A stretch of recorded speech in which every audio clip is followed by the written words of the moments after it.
They hate when you elevate. They stacking up losses, I'm handing them out, yeah, I had to go delegate. It feel like I'm floating, I'm lost in the moment, I swear I could levitate. They never believed that I would really fly, I had to go demonstrate. I had to set them straight. They hate when you elevate, elevate, elevate. They hate when you elevate, elevate, elevate.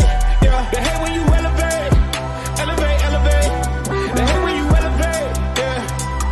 I had to elevate. I'm way up, way too fly.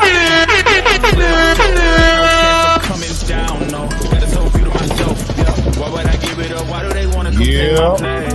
I work too hard for it, don't need a replacement. This my vocation. Now I got rollies all in rotation. Here for boxing, salute. Eastside Easy, salute. Now the hard work is all taking me places. Water all blood like we trapped in the matrix. Bet on myself and go ball out in Vegas. Living a life like I'm rich and I'm famous. Don't see the grind that I know that it came with. I ain't make it this far for myself, yeah. I had to prove to everybody else, I had to set them straight, yeah. I had to ball, so I had to renovate. I know they hate when you elevate. The second of losses, I'm handing them out, yeah. I had to go delegate. It feel like I'm floating, I'm lost in the moment. I swear I could levitate. A little scratching into his voice there. My bad. I had to set them straight. Mic check, mic check, mic check, mic check. Salute, salute, salute, salute, salute, salute. Good, man. We got a couple of people in the building. We ain't all the way stacked into the building yet, but salute to everybody who is here. Ordinary M, salute. You know, I see CJ Esperon stop by, salute. Sonny Augustine, salute, salute, salute. JJ, salute, salute. Here for boxing. What's goody? What's really hoodie? Eastside Easy, AK Crowder in the building. Blessings to you, my brother. Thank you. I always appreciate them blessings from AK Crowder. You guys creep in as you guys are creeping in. We talking about so much tonight. Salute to my co-host Ray Davis. How you doing, family? Good, homie. Good, good. What up, though? You know what I mean? Like, just kicking it. Loving this boxing talk. This exciting weekend. Can't wait to get it started up in here. Here for boxing said he gonna be here for about 15 minutes before he pass out. He done smoke something crazy. I feel you, brother. Well, we're gonna make sure that 15 minutes we use it every bit of it in a productive way. Looks like rain tonight, people. Fly frequency in the building. Salute, King. Salute, salute, salute. Right there. Salute. Salute. See? Yeah, a lot to talk about. Obviously, very eventful weekend, very eventful fight results here for boxing. Yeah, no Diddy, no doubt. Very eventful evening. I mean, Saturday evening. Very eventful fight. I'd like to say I told you, but I won't say that. I'll just say that styles make fights, man. And Serhii Bohachuk and Vergil Ortiz really lined up to be a good fight. You could see the writing on the wall if you guys paid attention to who was getting in the ring, the history that both those guys had in their sparring sessions. It was all written on the wall what was going to happen. Of course, Rosclot gotta make his presence felt. Salute to Rosclot. Vergil Ortiz is overrated bum. Salute, bum fellas. Bum Bill, Bum Town, Bum Man, Bum Everything. I hear it. That's the brother for bums. Pause. Yeah. So, yeah, no doubt, man. You know what I mean? It was stylistically going to be a good fight. I just knew it would be. I'd have been really shocked if that fight wasn't what it was. I say, I really thought that it was going to end in a stoppage, but it didn't. And because of that and how close it was and competitive it was, there was a decision. And, some people are going to be okay with the decision. Other people's aren't. You know what I mean? And you got some people calling it a robbery. I don't know if that's what I would say. We'll talk about it tonight. I don't see it as a robbery, but we'll talk about it. Maybe I'll change my mind by the end of the evening. We also had Angelo Leo pull out an upset, which we can talk about that as well. That was a pretty competitive fight, to be honest with you, until that knockout came. Was it an upset? No, I think we'll talk about that. But Luis Lopez, I think he was favored. Okay, yeah. I don't know. They kind of try to make it sound like it was an upset, but Luis Lopez knocked the champion out. Yeah, Luis Lopez was he had defended his belt about 3 or 4 times already, but unorthodox kind of fighter against a fundamentally sound puncher in Angelo Leo. We'll talk about that as well. We'll definitely talk about that as well. And the content creation space, what the topic du jour or du soir is, and that's Turki Al-Sheikh, right? Turki Al-Sheikh is making moves. He's making his presence more felt. Turki Al-Sheikh has become more vocal than he was before. He's even more vocal than he was before, and a lot of people aren't happy about it. Some people feel like he should be vocal a little less, or talk a little nicer, or have a little bit more respect in his tonalities, in his text messages. That the tonality of his text messages should be a little bit more respectful. We'll talk about all that tonight. We'll talk about that and whatever else comes to mind. It's Freestyle Mondays. Had a long day today at work. Today's my Friday, but we definitely going to stay consistent with the content, keep it popping, and keep you guys up to speed with everything that we see going on and how we feel about it. Give you some perspective, from another space. See how you guys feel about it. Try it on. If it fits, wear it. If it don't, put it back down. Take the meat, leave the bone. But salute to you, Ray Davis. Salute, Clay. How you feeling about the weekend's events? It was pretty good, man. Listen, let me tell you something. You know what was overrated? I think the fans expected a knockout. Well, look, I thought it would be one, but I wasn't. But I didn't. I knew it was gonna be a tough fight. I thought one of them would go down. I ain't gonna lie, we all did. That was overrated. That was us all speculating on that. And it was good. It's a good weekend. You know what I mean? Like, at the end of the day, we got some good boxing and unexpected good boxing. Let me put it that way, because I think the undercard, a lot of people, which I'm hearing now, about dark horses and this and that and the divisions. About Charles Cornwell and all them. Right. People don't even know boxing, man. If you don't know who these guys are or were, then that means you're not paying attention, because they're not on your radar. You only know the stars. So, there was a lot going on this weekend, man. It was good. Like I said, the dissing of Turki Al-Sheikh keeps continuing. The robbery conversation keeps going on. The knockout that was crazy that no one's talking about. Yeah. Yeah, man. Look, boxing is getting into a space right now to where the A side, the super A side conversation, not A side conversation will always be part of the conversation, but the super A side, the only road to your biggest payday, that type of talk it seems like it's getting a little blurry now, where it's, there's options, like I've said before, and when there's options, there's checks and balances, and where there's checks and balance, there's balance in general in the game. And I think the boxing space right now looks like they're having to get used to loving boxing again, because you can't just count on that one or two or three superstars to run the game anymore. Now there's competitive fights happening all the way across the space. Turki Al-Sheikh is trying to ensure that his influence is going to make it to where you guys are going to start seeing a lot more competitive fights. And you're probably going to start seeing some upsets. Let's be honest, there's going to be a lot more upsets, because there's a lot of fighters who've been getting babied, who have been getting protected, who have been put in a bubble to where they can deliver the kind of performances that their promoters want them to deliver, so that they can get back the revenue, the return on investments that they want.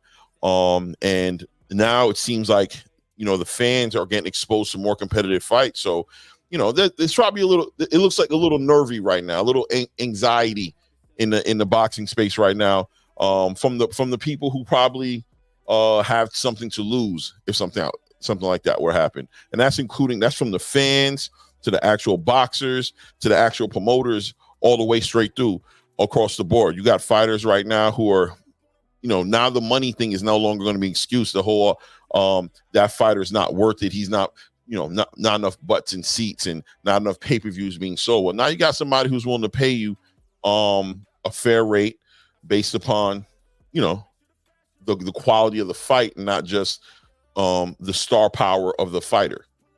You know what I mean? So it's just going to get a lot. It's going to get a lot different. It's going to get a lot different in these YouTube streets, with the content creation space.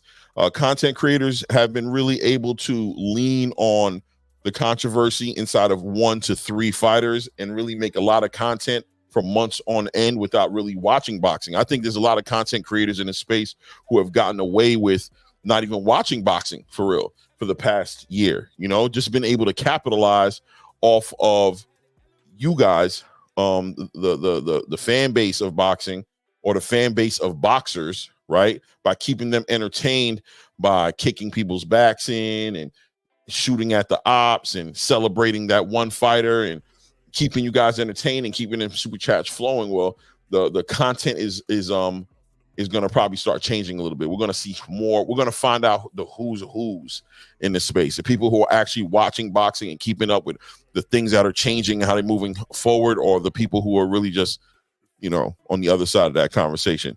Sonny Augustine put a long one in there. I got to pause. He put a long text message in there.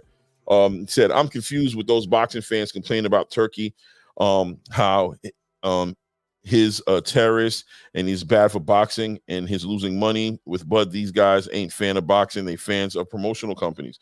100%, Sonny Augustine. I mean, that's what it's coming down to, right?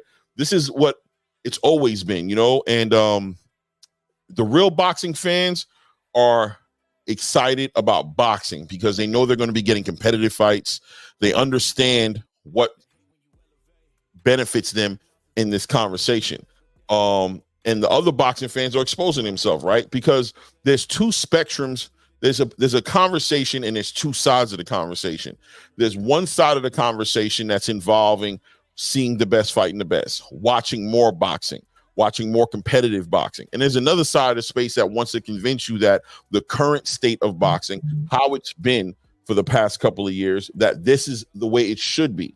That straying from this business model, straying away from what you guys have been fed for the past couple of years is not only wrong, but some people even pushing it to the point where it's unpatriotic, right? They're testing your love for humanity, right? They're testing all types of. They're going into certain areas where it's like, what does this have to do with boxing? You know what I mean? So we'll see it. It's going to be developing. It's going to be development. I think this channel's come in the right time. If you guys know the birth of this channel and how this channel came about, you know that this came on the other side of, being somebody who was campaigning and celebrating boxing for boxing and, being attacked literally for not focusing my energy on one boxer or giving a boxer that, certain channels don't like, maybe too much accolades or celebrating too much, and then we ended up here on ATP Combat Media Show where we're gonna cover it all across the board. So good things, pros and cons of the whole entire situation. Jay Cash the Money Man says a lot of channels been laughing to the bank talking about Tank, Devin, Errol. They ain't got nothing else. You talk about it. You ain't lying, Jay Cash the Money Man. That is a fact, man. A lot of channels have been doing it, man. They've really been moving their subscribers, their exposure to the game, their influence on the game based on 3 to 5 fighters. You could say Errol, Tank, Devin, an introduction to Boots Ennis after Terrence beat Errol. So that was the new Terrence killer. They were trying to get Boots to be on Terrence's back. And Canelo Alvarez, you know what I mean? And I don't know, I might be forgetting a few names, but generally speaking, that right? One stuns me because they were different. That one stuns me because I remember everybody hating on Canelo and nobody liking Canelo and everybody saying how Canelo just ducking this guy, ducking that guy, ducking this guy, ducking Earl Spence, ducking Jamal, ducking David. You know what I mean? David, ducking the other David, ducking Boo. Exactly. I was gonna say Andrade. But now, since he beefing with Turkey, Canelo's our favorite guy. Oh, he represents us. He's standing with the brand. It just shows you where their points are and what it is. Oh, all the other guys sold out to this guy. Like, it's crazy. Yeah, man. And you're going to continue to see it develop that way. You're going to start to see some of these channels will adapt and start watching boxing and start becoming interested in the broader spectrum of all the fights that are going on, which unfortunately for them, Turki Al-Sheikh is the one putting them together. So they don't seem like, I don't know. We'll see what it turns out. But here we're going to talk about boxing. So let's start off with the one that's right out there, right? Vergil Ortiz, Serhiy Bacek. We knew that this fight was going to be a competitive fight. Serhii Bohacek coming off of a very great win off of Brian Mendoza. We knew his caliber. We knew his pedigree. We knew what he was bringing to the table. And then we had Vergil Ortiz, who came with a lot of expectations. When he was at 147, people were seeing him with that perfect knockout ratio. But then we know he had some setbacks with his health, coming back, deciding he was going to move up in weight, so he wasn't doing those extreme weight cuts, but never really fought at the 154 weight class division, right? Never fought at the weight class division, was fighting catch weight, and had an opportunity at first to fight Tim Tszyu, right? And which we knew was going to be another epic fight. We thought could even steal the show at the Terence Crawford and Israel Madrimov show. We just knew that was going to be a very competitive fight, but Tim Tszyu had injuries, et cetera, et cetera. Ended up going to the following week, and they lined him up with Serhii Bohacek for that WBC interim title. What were you thinking when this fight got put together in the beginning? When you first saw this fight on paper, and you said, okay, so Vergil Ortiz now is getting ready to fight Serhii Bohacek, who's interim champion and really in title contention at this point. Serhii's waiting for that phone call to either fight the winner of Terence and Israel Madrimov, or even fight the winner between Sebastian Fundora and Errol Spence, if that fight ever got put together. But now you heard, okay, here we go. Vergil Ortiz is getting ready to fight Serhii. He's getting his opportunity finally. A comeback fight for him, some would say. What were your thoughts when that fight first got put together? All right. So first thing I thought was it's going to be a good fight. I knew what kind of fight we're getting in. I was like, this could be a real true test for Vergil Ortiz. Vergil Ortiz has never went past a certain amount of rounds. Vergil Ortiz has a lot of knockouts. Is he going to have to condition it? Is he going to make weight? A lot of questions came into play. This is a championship fight, so he's going to make weight. And if he does, will he drain himself, and will he struggle in this fight? Those were my questions. Seems that everything kind of came into play, but, we'll elaborate on that later. Right. Yeah, I know me personally going into the fight, I was probably thinking close to the same thing. I mean, we talk so much about boxing that we were probably damn near on the same page by the time, what I'm saying, it came time to showtime to talk about this. We understood that, all right, well, Vergil Ortiz had never really been tested. You can say that he was just leaving. He was just getting ready to test himself when he was at 147. I remember there were conversations of him fighting a Stanionis, and I remember even Jaron Ennis was looking to potentially try to set up a fight with him as well. He was just getting ready to leave that prospect status and go into his first contender fight, and then he had the health setbacks, right? He's like, oh man, right when he was about to get challenged and we were about to find out if he's going to be a true top dude at 147, especially on the back end of a Terence Crawford Errol Spence fight. Jaron Ennis was the one out, the one star, the one guy who just kind of stood above the rest, and he was looking for that other guy, right? He was looking for the other guy that was going to give him the challenge. I was going to make that division what it was supposed to be. Stanionis was in the conversation, obviously. Even Keith Thurman at the time was in the conversation. This is before the Brian Normans and the things of that nature, right? So, not Brian Norman. Yeah, Brian Norman, 147, right? Before he got into the conversation. So, having that medical setback, him coming now into 154 and fighting a bunch of catch weight fights, and then getting those two real early, not early stoppages, but just first round knockouts. He didn't really have no rounds under his belt. It didn't seem like he was getting challenged enough. And then now it was just like from there, boom, going into the Serhii Bohacek fight, or even going into the Tim Tszyu fight, I understood that he was going to another extreme, right? He was going from one extreme, which was tune up, easy fights, and jumping right into potentially the biggest fight of his career, the most statement-bound fight of his career. So I was nervous for him, right? I said, all right, well, he's going to have to make 154 now. He can't do the catch weight thing, and he's finally going to get tested. This is going to be his first real 154-pound puncher. You know what I mean? And one thing about the 154-pound weight class division is that it's stacked, right? Once you leave that bottom of the barrel, you know what I mean? The Delormes and whoever that Chad Dawson guy was, or whatever his name was, Lawson, whatever his name was, you were going right into a shark infested pool, and we was going to find out. it was going to be barbecue and mildew for Vergil Ortiz. It seemed like he was very excited about it. He was looking forward to it. He's been wanting, almost like I've been wanting to let you guys know. So this is what we're going to do. So going into that fight, I knew it was going to be super competitive. I knew it was going to be a very telling fight. I was looking for statements to be made. I understood their history already. I knew that they sparred each other and that these guys had a relationship. So I knew there was probably going to be just letting it fly as soon as the bell rang. And I knew it was going to be an exciting fight. But still, I was leaning towards Vergil Ortiz because of the whole entire Robert Garcia. I think Robert Garcia has been on such a run this year.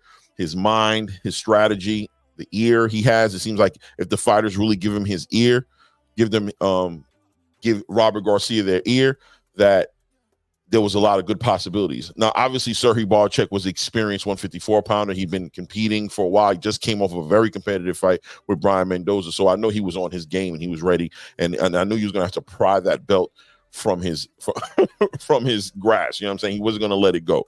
That's what I felt like was about to happen. Now, let me ask you this. So it's fight night, right? It's fight night. They get inside of the ring. The bell goes off and it pretty much lives up to the expectation, right? Maybe a couple jabs in, they're forehead to forehead. They're forehead to forehead. How did you feel like the fight was going as you was watching the fight? As it started off, I was like, this is an exciting fight. I was like, man, look at this. These are true punchers. And they're literally living up to the hype. They're living up to the attacking the body, attacking close quarters, countering each other with every shot, making sure every shot was meaningful. So it started off well. Yeah, man. It definitely started off well.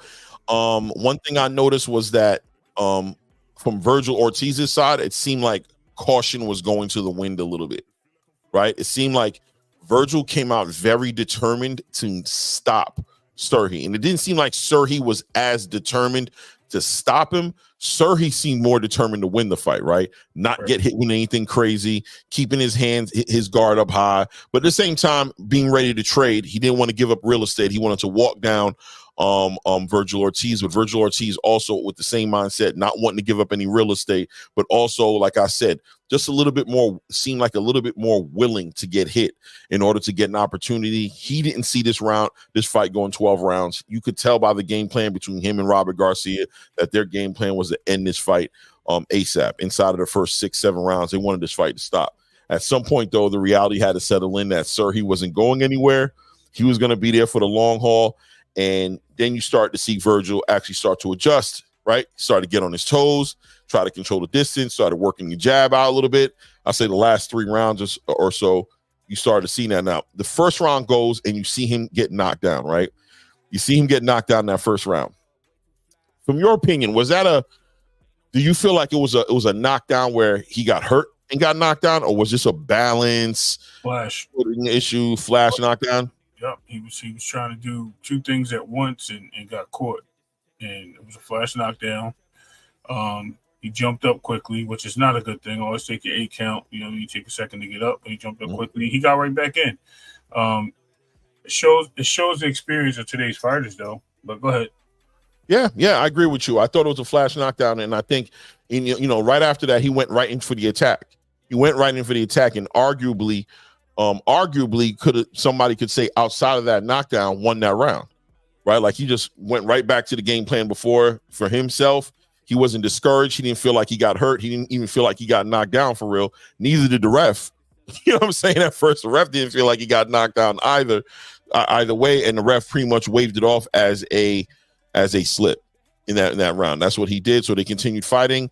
At that point, I gave Vergil Ortiz that first round. I'm not gonna lie to you, because I didn't count the countdown because the ref didn't count it, and I was like, I thought Vergil Ortiz did the work in that round to get that round. So we're continuing through. I think about the 4th round or something like that. The referee lets Robert Garcia in the corner know, listen, we did the replay. Shout out to Replay Boxing today, and he said, man, it was a knockdown. Just letting you know. Robert's like, all right, cool, it's a knockdown. So now you got to think in their mind, they're like, we're down now. As well as we're doing right now, we're down just because of the knockdown. But so they don't care, it seems like. They still haven't allowed the knockdown to settle in their brain. They're like, stick to the game plan. We're going to stop this dude tonight. So the hell with it, whatever they thought a knockdown was. These judges ain't got nothing to do with this fight. We're going to knock this guy out, right? So now we come to the 8th round. I think it was the 8th round, right? And the 7th when he got knocked down again? Yeah. It was the 7th round. Boom. He gets knocked down this time. His gloves touch the ground. He goes for it. Looks, a lot of people thought it was a slip. I ain't gonna lie, me myself, I thought it was a slip. But look, at the end of the day, they counted it as a knockdown. Now they understand, boom, we're down. We got 2 knockdowns in this fight. The game plan has to switch. We're probably going 12 rounds. If we don't stop this guy when we get to the 12th round, are we going to be able to gather enough points in these coming up rounds right now to walk away to win? Robert Garcia gets inside of Vergil Ortiz's ear and says, listen, bro, I need you to secure these last 3 to 4 rounds. You got to take them. We need these rounds.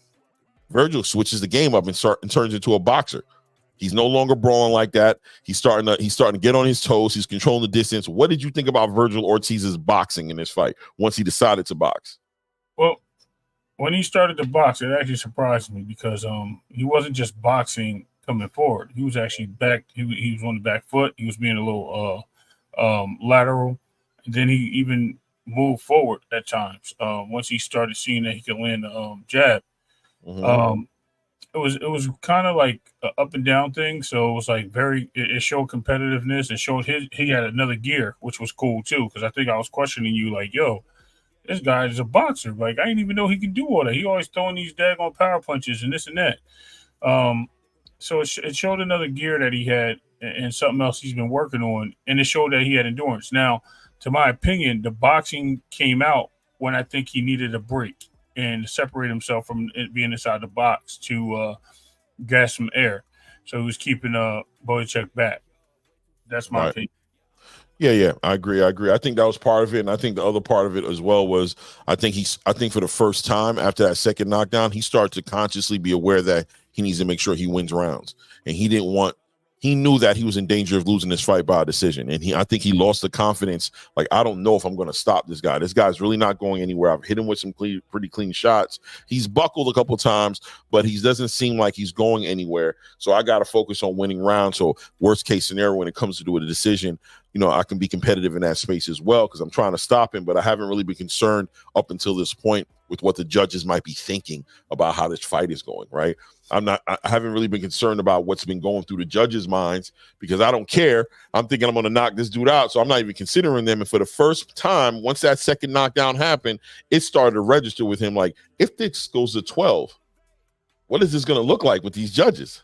I need to start making sure I put these rounds in the bag. So now we come down to the 12th round, right? Go straight through. What are you thinking going into the decision? Honestly. After seeing the 11th round and hearing Robert telling him in the 10th that he has to win the last 2 rounds, he came out in the 11th very strong. He started keeping Boychuk on his defenses and not really throwing as much. But then when the 12th round happened, he started off that way. Boychuk actually came back and started hitting him. It was actually, he even got a wobble out of Vergil in that round, believe it or not, with a nice overhand right. But it was like almost like a back and forth in the last minute. They were going blow for blow, pause, and it ended up being significant to me. It was a significant mark. I do believe, in my opinion, that Vergil won the last 3 rounds. I think the 8th round, you were correct, Clay. The 8th round was the knockdown. But I think from the 9th round was a very close round. 10th was kind of close, but definitely the 11th and 12th was definitely played a favor. And I think by using those things, it led into the decision being pushed more towards Vergil. I think Boychuk was not tired, but I think in his mind, he thought he'd done enough where he can just, fight as he wanted to, keep the same pressure and just fight as he wanted to. But when he needed to separate himself from Vergil, he actually started fighting back, like I said, indicated in the middle of that round. But I think for the most part, it was really close, man. It was a really close fight. I think I was on the phone with you and I said, man, this is either going to be a draw or a 1-point win for Vergil because of the knockdown.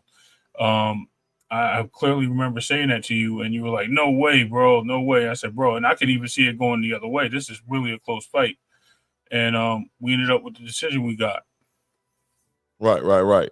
So for me, going into it, I ain't going to lie, at the end of for me, I felt like outside of the knockdowns And even in those rounds, I thought there was argument for Vergil to have moral victories, you can say, right? Because I'm going to count the knockdown, but I'm saying outside of the knockdown, I felt like Vergil was just getting the better of the exchanges with Serhi. I feel like when the exchanges started to happen, when Vergil was letting his hands go, I felt like he was getting the better result. You know what I mean? I thought his punches were just landing more cleanly. I saw Serhi get hurt a couple of times where I felt like if he would have actually pushed the gas, if Vergil would have pushed on the gas and really picked up the pace, that he could have probably at least sat him on his pockets, if not stop him. There was definitely opportunities in there for him to capitalize off the pressure and the punishment that he was putting on Serhi. I felt like that was more defining. But I knew one thing. It was going to be depending on how the judges felt. Where the judge is going to be, and that's what I try to tell people. That you got different judges in boxing. You have the judges who like that effective aggression and punching power. They love that. And then you have the judges who are more into the point system. They're counting punches. Whoever lands the most, they're going to give it to him. But, you know, I felt like Vergil was home. You know what I mean? The Mexican fan base was in full effect. There was a lot riding on Vergil Ortiz winning this fight because Turki was there, and we'll talk about Turki and Oscar De La Hoya a little bit later tonight. But I understood what was riding on this fight. I was going in that and pretty confident that at a minimum, I felt like I told you at a minimum, I think it's going to be a majority decision. I wouldn't even be shocked if it was a unanimous decision. And I understand a lot of people might push back at that because how can I say that with 2 knockdowns?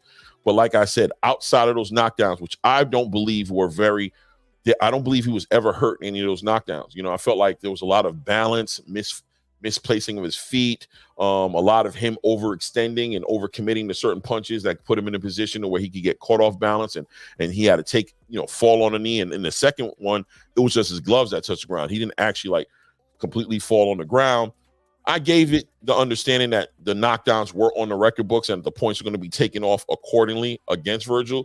But I still felt like, all right, majority decision or unanimous decision. But then towards the end, I said it could be a draw too in my mind. I said it could be a draw just because he is the champion with 2 knockdowns, just in the spirit of a rematch. Maybe they might do the draw, right? So now the decision comes out. We got a card that comes out 113 for the draw. Immediately, Ray was like, I told you. You know what I'm saying? Here there goes the draw. And then the other 2 judges came in at 114, 112. Majority decision for Vergil Ortiz. Were you comfortable with the decision? I was fine with it. Like I said, it was a close fight. If I can rule the draw, that means it can go either way. I wasn't gonna hold anybody responsible for cheating or overthrowing. And when it's a close fight, I don't see robbery. Do I think sometimes you have to take it from the champion? Take the belt from the champion? Yeah, I do. But I think this fight was so close that, you can reward either fighter for their heart and the way they dealt with it. Absolutely. Just want to shout out some people. RC, thank you for the super chat. Sure. Salute, RC. Thank you for the super chat, man. We appreciate you, brother. Thank you. Yeah. So, shout out everybody in the chat. Hood Rich, TY. Brothers, let's keep building. No doubt, man. Y'all listen to RC. You got to shout out Bruce Gas in the building. You know what I mean? LeBron Jones, Anonymous. A lot of them slipped in while we was building up here. You know what I mean? So, we're gonna answer all you guys because what's up, Clay, my favorite boxer. Oh, appreciate you, Country Q. Thank you. We're definitely gonna build with you guys in a minute. Definitely. I see all the messages in here. I see Anonymous, and we already know tonight's gonna be one of those nights where it's gonna be a split conversation. There's gonna be a lot of people. Like I said, I'm just giving my honest interpretation of what I saw that night, how I felt about it. But some of the things I later on I did reconsider. And I was like, you know what? But we'll talk about that as it comes. Right now we're in the moment. So the decision comes in, the scorecards come in, there's a decision made, and Ray was talking about, where he sat with the decision, how he felt about it. Yeah. Oh, you're good? You already cleaned it up? No, I was just saying that I thought it was a draw. Ultimately I thought it was a draw.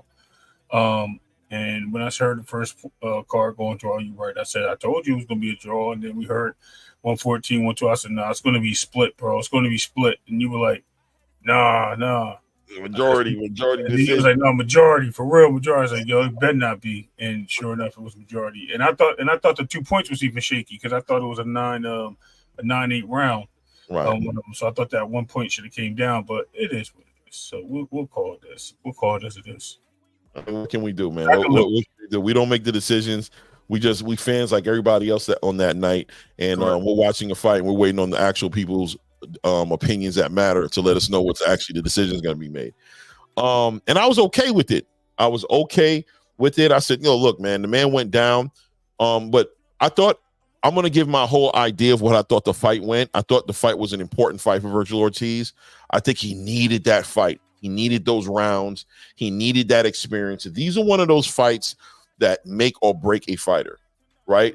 When you put him in there with that level of competition, he's either going to learn a lot about himself, and start. I think, like, for example, on the second half of that fight, him deciding to box more, get on his jab, control the distance after those 2 knockdowns.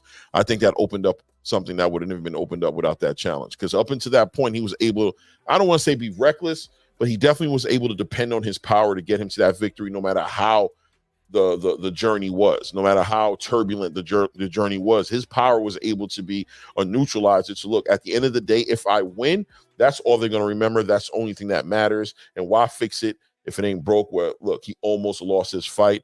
I know going into that decision being made, you could see it on his face. He wasn't too sure if he won that fight. He was waiting on those judges to give those results the same way we were. He was praying to whoever he prays to. And he was like, I'm not too sure what this is going to be. Right. I'm not too sure what this was going to be.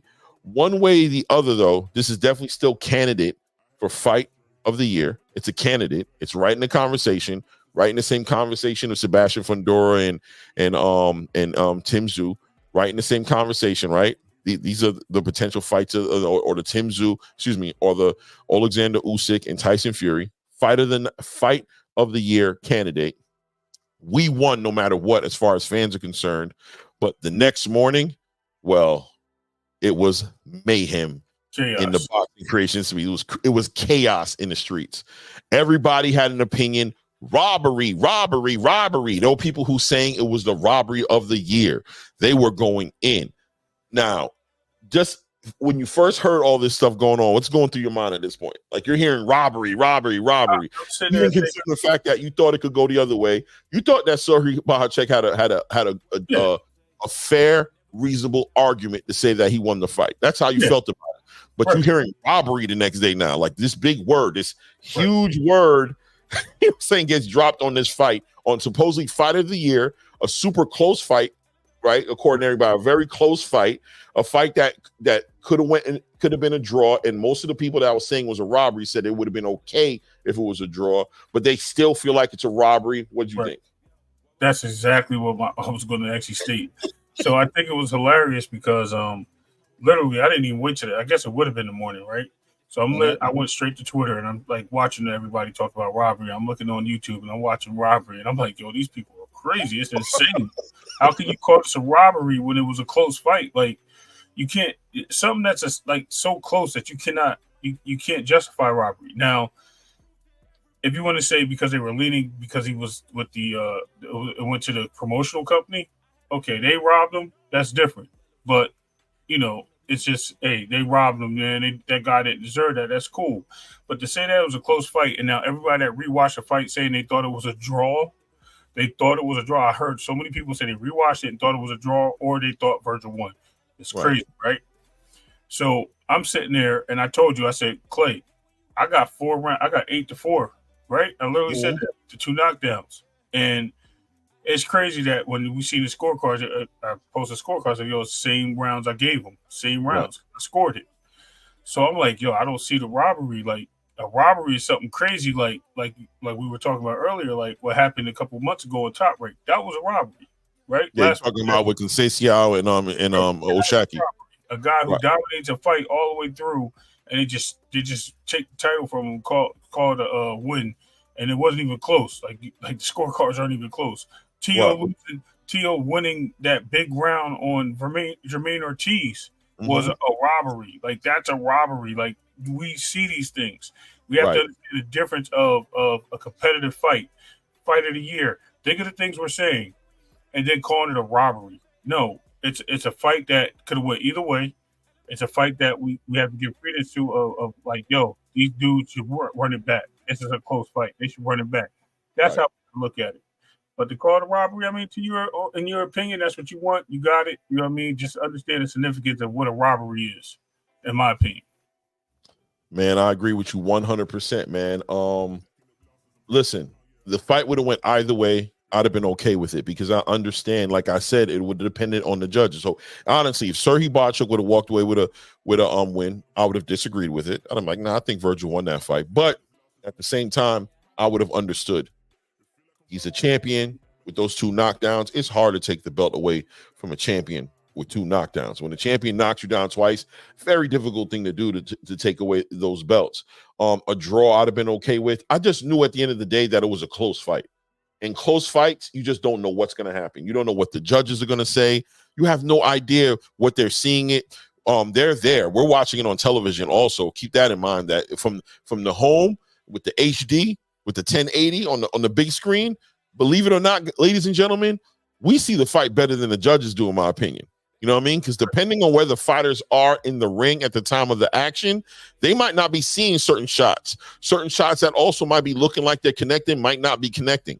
So there's all these intangibles involved in this fight going in one way or the other that when it's this close, you just never know what's going to happen.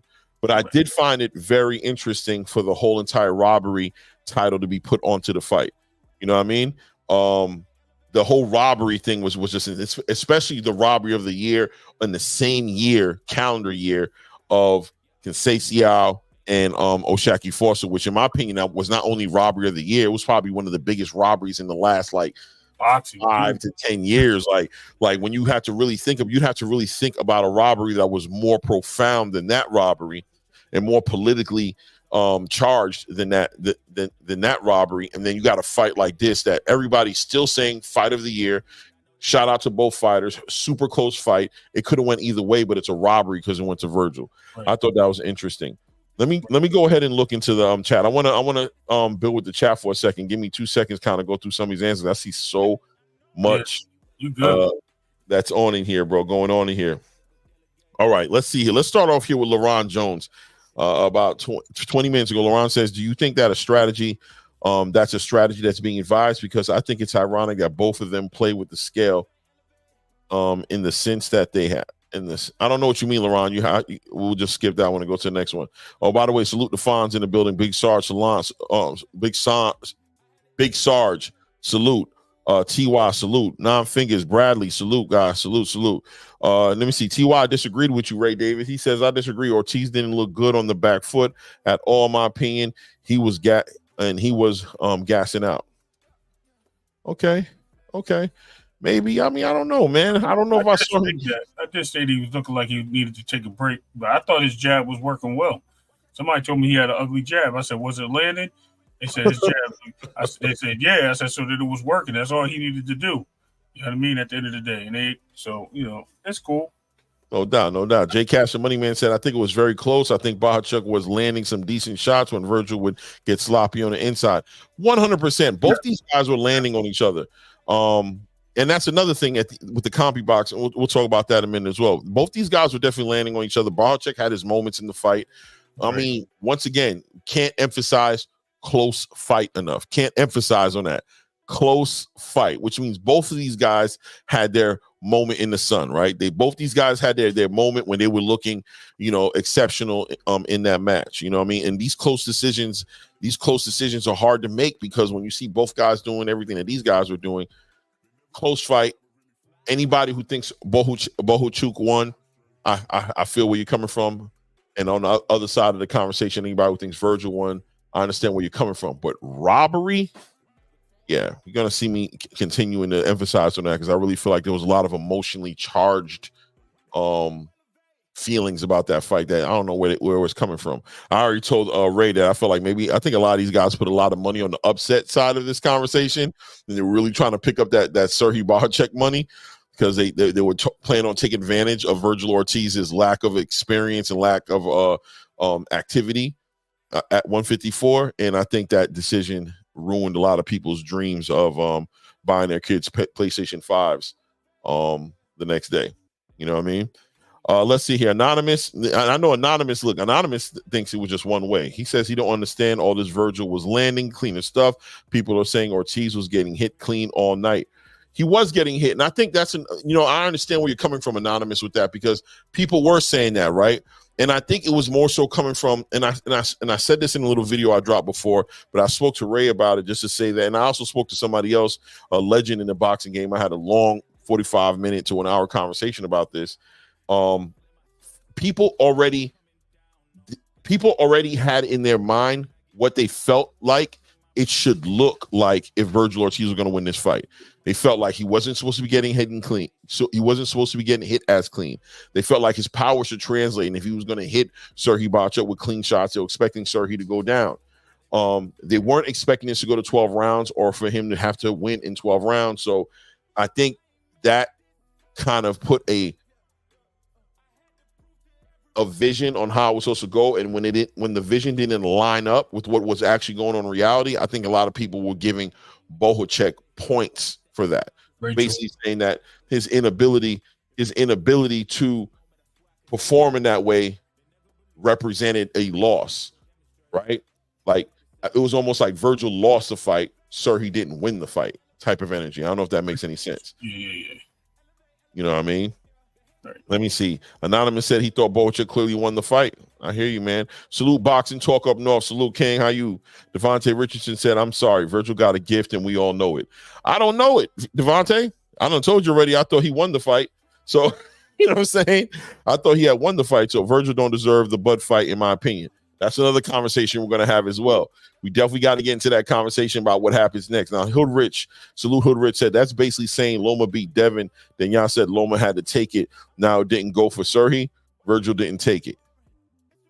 Okay.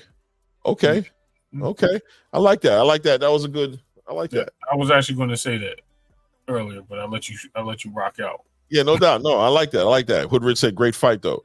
TY said Vergil ain't take the belt, in my opinion. I agree with that. I'm not going to lie to you. Did he take that belt? I'm not going to lie to you. You know, when I'm telling you I thought Vergil won, I'm not taking into consideration. I'm not giving Serhii, and that might have been a mistake that I made also, or something that I didn't take into consideration. That's one of the things I was telling you that night. That's how I felt. But as the day went by and I thought about it, I said, you know what? Serhii deserved the draw, right? The win would have been, I would have been like, okay, but at least the draw. With a fight that close, taking his belt away that way, when I don't think Vergil took the belt, I think that's a good argument. Yep. I think that's a good argument. I could definitely rock with that argument. Let's see here. Hoodrich says if Serhii would have won, they still would have said robbery. I guess they would have, man. I guess I wouldn't have, but you know what I mean? Let me see here. RC said, I thought Vergil had him wobbled in the championship rounds. Me too, RC. I saw that as well. Anonymous Vergil lost that. I'm sorry, he didn't deserve that win. Okay. Let's see here. TY facts, and you can't fight off the back. Okay. All right. And then we go down. Claymore, sir, he was showing way more ring generalship, and he kept walking Ortiz down even after being hurt. I got into this conversation a little bit earlier. All right. Salute Rachel Donan in the building. Salute. I had this converation a little earlier, this whole entire walking Vergil down. I don't really subscribe to that, right? I do understand where you're coming from.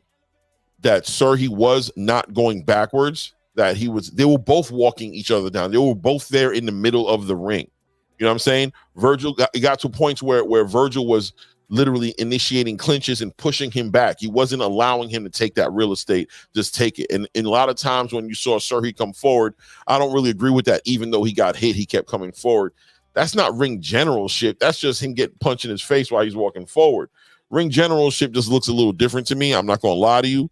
But both these guys were coming forward. Both these guys they were forehead to forehead in a lot of this fight. Forehead to forehead, staying right in the center of the ring. Nobody was ever on the ropes for any abundant amount of time. And there's arguments, if you look in the fight, there's arguments to say that there was points in the fight where Vergil was actually walking Serhii down. You know what I'm saying? Or walking to him or stepping to him. So I don't know, man. I don't co-sign that. But it was such a good fight, man. I do co-sign the ring generalship. We talked about this. I said I think he just threw more. I think he controlled the pace of the fight with his hands throwing and stuff like that. But I do think that the cleaner, effective shots, especially those body shots, which a lot of people aren't counting, that Vergil threw, were more clean and effective. And I thought we are boxing talk. And I thought defense. I definitely thought the defense of Vergil was better, bro. Like y'all can say whatever. Like I said, it's my opinion. You guys have yours. I just thought Vergil's defense was a little bit better. Yes, he got caught when they were inside the phone booth. It was a lot of back and forth. Probably the cleaner shots there were probably from Surrey, but there was a lot of power shots that came from Vergil, which to me, and they were clean and effective power shots. So they were coming from like everywhere.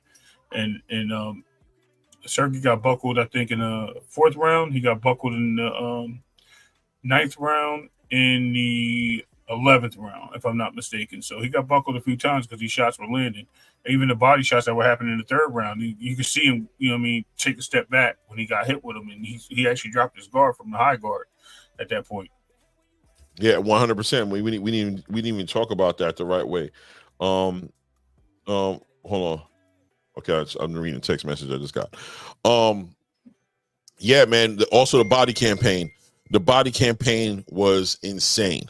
You know what I'm saying? Coming from Vergil Ortiz. And in the CompuBox score showed that Vergil was outlanding Bohacek. And definitely on the body campaign, I think it was like 105 somewhat landed body shots in comparison to Bohacek's like 30-something, 31, 32 landed body shots. So it was a fight that, super competitive fight of the year. I have no problem with a rematch coming from out of this fight. I don't know if that's in the game plan because we'll get into that conversation as well as far as what Oscar De La Hoya has planned for him, as far as the Turki, Alashik, and Oscar De La Hoya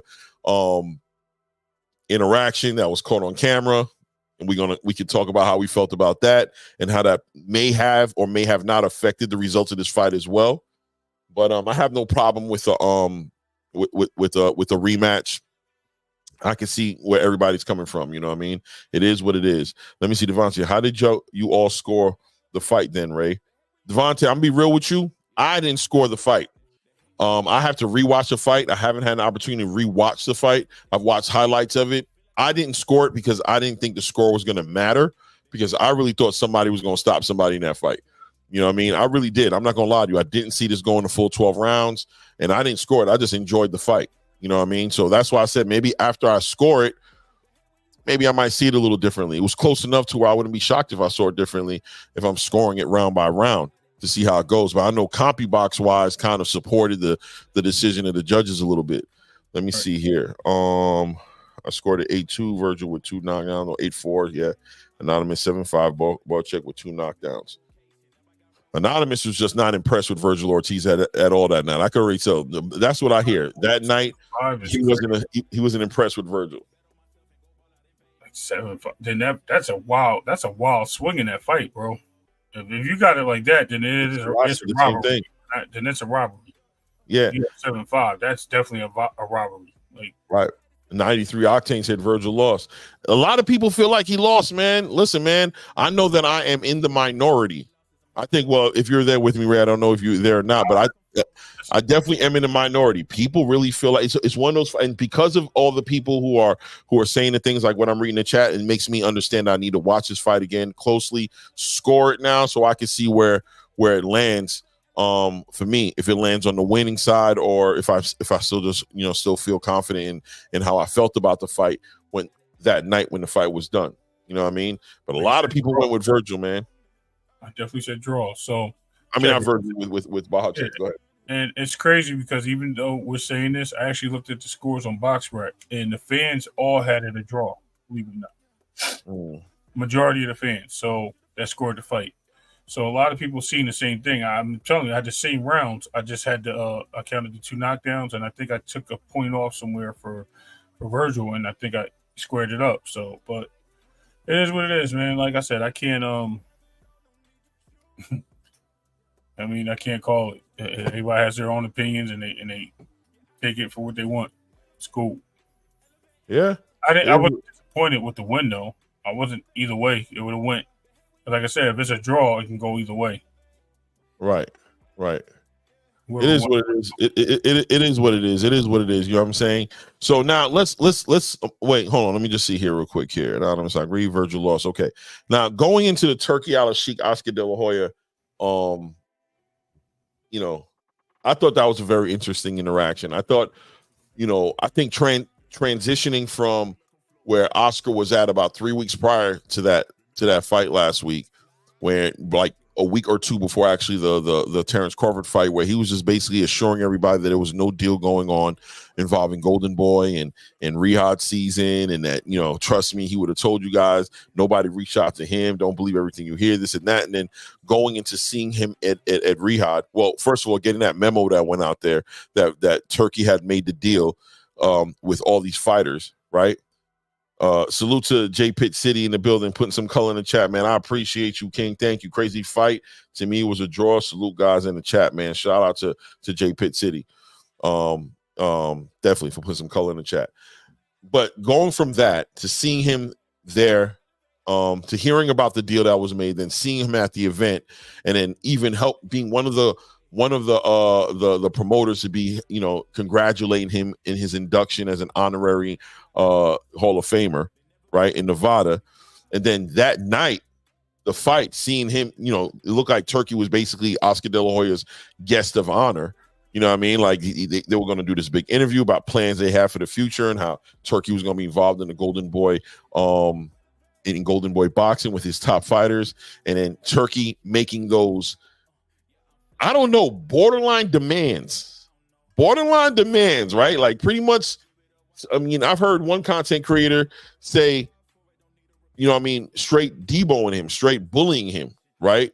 Telling him like what's going to happen is he wants Vergil Ortiz to win this fight, and that Vergil Ortiz will be fighting Terrence Crawford, and he also wants a fight with Shakur Stevenson and William Zepeda. What did you think about the interaction? It just seemed like that whole thing that Turkey said, he meant it. Back in, I believe it was February, when he goes, what did he say about Oscar? Yeah, they asked him. He said Oscar was resistance to the whole entire situation, saying that these big fights were made for America. They didn't want to give up the big fights, and he said, "We'll miss you." Right. Yeah, we'll miss you, Oscar. Right. And what happened? Oscar jumped aboard. Now Oscar seen that 5 for 5, and he wants to jump in there. Right now they have their own 5 for 5 with Top Rank. Right. And not only do they have that 5 for 5, we get something even greater. Oscar getting all the machismo squeezed out of him. Pause. You know what I mean? They took it looked like he got his manhood just stretched out a little bit, pause, and they just was like, yo, listen, bro, you gonna bow to me. And he showed that. Yeah, let's go. Let's go. Well, did you notice when he slipped into Tim Tszyu? Oh, yeah. He basically said, when he was like, yeah, man, there's also Tim Tszyu. He was like, yeah, no Tim Tszyu. And Turkey was like, I'm told you already, I ain't rocking with Tim Tszyu, so I don't know why you bring that dude up. I said, Terrence. And he was like, you know what? He's like, you know what? Let's do it. If Vergil wins this fight tonight, let's do it. He said, Terrence Crawford against Vergil Ortiz, and on the undercard, let's do William Zepeda versus Shakur Stevenson. I was like, oh, okay. Got the whole crowd involved, publicly stated it. And Turkey was just basically, all right, man, because you sound like you was about to veer off the plan that we done talked about. Turkey gave him that look like, you sound like you trying to play with me, bro. I know we already talked about this. This is just a formality that we're doing on the, you know what I'm saying, with these microphones and on this stage, but we already had an understanding since Terrence Crawford and since the Terrence Crawford Madrimov fight that night, we already had concluded that it was going to be Zepeda and Shakur. This was the only fight right here. This Vergil Ortiz and Terrence Crawford fight was the only one in the air pending Canelo Alvarez's decision on this text message I'm going to be sending his team the next day. If that fight didn't go through, then we was going to do the Vergil Ortiz fight. So you know why I'm here tonight. So why are you bringing up Tim Tszyu, somebody who I've already made clear I'm not working with him, that me and him are not on the same page. I'm not interested in working with him. Why would you even bring up Tim Tszyu? He's not even one of your fighters. He's a PBC fighter, so you don't even have a say in Tim Tszyu's career. It sounded to me like Oscar De La Hoya was deflecting a little bit, and as the story develops, and as we get to present day Monday or whatever the 10th or whatever today is, the 10th or the 11th, whatever today's date is, it seems like Oscar doesn't want to coordinate that fight. He's trying to protect Vergil Ortiz. He doesn't think Vergil Ortiz is ready for the Terrence Bud Crawford fight. I saw somebody in the chat also say that as well, that they didn't think he was ready for the fight. Obviously, Oscar feels the same way. Now, let's compound that. Let's add to that and say that Vergil Ortiz in the ring said he was actually looking and eyeing the winner between Sebastian Fundora and Errol Spence, a fight that hasn't even been made yet, right? It hasn't officially on paper been made yet. What did you think about Vergil Ortiz putting his eye on a winner between two fighters in Sebastian Fundora and Errol Spence in a fight that hasn't even put together yet, that hasn't been made yet? I think before he came out, he was thinking about that fight. He got beat up so bad. It was the last thing he could think of when he was responding, because he was getting pummeled, bro. He was getting too many headshots, pause. And I think that was his reaction. No, all seriousness, I think Vergil just realized he thinks that there's more money working with the PBC, that Oscar's already been over there. He wants a shot at that WBC. He felt that he earned that. He felt that he earned it by winning the fight, and he thought that was his option.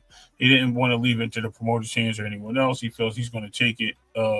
Pause again. He's going to take the fight with whoever he wants. I was going to say something else. So let me just correct that. With whoever he wants, and he's going to make sure that he gets his way. Where he has to understand that it's going to come down to what Turki wants. It's going to come down to what Oscar is doing, and it sets forth for him. He might as well just go do the fight, because anything could happen. He's not. Listen, he showed me more than what he can do. That's the thing. So I say it makes for a good fight. We have to see how that goes. A lot of people are already writing them out and writing them off, rather. And also they wrote Bud off last week. They're writing them off, saying Bud will destroy him, this and that. Bro, listen, styles make fights, man. And I'm telling you, when you got two guys that are in the middle of the ring doing certain things, it looks a certain way. When you have two styles that are totally different, yeah, Bud's the more slick fighter, but we can see something totally different, especially Vergil now for the first time going to a 12-round bout. And Vergil does have power. So, I mean, anything can happen if he clips Bud. So we have to be wary of what we are assuming that can happen. So I think Vergil should just sit back, take the fight. Maybe everybody just sit back, chill, relax, see what happens and where it goes. Maybe that could be the case. So you're in favor of continuing the first idea, which was go ahead and put him in there with Terrence Crawford. You feel like that's absolutely. You have two options here. You have a WBC eliminator winner. You also have a WBC interim champion. So right now the WBC mandated to fight with Bud Crawford, the winner. I'm sorry, as a title eliminator with the Bud and Mandelbrot fight. So therefore, if Vergil wants that shot, he has to go through Bud at the end of the day. So he's going to have to take it or leave it either way. 100%. I agree. So now I'm going to tell you, as far as the Sebastian Fundora Errol Spence fight, first of all, I took it as a clear message that he didn't feel like he's ready. He doesn't feel like he's ready for Terrence Crawford. He's not confident. That fight put questions in his mind.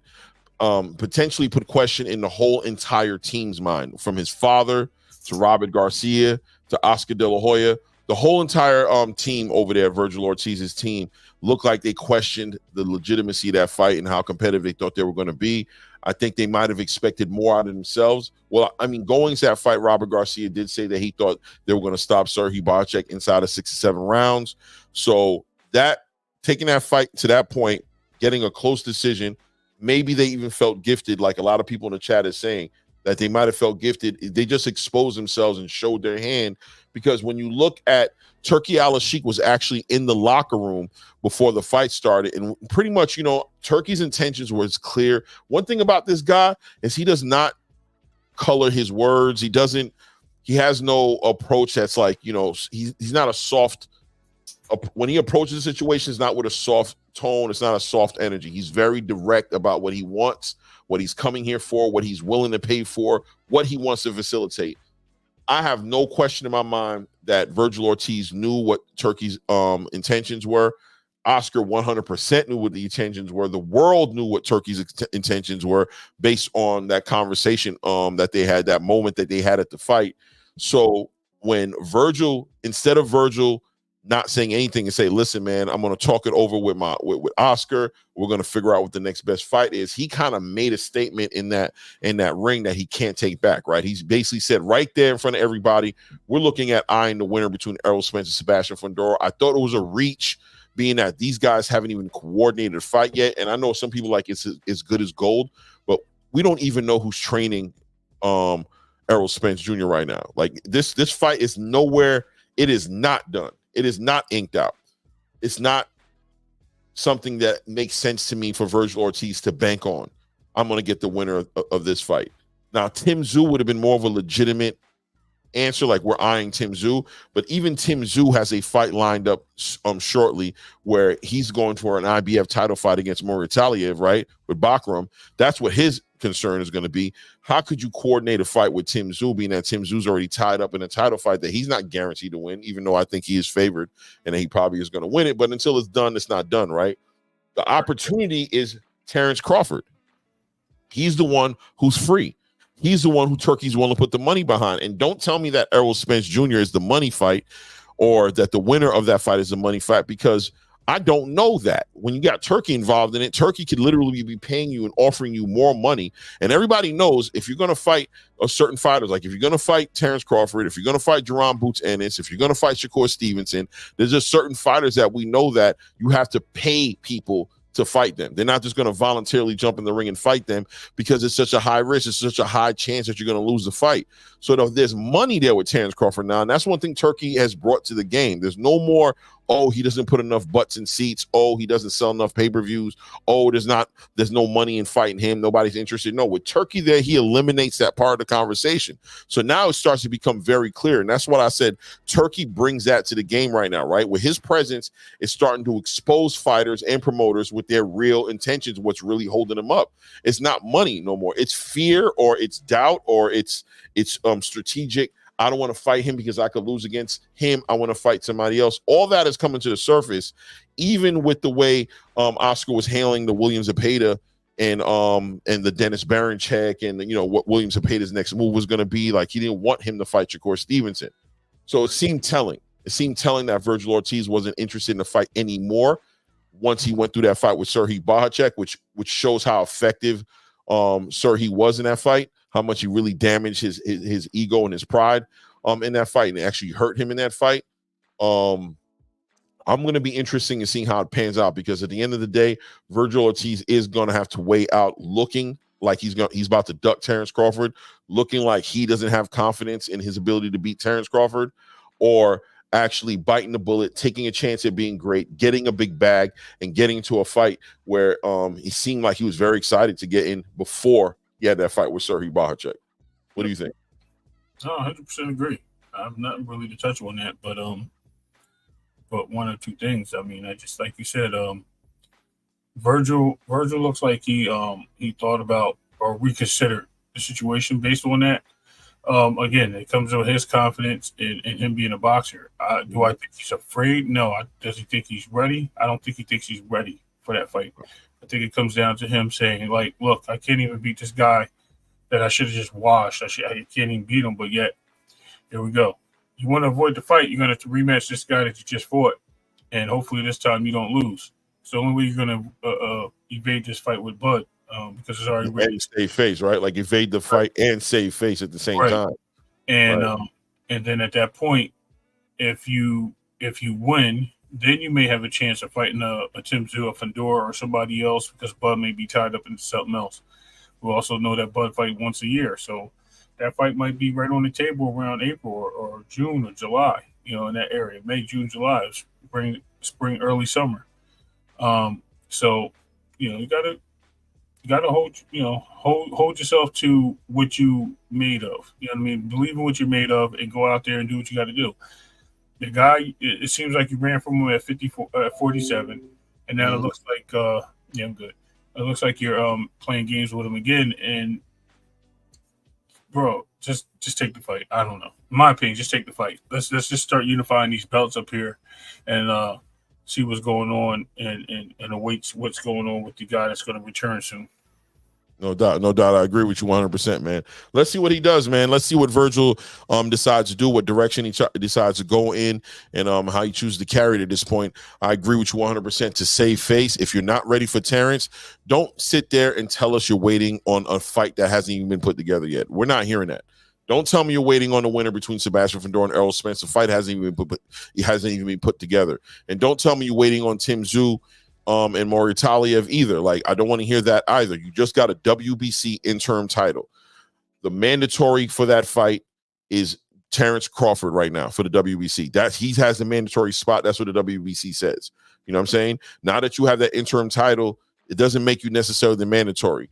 It makes sense for him and Terrence Crawford to fight, and the winner of them will fight the winner of Sebastian Fundora and Errol Spence. You know what I'm saying? To become a unified champion at that point.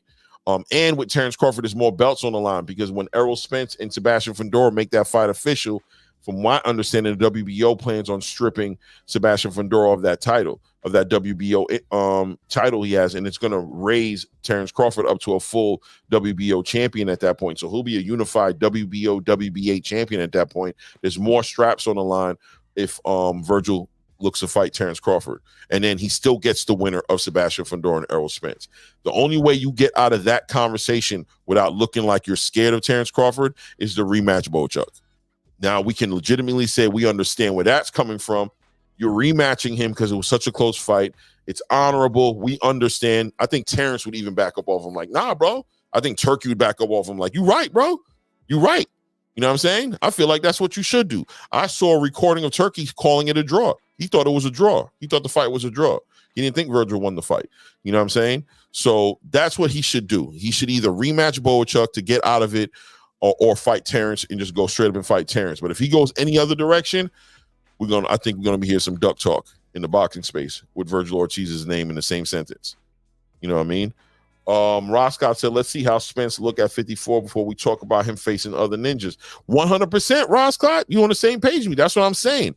What kind of sense did it make for Vergil Ortiz to sit there and involve Errol Spence and Sebastian Fundora in his conversation after that fight? They have nothing to do with you, bro. You got a fight that you barely won. Most people thought you lost. A lot of people thought it was a draw. And then you have an opportunity in front of you to fight the actual mandatory for that WBC title that Sebastian Fundora and Errol Spence are going to be fighting over.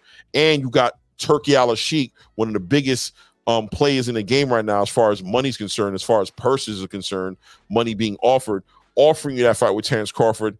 You're going to be looking crazy. You're going to be looking real crazy if you don't move accordingly in your next few steps. You know what I'm saying? The world's watching you, Vergil. You're under the magnifying glass. I wish you luck. I hope everything works out in your favor, brother. You know what I'm saying? It's on you, though. We're watching you. We're waiting on you, brother. Let's see what you decide to do. You know what I mean? Right. Let's see what you decide to do. Now, let's talk about the content creation space a little bit. This is where we get to rant a little bit.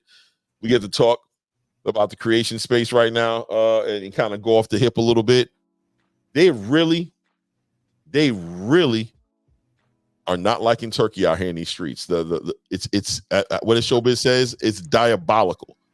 You know what I mean? That this conversation with Turki Al-Sheikh and his effect on boxing, what he's trying to do in boxing, has leaked into human rights issues, has leaked into him trying to put your favorite fighter out in the cold, freeze out certain fighters. He's having personal issues with some of your favorite fighters like Canelo Alvarez. He that text message, that tweet that he put out about his intentions and what he plans on doing in boxing, and that he had no more interest in Canelo Alvarez, putting that together, shaking up the space. Everybody's saying his tonality's messed up. He's demanding too much. He's not respecting these fighters. I mean, it's just all over the place. What do you think at this point? The way I look at it is that people are. Let me just start by saying this. I've actually was told that I was angry or had an attitude with somebody because I was actually trying to build with them on the topic. Right. And I'm like, yo, what's the situation with this? Like, why are we so hateful? Why are we blaming them for things that ain't happened yet? Or and how do we know he lost 10 million? Because this guy reportedly said he did it. Okay, so he reportedly said he did, but it's a fact. When did the zone start releasing the numbers so quickly? Like, we don't even know all this stuff. Like, you guys are actually really putting stuff out there just to build a case against them. And I was like, yo, this all ties down to the same thing they were doing before. When it was, excuse me for saying this, you don't put me in the back. When it was Devin, how do we know what Devin's doing? Why is Devin this guy? Well, it's like you find a way to find somebody that you like and try to force them to be the guy you don't like. And like I said earlier, it's to the point where they're actually they're rooting for Canelo. Mm-hmm. Spent months and years dissing Canelo, telling him he ain't fighting Benavidez and he ducking this person that don't want to fight. He ran from 54. All these things they done said. Now he's their favorite fighter. It's crazy how people flip just to create a new enemy in the scene. And I guarantee you, if he had, and the fact that they said he never made an offer to any of these guys, I'm like, bro, he made an offer. He sat down. It was talks. Canelo said they sat down and talked. Mm-hmm. Then he said, well, you never offered to take any money. I said, what do you mean never offered to take money? Didn't he say that he wanted to see the fight with Tank and Devin? He wants to make that fight. Is that not, to me, an offer? After he already said, I'm not sending you 2 Ferraris, but I'll see you 2 pairs of boxing gloves in the same interview, basically saying, yeah, that $20 million that Bill was talking to you about, yeah, that was from me. That was real. You know what I mean? So it's too many people just misleads the public, and they try to just persuade, and then they want to kick somebody else's back in. They don't like the new kid on the block. They just don't seem to like the new kids on the block, whether it be Devin, whether it be Turkey, whether it be the zone, because the zone or Matchroom rather was getting their backs kicked in. It's just been an ongoing thing, and I've seen it for the last 6 or 7 years that whoever's new on the block is the one getting their backs kicked in. BLK Prime, for example, yeah, I heard they had their business issues, but guess what? They were the new kids on the block, and they got their backs kicked in, and they were supposed to be for their people. I was like, what is going on? Like, there's no way that anybody does anything right unless they do it with the PBC or they do it with Al Heyman or they do it with Floyd. They do it with Top Rank. Oh, we got a problem a little bit, but we can live over there because them guys don't do pay-per-views. Our numbers are over here. Mm-hmm. Bro, it's crazy. It's just too much. And they can't back anything up that you prove to them that's a fact. That's crazy. Listen, man. First of all, I want to make it clear what Turkey is bringing to the game right now, what his plans are.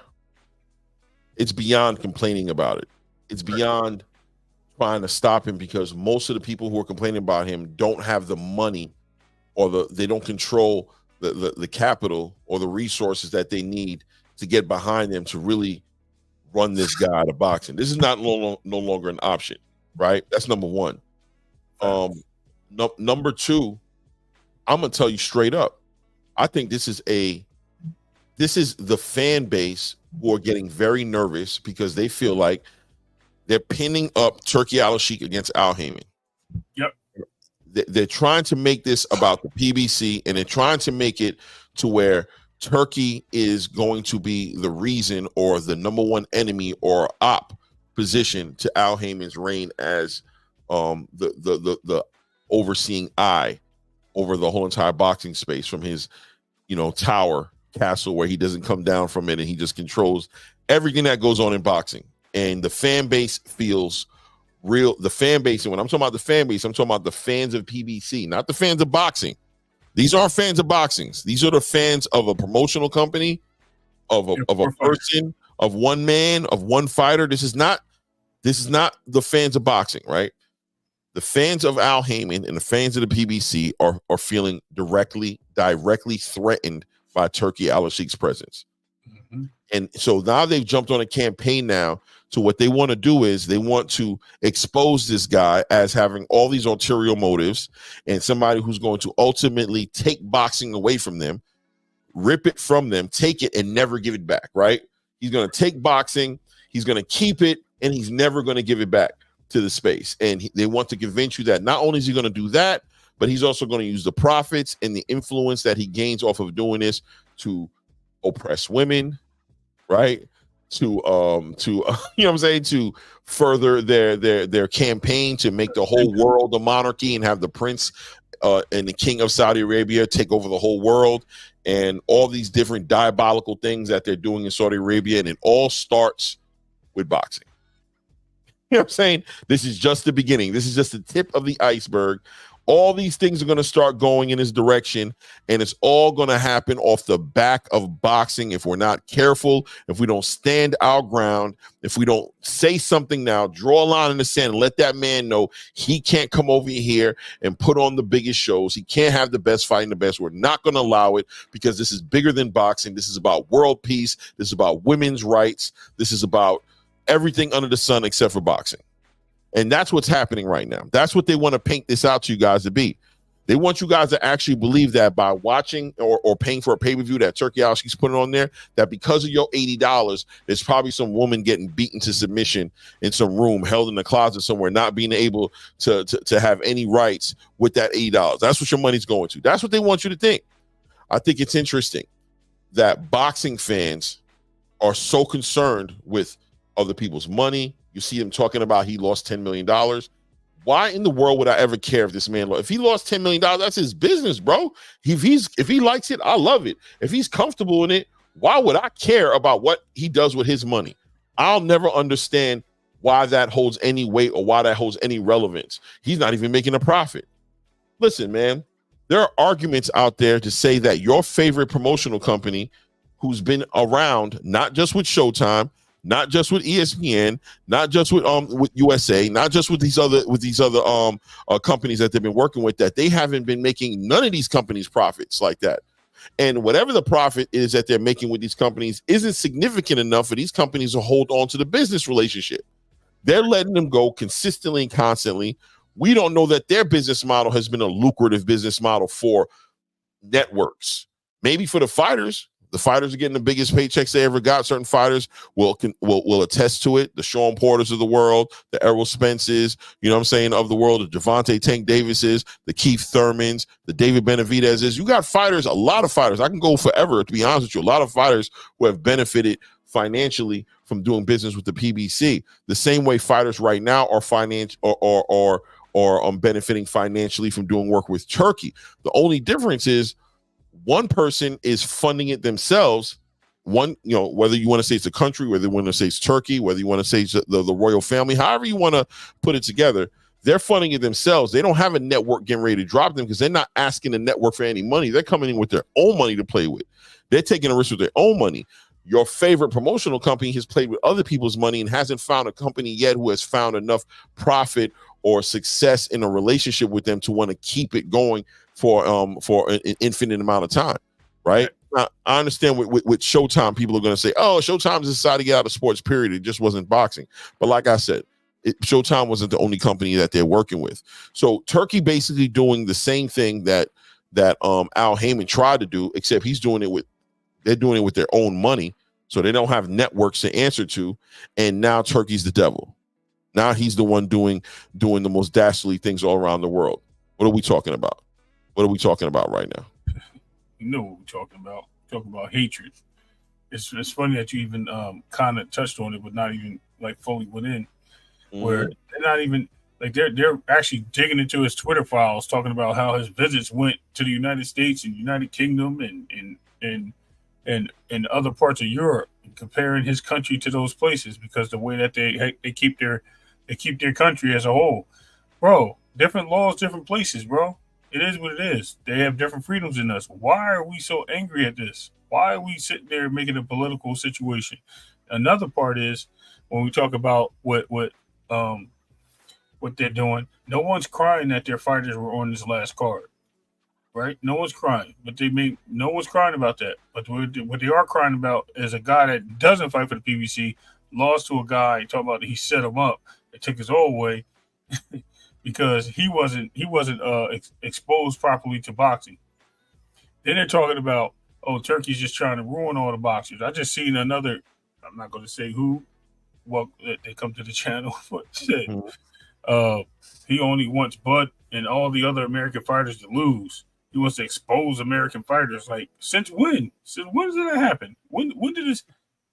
I mean, I haven't seen that as a whole because Deontay Wilder got exposed, because he doesn't box anymore, because he just wants to be a one-hit one hand sledgehammer and just punch everybody with one hand, no defense, no nothing, because Jared Anderson got beat up because he never fought nobody and they kept him. What'd you say, in a bubble? Yeah, because they protected him and let him fight like a cruiserweight or a light heavyweight instead of a heavyweight.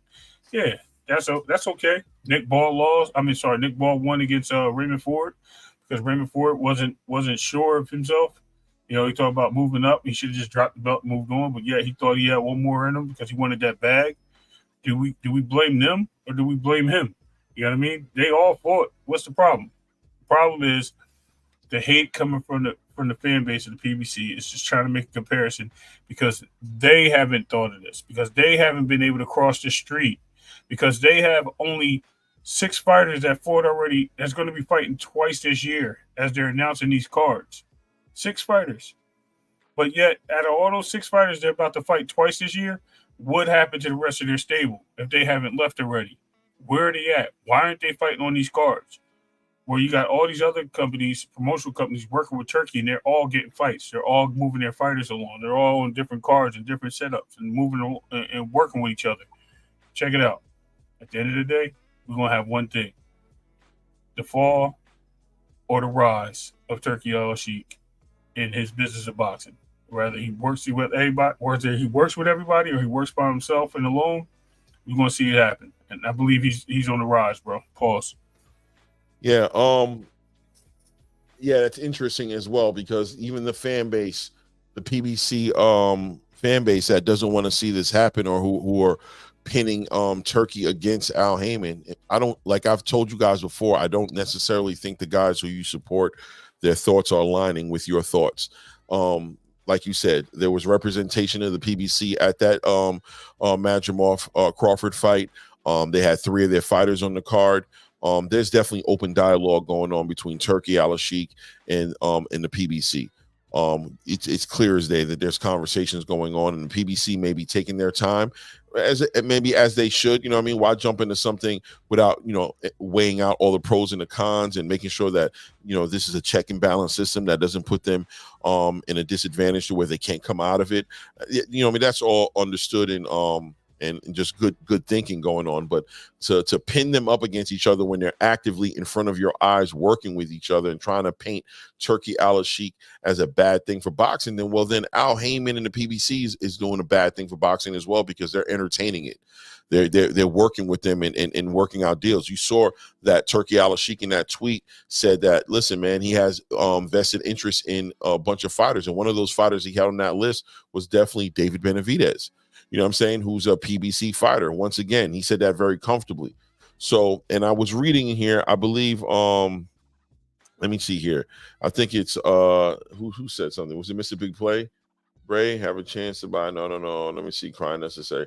Okay, J Cash, the Money Man, says, I don't think, he says, let me put this on the screen so when I can answer it. Boom. He says, I don't think people are crying necessarily about what Turkey said in the tweet.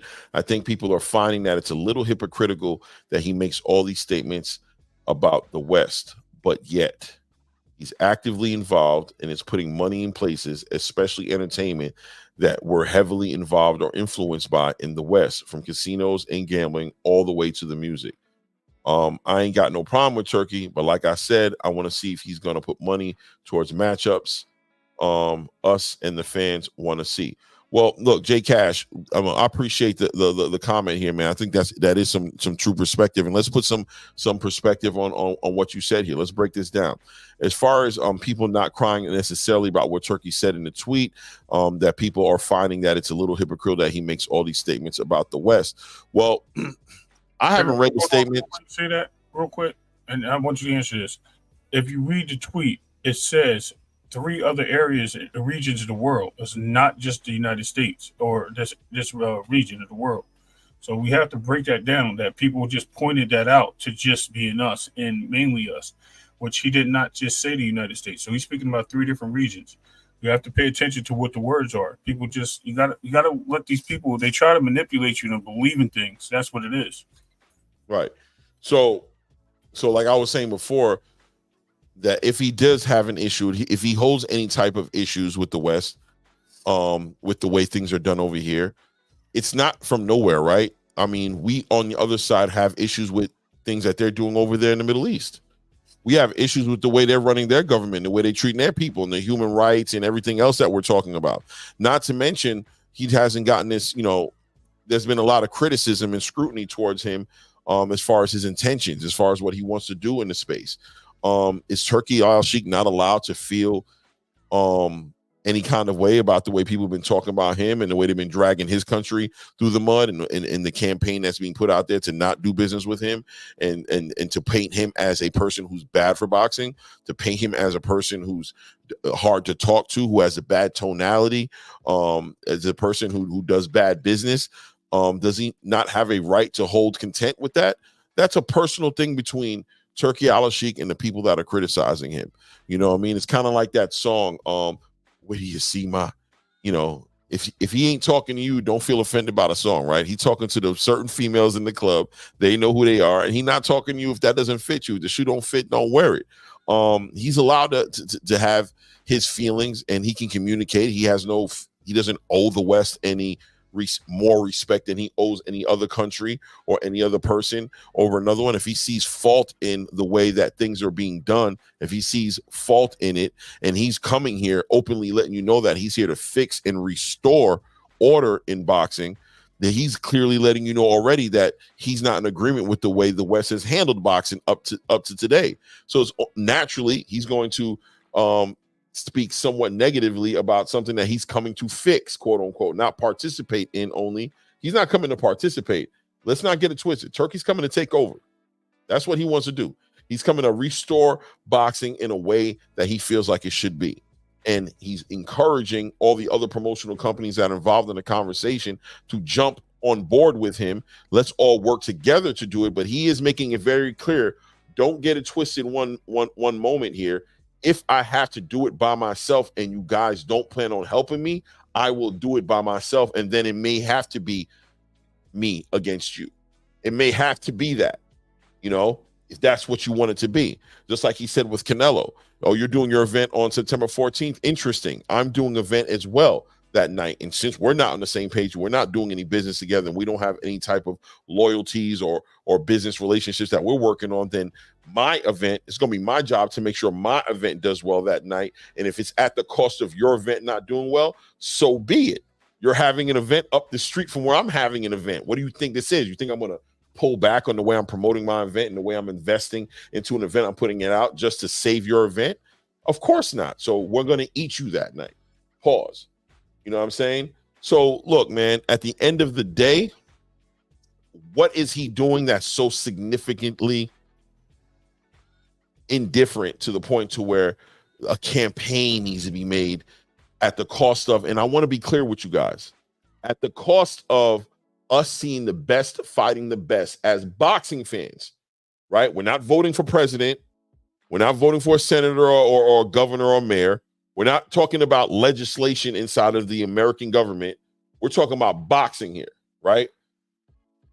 Are we going to stand on the side of the argument that keeps us stagnant where we've been, where we're just sitting here wondering how come the best aren't fighting the best, why we can't get the fights that we want? Are we going to stay in that space? Or are we going to say, listen, man, his political position, that's his business. The way he runs his country, that's his business. The way he's negotiating with Canelo or with Javante or with Oscar or with Eddie Hearn or Frank Warren or Bob Arum or Jared Anderson or Terrence Crawford or whoever else he's working with, that's their business. That's their business. That ain't got nothing to do with us. Our concern should be the fights, and that's it. As long as he's doing that, as a fan of boxing, why would I turn that away and choose to stay stay confidently where boxing's at right now? I think that's a legitimate question to ask anybody. Stop Turkey ain't no on Canelo level when it comes to bringing the people out. I don't know what you want me to say to you. Why? I know I didn't say that. I didn't say. I don't know what to tell you, bro. Like, I didn't say that, right? I guess you're pulling that from the idea that I said that Turkey will be competing with Canelo's event that night in Vegas. I don't think Turkey's competing with Canelo. It's just if we're gonna have an event the same night up the street from each other, I'm gonna make my event as big as I can make it happen. And I mean, look, not for nothing, TY, I don't know how Canelo's event is gonna do that night, because I'll be real with you. I'm not impressed with that card. I'm not. Yeah. I'm not impressed with that card, bro. I'm not impressed with who Canelo's choosing to fight. Maybe I'm alone on that island. Maybe I'm the only one who's not that impressed with what Canelo's doing. Maybe there's, I don't know. I'm not saying Turki will do better than him. I don't know. I'm just saying at the end of the day, it's not the tallest task in the world, because it is tall because it's Canelo, but is it a Canelo versus David Benavidez fight? You know what I'm saying? Is that what it is? Is it a Canelo versus Terrence Crawford fight? Like, is it a big event like that, or is it just Canelo versus Berlanga and Danny Garcia versus Lara Arislandi, or whatever, you know what I'm saying his name is, or Rolly Romero fighting the Phantom of the Opera? I have no idea. You know what I'm saying? The guy, you know what I'm saying? Like, what are we talking about here? You know what I'm saying? But it doesn't need to be that way, one way or the other. I don't care. I heard somebody, bringing up earlier today, and not only today, yesterday, it's always been brought up that people are like, oh, this person sells this many pay-per-views. This person puts this many asses in seats. That's why, bro, I don't care. When it comes to the boxing game, I don't care about pay-per-view sales. I care about one pay-per-view sale. You know the sale I care about? What pay-per-view sale do you think I care about, Ray? Mine. Right. Mine $80. That's what I care about. I don't care about the other 999,000, 999,000 sales that are going on out there that would make them I don't care about not one of them. I care about one pay-per-view sale, and that's the one that involves the money separating from my bank account and going into their bank account. I don't care about none of the people in the stadium. I don't watch boxing to watch the people in the stadium. I watch boxing to watch boxing. That's why when Turki was having events in Riyadh and it wasn't that loud of a crowd, I actually enjoyed it. I'm like, wow, I could hear the coaches giving instruction. I enjoyed the living daylights out of it. I could give a damn who's in that damn building. You know what I'm saying? None of those numbers mean nothing to me because I don't break bread with none of those fighters. None of those fighters are inviting me to their cribs for Thanksgiving. They're not giving me tickets so me and my family can come watch the fight. They're not paying none of my car notes or the mortgage on my crib or anything like that. I don't give a damn, bro, about their sales. I care about the fight. So when I hear about, an event out doing another event, what does that mean to me? What does that mean to me? Especially in a situation like this where I know Canelo's doing something that listen, man, I'm going to be interested in seeing what those pay-per-view sales look like, because I think a lot of Canelo fans, or personally, I think a lot of them are getting tired of this what they're going through with Canelo. And I think you're going to see a lot of fire stick boys coming out. You're going to see a lot of fire stick boys this fight who are going to be like, you know what? I wouldn't be shocked at all to see a lot of people be like, I'm not shooting him this $80. I'm not shooting him the $80 this time around, bro. I'm going to fire stick it. I don't need to see this that bad to where I'm going to pay $80. I'm okay. We'll see what happens. You know what I'm saying? LaRon says Clay, it's a cultural fight, but it shouldn't be a cultural fight because at the end of the day, boxing's an international sport. You know what I mean? Eddie Hearn's not American. Frank Warren's not American. And neither is Turki Al-Sheikh. So it's not something, it's not something where I feel like it's like NFL football or NBA basketball, where I feel like if I saw Turki coming over here trying to buy the whole NFL or the whole NBA, I'd feel a little way about it. I'm like, hold on a second, bro. What's going on here? Boxing? He can't buy boxing. It's too big. He's talking about facilitating certain fights. I don't feel no threat in it. Everybody want to see Bud versus Boots. Turki need to pay for that. It's the biggest fight in boxing, in my opinion. Ty, I want to see it, but is it bigger than Terrence Crawford versus Jermell Charlo? At 154? Maybe. I don't know. I think stylistically, I see where you're coming from. Stylistically, that fight does make sense. That fight is a fight that is going to be a very entertaining fight. Very similar to, some other fights that I've put together stylistically. Terrence Crawford and Errol Spence was a very highly anticipated fight, and that thing only did like 600,000 pay-per-view sales. So, with the storyline going between Jermell Charlo and Terrence Crawford, and Jermell Charlo being pretty much a champion in recess, and Terrence Crawford looking to be undisputed in that division, I don't know. Some might argue that Jerome Boots Ennis and Terrence Crawford isn't the biggest fight that could be made in boxing today. And I won't even bring up David Benavidez versus Canelo Alvarez, right? So, there's ways to look at it. There's different ways to look at it. Let me see. TY said, me either, but the Mexicans are coming out for Canelo. Yeah, they'll come out. You're right. Let's see. Ross Scott said, I never said that, my guy. TY, that's what your comment insinuates, my guy. What did he say? Americans and Mexicans aren't the only boxing fans. 100%. 100%, Ross Scott. 100%, bro. Let's see here. What up, chat? Ross Scott said boxing is an international sport. Facts. 100%, Ross Scott. You know what I mean? They want to put tags on it and make it sound like Turkey's coming to take something that's theirs. America doesn't own boxing, bro. You know what I'm saying? It might look like it from time to time, being that what we see here and the way they control what we're looking at on our television, what we're looking at on our social media, on the internet. It might look like we own boxing, but we don't. Especially certain divisions, like the lighter divisions, definitely we don't have no ownership on that, and the heavyweight division as well. Especially after this past weekend's, the weekend before last weekend's event, we definitely don't own the heavyweight division. You know what I'm saying? Martin Bacoli made sure of that. You know what I mean? It's cultural because of the two cultures coming together in their rivalry. No doubt, Laurent. I understand what you were saying when you said that. I do understand what you were saying. Let me see here. Hold on a second. Bear with me here. Let me go ahead. This thing is moving. No, it's better. TY say, no, it better fight than Bud versus Ortiz, but Charlo is the real champ. I like to see that, but Charlo ain't here. Well, Charlo might be here. I'm hearing Charlo's in the stirring up stuff in the background. You know what I mean? That he might be working his way back into the conversation. He might be doing that. Frequency about to get in trouble. That boy said Turkey own boxing now. He actually owns boxing right now. The face of boxing. I keep telling you guys, man.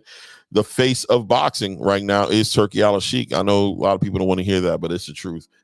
People can say what they want to say, but prove me wrong without just cussing me out and saying I'm wrong. Like, show me that he doesn't own it right now. You know what I mean? So can I ask you another question, Clay, that we never put in perspective? 100%. About Turkey.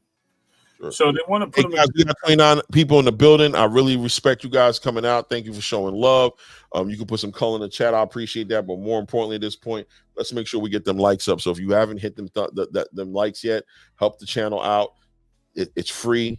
Hit the like button, man. Show us some love. I appreciate you. Go ahead, Ray. Yeah, facts.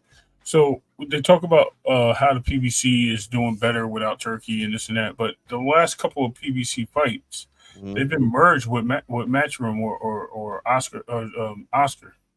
Well, the Zone, Matchroom, pretty much, yeah. That's what I'm saying. Yeah. So they're merged over there. It hasn't even been like their own thing they're putting on by themselves.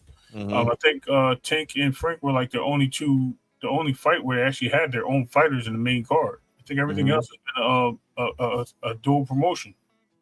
Crazy, right?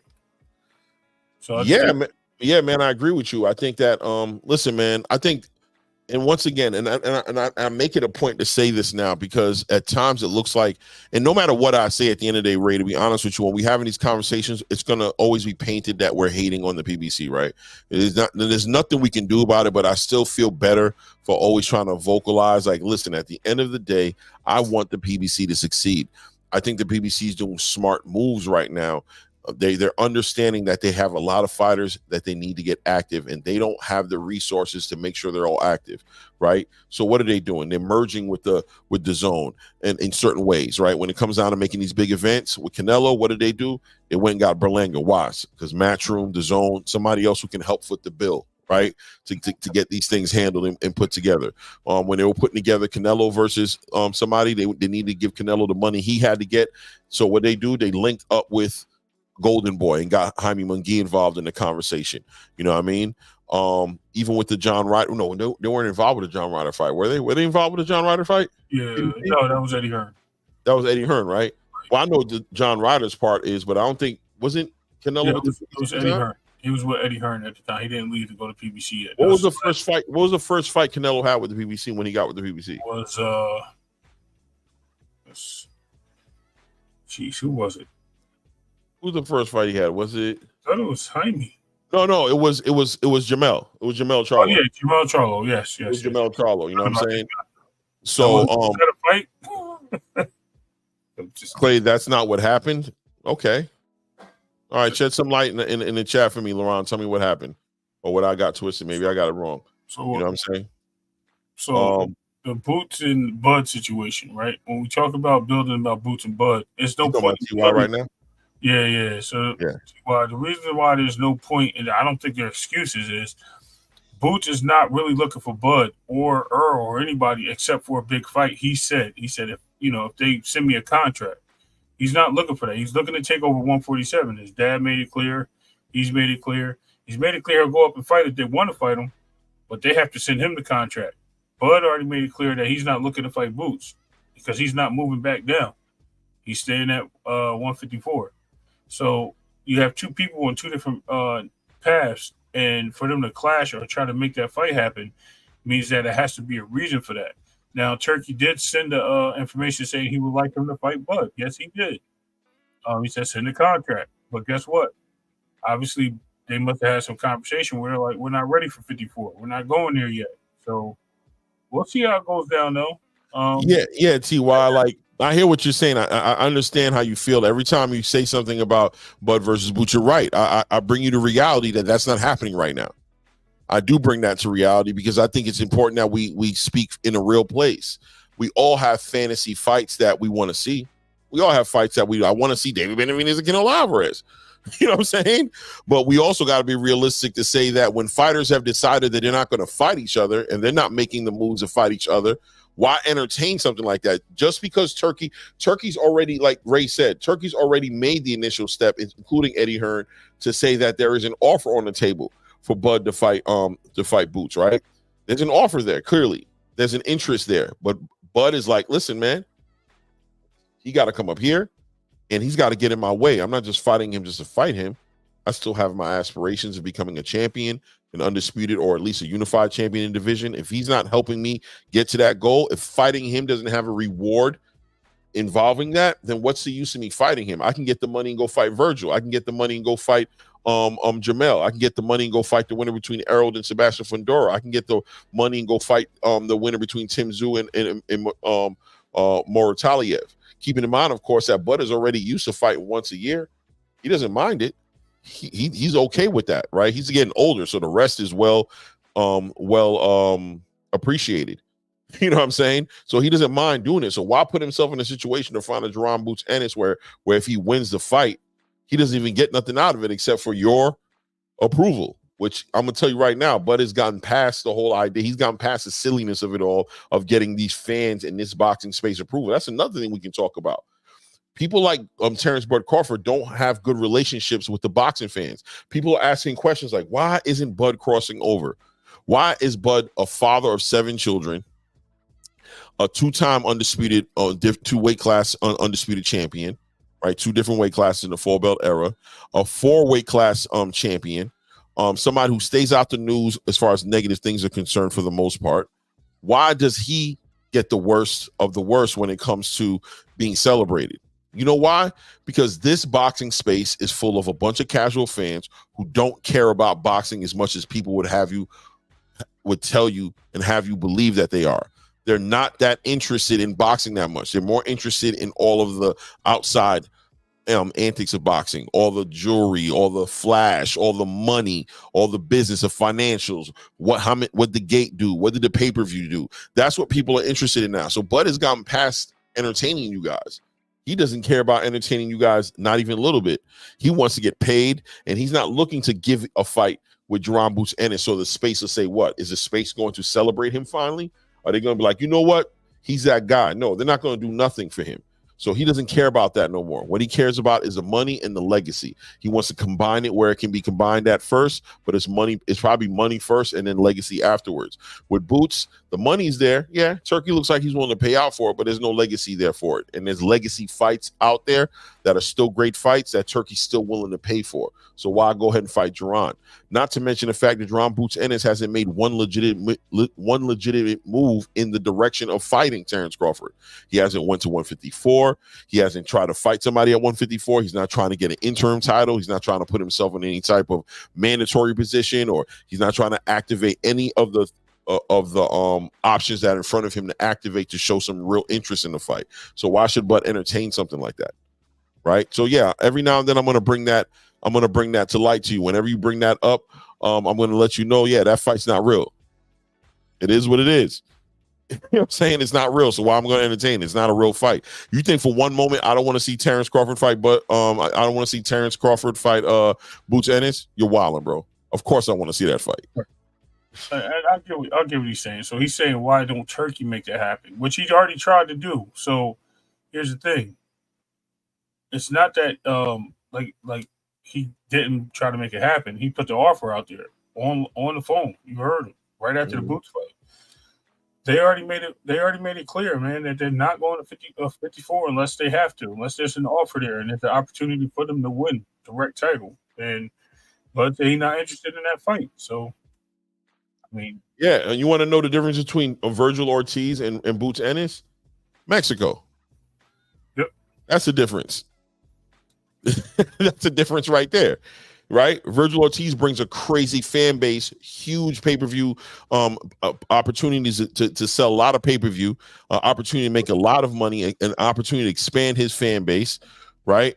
And also Vergil Ortiz is winning that WBC interim title.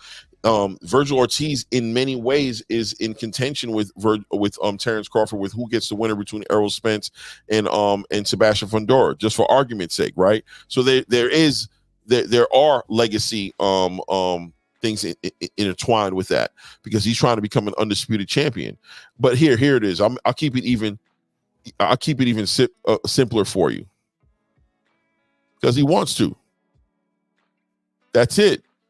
Because he wants to, and that makes the biggest difference in the world. Because when Turkey goes to Bud Crawford and says, "Listen, man, I want you to fight this guy or that guy," the easier fight to make for Terrence Crawford is the fight that Terrence Crawford wants to have. Okay, the hardest fight in the world to make with Terrence Crawford is force him to fight a fight that he doesn't want to do. So that's why Vergil Ortiz makes more sense, because it's a fight he's willing to do. There it is. Pay-per-view, yeah, TY, maybe the pay-per-view doesn't do well. But like I said, I think the last answer I give trumps everything else that all the other things that we were entertaining, right? Yeah. All right. So can I move the needle a little bit? Yeah, definitely.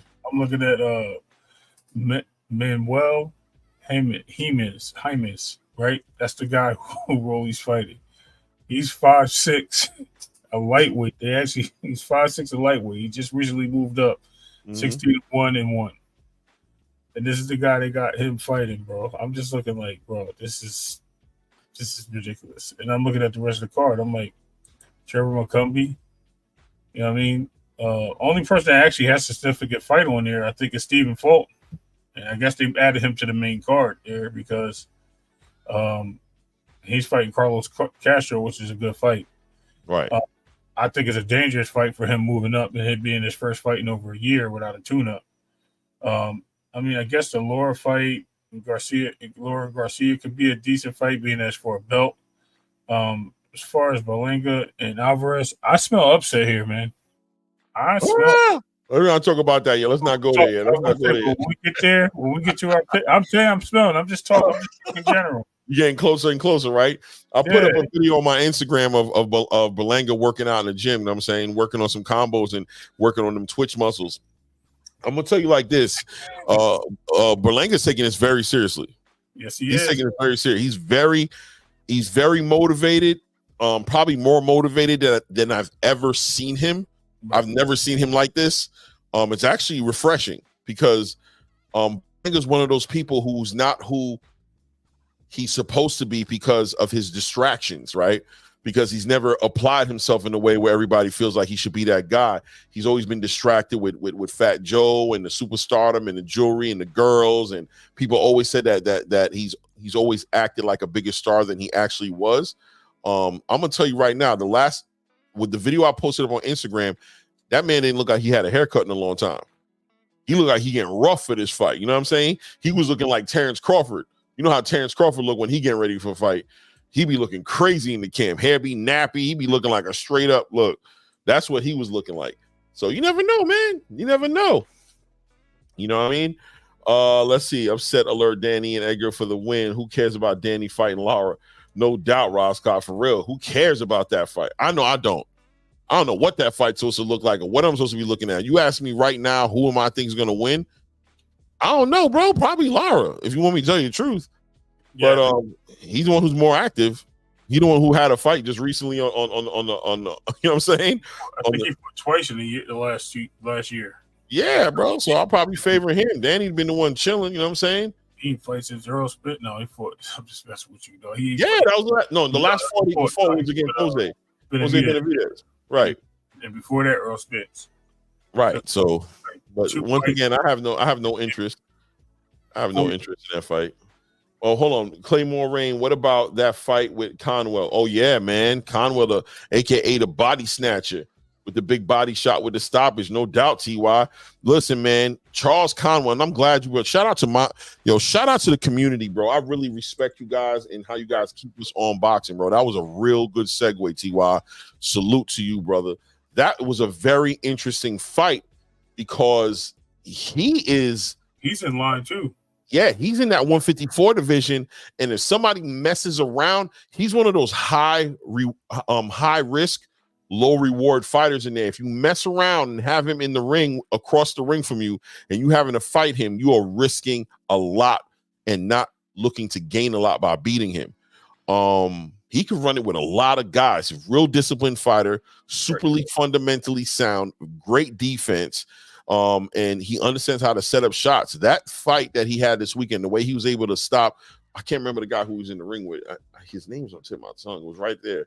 But that was probably one of the nicest. Was it the best stop of the night? Yeah. It was, right? No. I think Leo had the best stop of the night. No, okay. Well, I'm talking about on that card. Because Leo was on another card. Leo was on that ESPN card. They were the headline of their own card. Leo did have a nice, and we got to talk about that as well. But yeah, Charles Conwell is going to be a straight problem.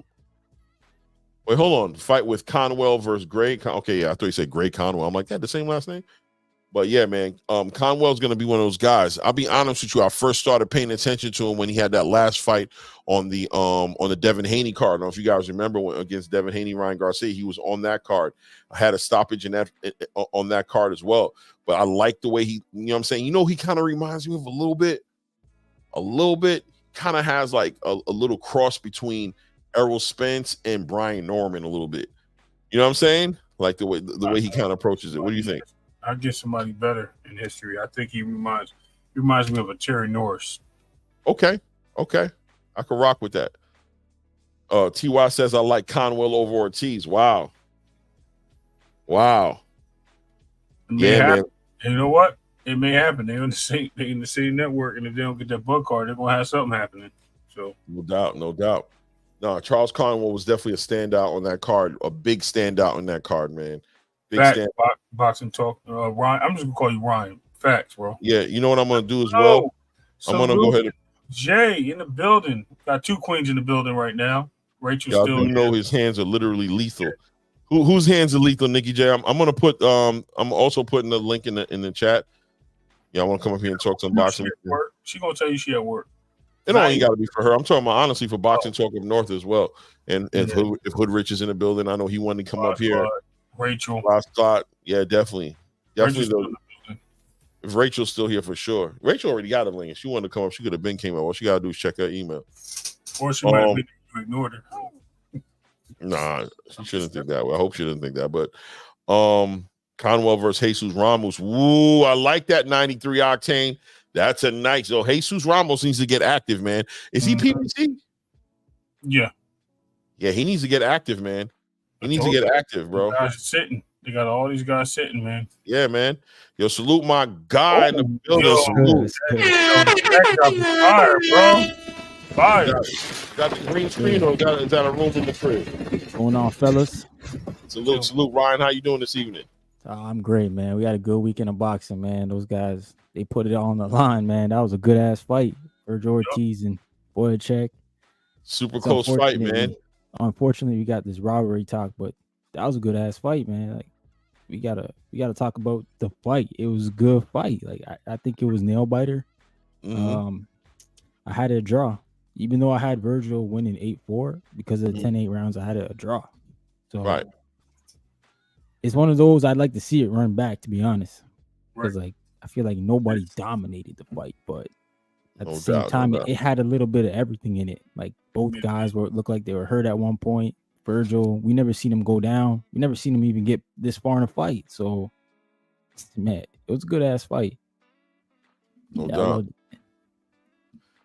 Anything stood out outside that fight? Well, first of all, you already spoke and commented on how you felt about the robbery thing. I thought that was, I mean, it sounds like you're pretty much in agreement with us that was crazy to put a robbery jacket on that event. It almost discredits and dismisses how competitive the fight was. When you put robbery on there, it's almost like, man, you making it sound like it was a one-sided affair, bro. Nah, it wasn't. Boyacek, the styles make fights, man. That's why that fight looked like that, because Boyacek just comes forward the whole time, and it's hard to look good against somebody like that. Just like the Madrimov and Crawford fight, Madrimov wasn't letting loose, and it's hard to look good against somebody who's very timid. So styles make fights, man. But at the same time, these guys they're laying it all in the ring. That's for sure. They were both going for it, and we as fans, we should love fights like that. But to say it's a robbery is just like you're putting a stain on the fight now for no reason. It's a fight 100%. Of the year candidate. Like, there's no 100%. Robbery, man. And we was calling that, right? We was talking about that for weeks before the fight. We were like, this fight right here has fight of the year candidate written all over it. It's stylistically, these dudes look like they're it's going to be a straight war from round 1 to whenever it ends. Right. And this one went all the way to the 12th round. Yeah, I didn't even think it was going to go 12, to be honest. Right. I wonder what the betting was on that, yo. It was probably plus something, but I think a lot of people got butthurt off the money off the bet. I'm telling you, I think a lot of people, all the I don't want to say all of them, but a large portion of the robbery campaign people sound like they had some money. And you know what I mean? Like they had some money tied up there. Like they lost some money and they were in their feelings about the money. You know what I mean? Like, yo, hold up, bro. Yeah. You know what I'm saying? You guys messed up my bag. That was a crazy upset bag. You know, right, Bochuk would have won that night. That'd have been a nice. You know what I mean? If you put 1,500 in that, and, you know what I mean, you was getting back some dividends on that. And that definitely got halted. That definitely got halted up by that decision, you know? Yeah, man. Yo, let me bring these other two dudes in the building right quick. Ross Scott, salute to Ross Scott in the building. And Too Rich. What's up, y'all? Too Rich. Hey, what's going on? Too Rich? Is this the thing? Who I'm thinking about? Is this the same? Yeah, this is me. I don't switch my name this sports side. Okay. No doubt, no doubt. How you gentlemen doing this evening? Oh, we're doing good. How about y'all? Man, no complaints. I like this panel right here. This panel right here, I know I can depend on this panel. I know I can depend on Ryan to do what he do. Too Rich already got a reputation for dropping straight jewels. And, you know, Ross Scott is like alumni. You know what I mean? You just know what you're going to get from him. He's going to let you know who suck, who's a bum, and he's going to bring some facts, some historical facts. Yeah, I love that. You know what I'm saying? He's going to let you know. What's good with you guys, though, man? Man, I kind of want to jump in on that Turkey thing y'all was talking about, man, because, it's like some weird, like you said, in the boxing space, it's a real weird, some weirdness going on. In most sports, us as men, if you look at football or especially say football, like Dak got a contract coming up, and the question is he going to reset the market? Is they going to give Dak 55 million or 60 million? And if you for Dak, you're going to say they need to pay him. They need to pay him. They paid all these other quarterbacks.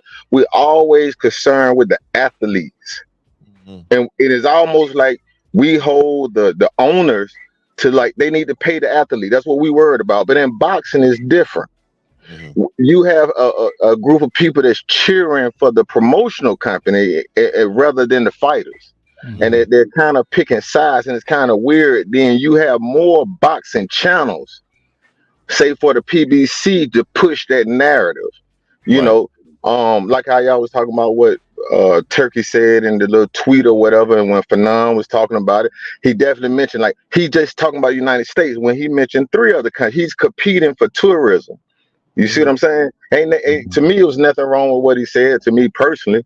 But, back to these narratives of how they say, well, the narrative, the fight didn't sell out. It was empty seats therefore Terrence Crawford is not a draw. Okay, that's an issue if you make that an issue. But I would like to, people in the chat to remember a big fight, Mayweather versus McGregor. It was said to be a sellout.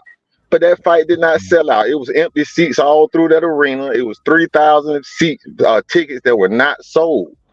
So that has happened before in big fights, but we don't have enough channels or they even care enough to push a narrative that Floyd is not a draw because that fight didn't sell out.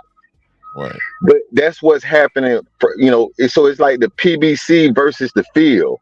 I don't see any top ranked channels. I don't see any DAZN channels that's pushing that. So it's interesting, but it's very weird to me. And what I would like to see Turkey do right now, I know he's competing, because the same thing they accused Turkey of overpaying fight. Al Heyman was accused of the same exact thing. I'm talking about exactly the same thing. They call it the lost leader strategy, where you dump a bunch of money in, and you get the fans to look your way. So you have to lose money. There's no way he's gonna take over boxing without losing money. He's investing money. That's what he's doing. Because his end game is to get tourism to Saudi Arabia. So this is just advertising. And the last thing I would say, I've been in the music business, around the music business for 25 years. If I wanted to advertise for my artists, I would simply take a $50,000 budget, rent out a bunch of clubs on the chitlin circuit, have them go out there perform, and say I make $36,000 back. Well, that means for $14,000, I was able to use $50,000 of advertising power for only $14,000. So that's what Turkey he putting on cards he couldn't possibly profit on right now. He's investing, and it's a difference between a loss and an investment. That's what I got on that. Appreciate that, man. That was a good breakdown, man. That definitely put some perspective on it. And yeah, I've been trying to kind of explain close to the same thing. Like, you don't know what the strategy is, what the business plan, that he has behind what he's doing. And he might not be so as concerned as you guys are to see a profit right now. Because we definitely got a part of the space right now that's very concerned about Turkey's profitability and how much money he's making. And if this is a sustainable thing that he's doing, they're very concerned about it. And I think I think there's no way for any of us to actually get all these intangible facts that are involved with really seeing whether the plan is working or not. We don't have access to that data, right? We just have a visual from the outside looking in, very superficial vision on what's going on, and people are trying to assess this in a way where there's big time intangible data that you guys don't have access to properly assess what's going on with his money. My advice is get out that man's pockets, bro, and enjoy the bro, because you just don't know. You don't know. You see me put like a fire pit out my backyard. You see me put a brand new fence up. You see me do a bunch of stuff, and you're trying to assess if I saved money, made money, if it was cost effective, if it made sense, if it didn't make sense. No, bro, if you want to come over and enjoy the fire pit, come over and enjoy the fire. I'm throwing a barbecue at my crib. Come enjoy my new yard. Stop trying to get in my pockets and see, you know what I'm saying? If I say you're wasting your time, you're not allowed in that conversation. You're not going to come up to me. I'm not going to show you the books. I'm not going to itemize and show you everything I spent on and why it made sense and why. That's none of your business. The party's on Saturday. It starts at 6. We're going to have ribs, burgers, hot dogs, good music, bottles on me. If you want to come through and have a good time, come and enjoy the party. Otherwise, stay your nosy behind at your crib, bro, and don't come over. You know what I'm saying? Don't worry about what I spent to put this thing together. So I definitely feel where you're coming from. Yo, Ross Clot, what's good with you, family? Oh, man, I'm over here chilling, man. Hey, I thought I kind of feel like Ortiz might have pulled off a victory, but I don't know. I got to watch it again. But one of those rounds, I don't know if they scored it. It should have been a 9-8 round for the European dude, because one of those rounds that he got knocked down in, he actually finished off strong and won that round. And I don't know if they do that now these days, score rounds like that. Some of the judges, they don't score rounds properly. But to get back to what y'all talking about with these channels, I think a lot of these, when the brother just said something about there's no DAZN channels or top rate channels, there probably is. It's just overshadowed by all these PPC channels, and they're flooded everywhere. And I think right now, these fans are so frustrated right now that they don't really have anybody, and their fighters are losing. Right now, all they have is Tank Davis, and that's all they're holding on to. And that's why a lot of those boxing fans don't want to see Tank Davis fight certain people, because they can't afford to have another guy, one of their guys lose. They can't do it. PBC is 24. PBC is 4 out of 24 fights with Top Rank. They lost almost every single fight outside of PBC. So that will tell you right now, they're not trying to really do business like fans think. Trust me. they need PBC. Like, for all we know, if they don't sell as much, we don't know what the contract is for Amazon. Because once Amazon drops them, then what? You might have to go to Turkey. Mm-hmm. Whatever happened to the Netflix thing? I don't know. Look like Jake Paul got it. No, we know that. I'm just throwing shots. I'm just messing with Yeah. As fans, we got to understand, when two competitors compete, we win as fans. Because like you say, if Turkey blowing the bag, we got some good 50-50 fights to watch. And what's going to happen is they're going to put pressure. That's why we right after that, we got Chuck, we got Ortiz, which was a good 50-50 fight. And that's going to put pressure on the PBC. So we could root for Turkey. We could root for Al Heyman and the PBC. Just give us the fights. Give us some 50-50 fights. That's how you bring boxing back. We need 50-50 fights. 100%. You know what I mean? And, you know, I don't know if Ray or Ryan want to add to it, so I'm going to be quick and just say that there's two sides of this conversation, guys. There's the fan side, and then there's the promoter side. You guys aren't promoters. You know what I'm saying? You got to know who you are in this conversation. Play your role the right way in this conversation. You need to be speaking from a fan's perspective, and from a fan's perspective, Turkey's way, what Turkey's bringing to the game, benefits a fan. He's adding checks and balances to the system. He's letting you know that there's other options. You don't have to sit there and watch what they give you. You can get fights that you want to see, competitive fights. Make a choice. When that choice comes out there, whenever it's a competition, capitalism kicks in. Everything starts to get better. Exactly. Improving their product. Everybody starts improving what they're putting out there. And who benefits in that type of situation? The consumer. The consumer gets the better product, or at least gets the opportunity to get the better product. Stop speaking from the point of view of somebody who's losing money or making money by what these events are doing. That's not what your position is in this conversation. You're the customer. Only thing you should be concerned about is that quality product coming across the table. And if that, and whatever it takes for that to happen, I would think that would benefit you to be on that side of the conversation. Exactly. Couldn't said that better myself. And not to mention that, you know, I don't think anybody ever wants to kick in the back of the PBC. I actually want them to actually stay strong. I want a solid foundation to build on. I want to see their fighters fight. I don't think we're seeing enough of them on these cards. And because we're not seeing enough of them on these cards, I think we're questioning, you know, are all these things true or what's going on? But then there seems to be deflection towards Turki Al-Sheikh. So people are moving the needles to other places, like what he's doing over and move. And as his boxers are actually, what's crazy, his boxers are fighting on these cards. And are they doing it because they got to get them exposure and they can't afford to pay their boxers? And like I said, all their fights this year, except for the Tank Davis fight, it's all been promotional fights. I don't know if Tim Tszyu was. I don't think that was, but regardless. So three out of the 5 fights or 4 fights that we have. 2, what is it, 3 or 4? Now 4 they only got. So 2 out of 2. 2 of them were co-promoted. That's a problem, if you ask me, and you're depending on somebody else to pay half the dividends to the fighters because you can't afford to pay the fighters or your lack of, because Amazon is not forwarding you the money. When they made that offer, they made the offer for 12 to 14 fights. We haven't gotten that, and this is not a bashing on them. We just want to know what's going on because we actually want to support boxing. We want to support it in every avenue, every corner, every street, whatever you want to call it.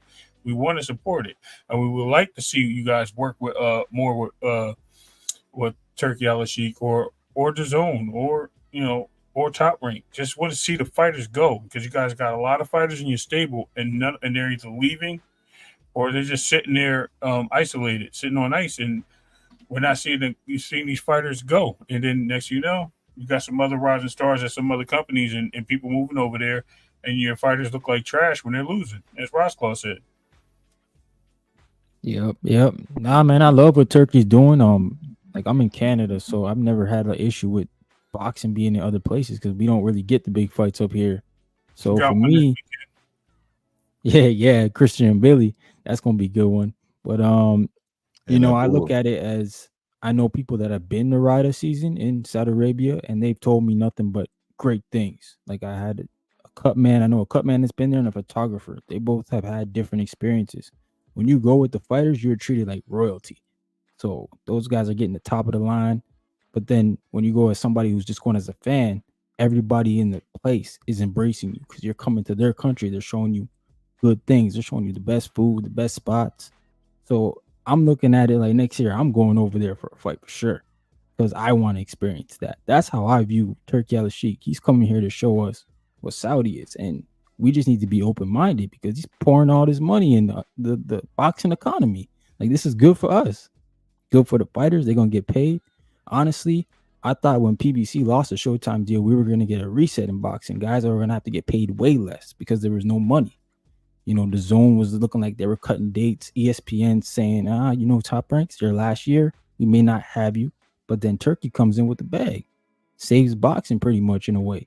So I'm happy with what he's doing. I got no problem with it, man. We just got to love it, man. He's spoiling us right now. Us as boxing fans, we never had this in a while. I feel like this is like a Don King era. And I never got to live through that. So I'm living through my Don King era right now. So I'm enjoying it while it's here, guys. Man, and look, Ryan, it's so interesting that you said that, right? That you never lived through that era and you're getting your opportunity now to live through that era. That's a significant thing you just said right there, because that's why I try to tell a lot of the fans right now who just, in my opinion, don't know what it's like to be in that atmosphere. They don't know that competitive atmosphere where the best are fighting the best and you're on the tip of your seat, like who's going to win this fight? Man, this fight's going to, I don't even know. Like if it goes this way, he wins. If it goes that way, he wins. Like that feeling, you guys don't know nothing about that feeling. And, God willing, inshallah, like that is given to you guys, and you guys will never allow this to happen again until you have to school your children about this time period, so that maybe they're arguing, and when they're casual, you can bring them out of that casual itis that they're in, right? That casual itis that they're in, and let them know, like, you were bugging, bro.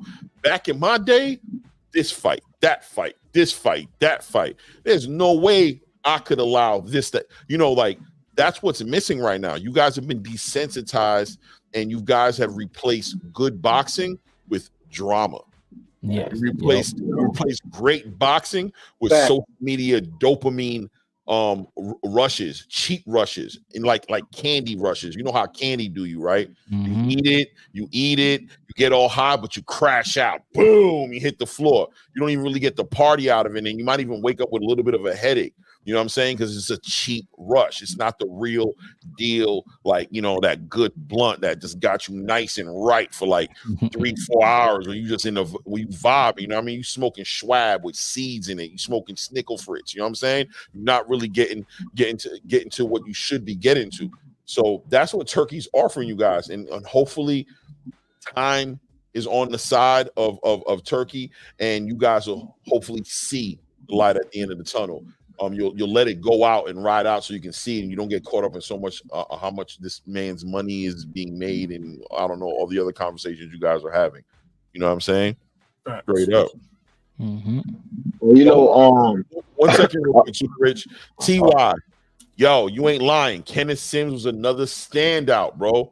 He was a standout that night, man. Another standout. That was actually that fight right there. Kenneth Sims, and he was fighting against, I want to say, a Dominican or a Cuban. I can't remember what that guy's name was, but that was like right there along the Vergil Ortiz, Serhii Bahachak fight to a degree. Like kind of went the way I thought that fight was gonna go, as far as stoppage and everything, but how it was a straight. They were throwing down, bro. They were throwing down. Super fight.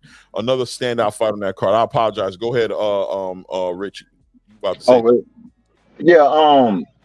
Right now, what's happening? Everybody valuing the casual fan, and by valuing the casual fan, it's almost like you're dismissing us hardcore fans.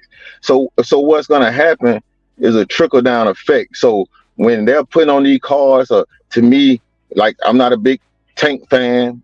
I'm a fan of the talent, but not of who he fights. And so when they put on this card, when I go to work and I'm talking to people, they're like, man, Tank fighting, no man, that joker ain't fighting nobody. You know, that's what I'm gonna say. I'm gonna tell you how I feel. He ain't fighting nobody, man. Oh man, he the best, that man, the joker ain't fighting nobody, you know, blah, blah, blah. But when Turkey put on that card, or even going back to I think the prequel to Turkey was Crawford Spence.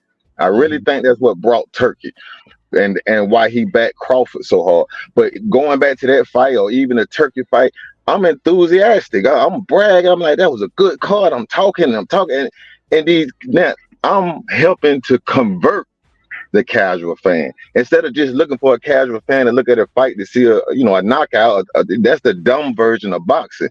We have to convert casual fans to hardcore fans, and you're only going to do that by putting the best athletes out there to represent the sport. We watch the UFC do this. You know, even though they fighters have losses and stuff, they're constantly putting the best against the best, which is driving the fans crazy. So we're going to go out here talking about Turkey. It's a lot of people right now in my job that know about Turkey that didn't know about him before. Because I'm spreading the word as a hardcore fan. I'm spreading my excitement. You know, and I think it's going to convert the casual fan into a hardcore fan versus a crapshoot each time. Is this particular fight going to bring in the casual fan? Boxing is broken. It's going to have to be fixed and restructured, and it's going to take some time. So we got to be thankful that Turkey got a bag to blow to give us these fights that I think in another year or two are going to slowly start to convert boxing or bring boxing back to a point where we used to love to watch 15-round fights, not just a knockout, you know. So yeah, man. And you highlighted something significant, Rich. That staying power is what you're talking about. The kind of investment that's needed to be made in boxing right now in order to get it to that space. It's going to have to take somebody who has some money to blow. You said it, somebody who's not looking for that profit up front. It's kind of like you can open up that restaurant, but if you're not ready to not make a profit for the first 6 months to a year, that restaurant's probably going to fail. No matter how great your intentions are, no matter how great, if going into it month number one, you're starting to look at, man, how much did I spend on pasta and buns and hamburgers?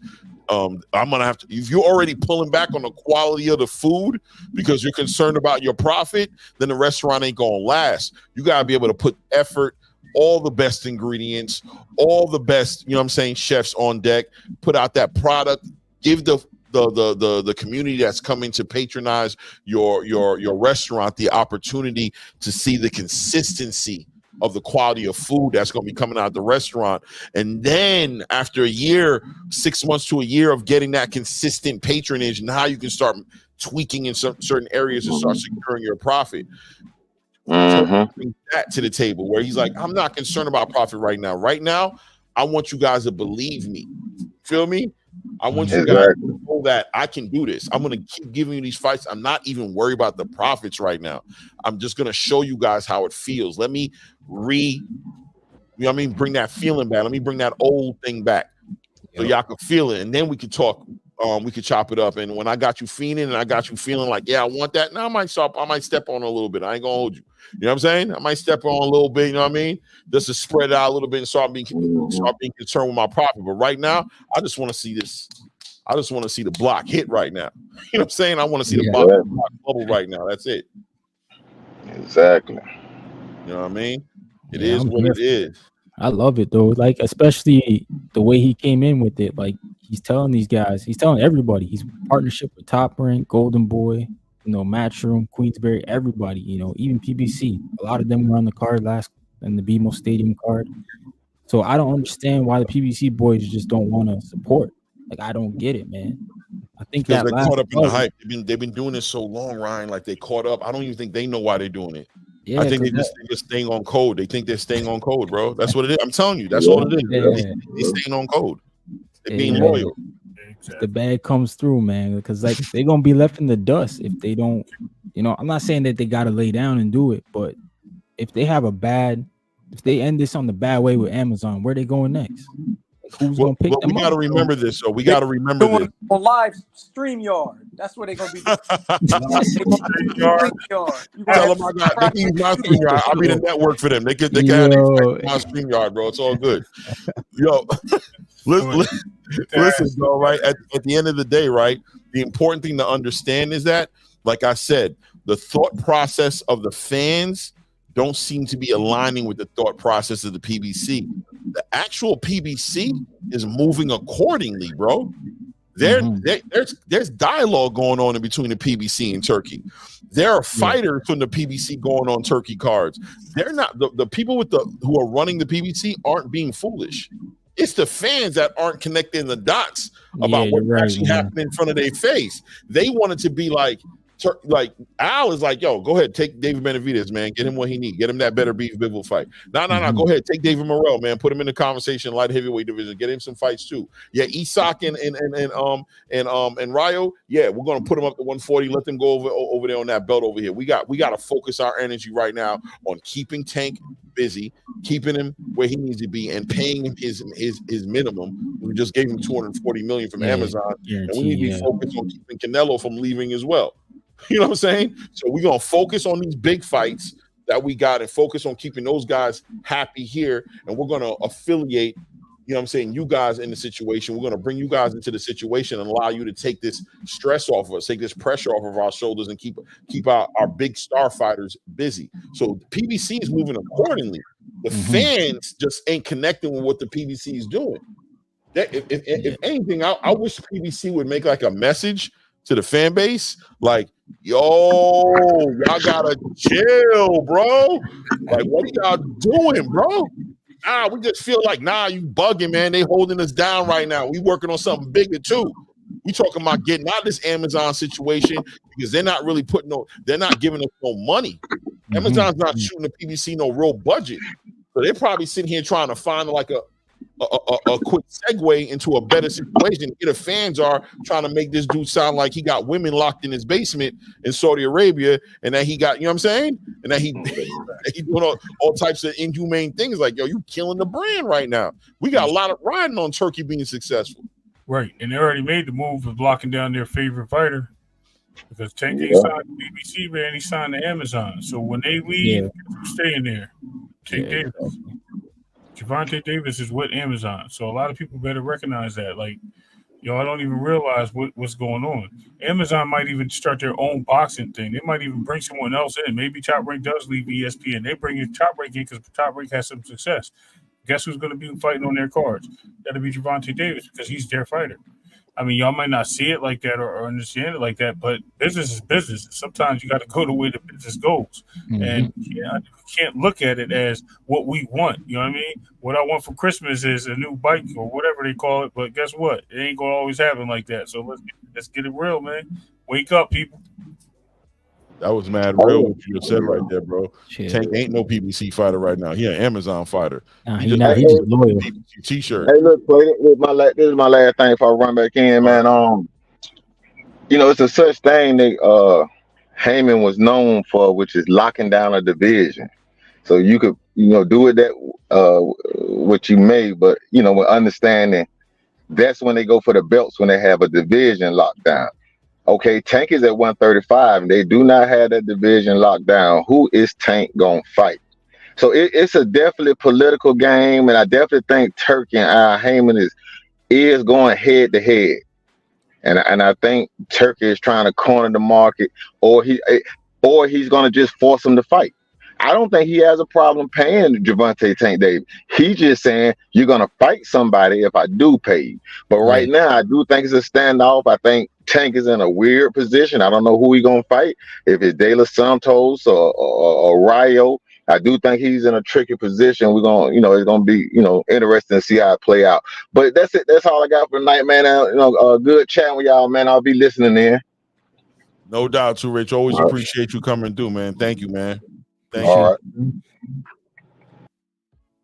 Yeah, man, that was some great input from Rich. And what you said, Ray, what I thought was very interesting as well. If the PBC leaves Amazon and moves on from that relationship, does Tank leave with the PBC and leave the rest? You know what I'm saying? Does he leave a part of $240 million on the floor and bet on PBC being able to secure another network that's going to guarantee that money? He better not. Or does he make a hard decision? You know what I mean? And move in a different direction. That's very interesting. That's very interesting right now. Now he'd have to. I think he stays with Amazon because that's where your freedom is, right? These guys all want to be like Devin. Remember, Devin was moving around. They all want to do it, but when you get to do it, you get to find out who boss and who really not boss. And Devin did the boss way. He was picking his fights. Tank is in that driver's seat. He don't want PBC to have that over him, but I mean, it's business, man. You got to do what you got to do for yourself. This is boxing. You don't do this for long. So you get the money and get out, man. That's the way I feel. But especially when you work this hard to get to this chapter in your career to where you're trying to close the show in a great fashion, right? In rare form and fashion. You're trying to leave with the biggest bag you can. Tank is not cousins or brothers or of the PBC. He's a client and somebody there who's making money. Is he going to put his own actual interest to the side in the spirit of helping the PBC? Maybe he will. Maybe that's the kind of guy he is, you know what I'm saying? But it'll be interesting to see how that turns out if they end up, not renewing or not continuing that relationship with Amazon the same capacity they were doing before. I know right now Amazon looks very cautious on how they're doing business with the PBC. They're like, all right, we're going to hold up our end of the deal, but we're monitoring every penny we put in and every penny we get out. We're not overdoing it, but we're going to do enough because we do have a relationship with you and your success is kind of linked up to our success. We did jump into this venture with you, but at the same time, we're not doing a turkey move with you guys. We're not sitting here talking about, we don't need to see our profit for 3 to 5 years. Nah. Showtime, it didn't work out with Showtime or any of those other networks when they did that with you. We want to start seeing our money, trickle in a certain way.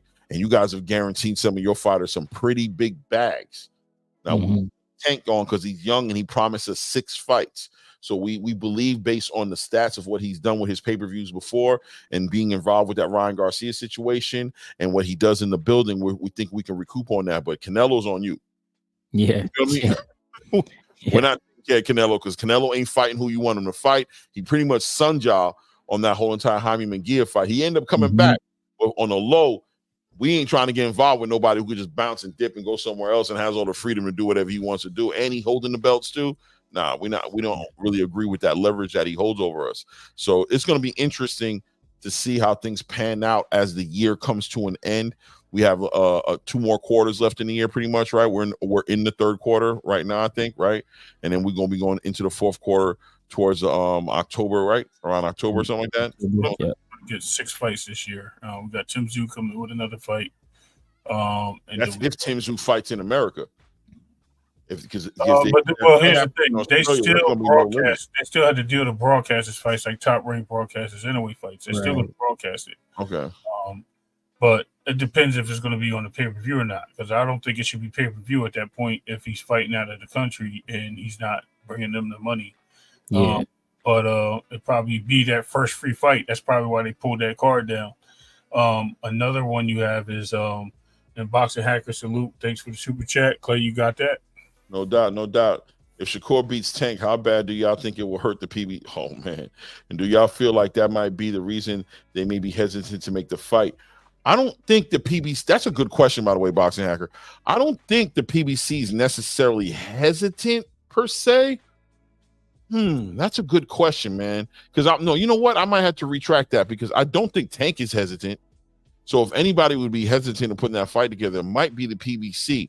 If Tank were to take a loss against Shakur Stevenson, I think Tank is such an exciting fighter that I can't see that taking away all the value of his future fights. I still feel it will be at a minimum competitive, and I don't see it hurting him bad. I'm sure it'll have some sort of an effect. Losing is never a good thing, right? But is that the reason why the PBC may be hesitant on putting that fight together right now? That's a good question. I'm gonna leave it up to the panel. Y'all let me know what y'all think about that. Jay put it in there perfectly. She said it depends how he loses, which is 100%. Right. That's a fact. They're running out of stars. I mean, Wilder is gone. Errol Spence is lost. Like their stars they don't have any more big names except for Tank, so they got to hold on to that as long as they can. Yeah, wow. If Shakur's running, you know what they're gonna say, right? He ran, and this is why he beat Tank. But like you said, PBC never invested in the young stars like Top Rank has done, and these other guys have done. Like they're at a standstill now. Like all their fighters are like in their 30s, coming up.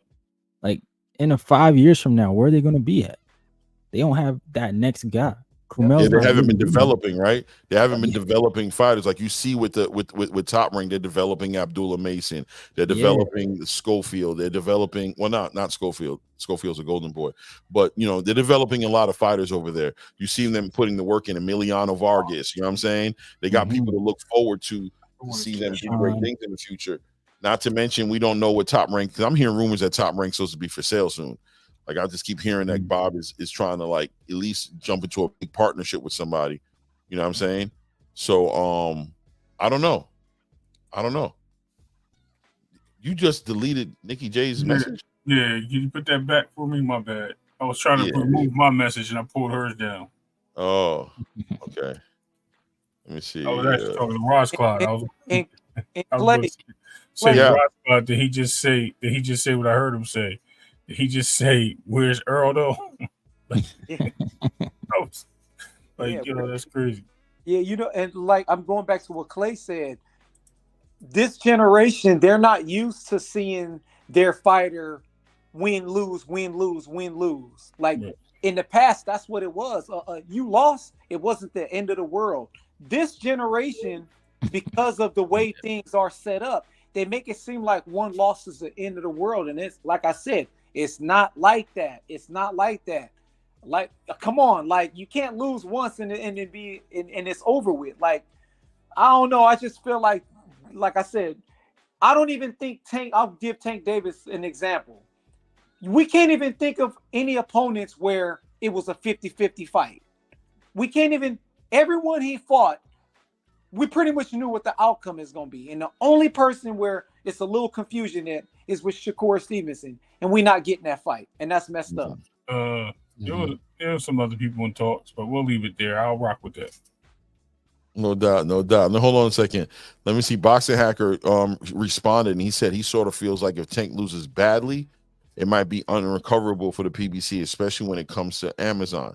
Now, that's two separate conversations, right? So you got PBC who's got that relationship with Tank, and I don't think they give up on Tank. They know better than do that. But this Amazon aware could affect the Amazon's interest in renewing when it comes time to come back to the table and do something big. It could. I don't know, man. But I mean, they guaranteed him already $240 million, so he really ain't got nothing to lose, man. I mean, look, the big fight is Shakur. I mean, look, there's other fights. I don't know, man. Once again, Boxing Hacker, I'll be honest with you. I don't think the PBC is getting in the way of that Shakur fight necessarily.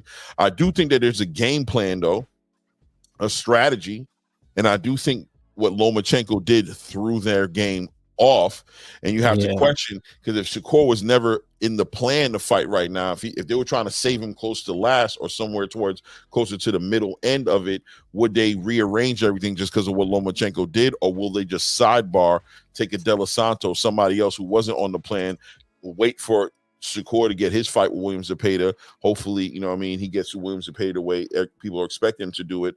Wait for Lomachenko to come back next year and then get right back on the game plan, which is fight Lomachenko next. You know what I mean? And save Shakur for later. Something about that strategy and that game plan. You can either let somebody throw you off and start adjusting and moving things around, or you could do something else like sidebar with the De Los Santos to stay on the game plan, because if the strategy was the best strategy that put you in the biggest profit potential, you might not want to jump off that strategy and allow Loma to really derail what you got going already. What do you guys think? I'm glad you mentioned Loma. I didn't even hear what you were saying, Clay. I'm sorry. I was trying to fix something over here on my computer. But I do think that Loma may be the option of Tank. I think he has no choice either to pay him the money or he has to go to De Los Santos route. We know he's not moving to 140, and I doubt and I think someone had talked to me about him going up to get a fight at 140 for a belt, and I'm like, why would he do that? It doesn't make sense if he's not going to 140, because he's a person that believes in saying what he says, right? He didn't go up to fight Devin. His team was saying that he was too small and he ain't doing it, and he even admitted himself catch weight. So if they do a catch weight, there's no title on the line on either side. So then it comes down to if he fights fights Loma, he's going to have to pay him to fight him, or you got to fight De Los Santos. There's no one else. Like they were saying, everyone's over at Top Rank. Everyone's over at the Zone. Where are your fighters at 135 over there? You only have a few. And if you don't put those fighters up, then you exactly the minority. They're in the minority. So they have to figure that out. They really have to figure that out and get it together, or they're just going to be stuck. And it's going to just hurt their business. It's going to hurt their side of boxing. And let some people come in, let them make the fights, let them pay the fighters, help you out. And you already been doing that with co-promotion, so you might as well let it happen now, even with the Tank fight. You know what I mean? Just co-promote it with Top Rank. Let it happen. Let Turkey get involved. If he can drop a little dime, a little incentive on there for you, let him do it. It only helps build better boxing for us.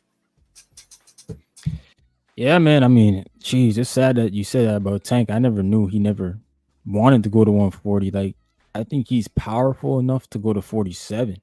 And I'm saying that with I agree. With Amazon saying to him, hey man, we got to make some money. There's some names at 40 and 47. Why don't you go fight those guys? Because I've always viewed Tank as an extremely talented fighter. We just haven't seen it all yet. I want to see it all. And I think there's dudes that can bring it all out of him. And they're risky fights. They are risky fights. They're going to be tough fights too. But at the same time, I think he's got the power to go up that high, like Roberto Duran, man. He can do that stuff. He can move up. He's skillful enough and strong enough to handle it.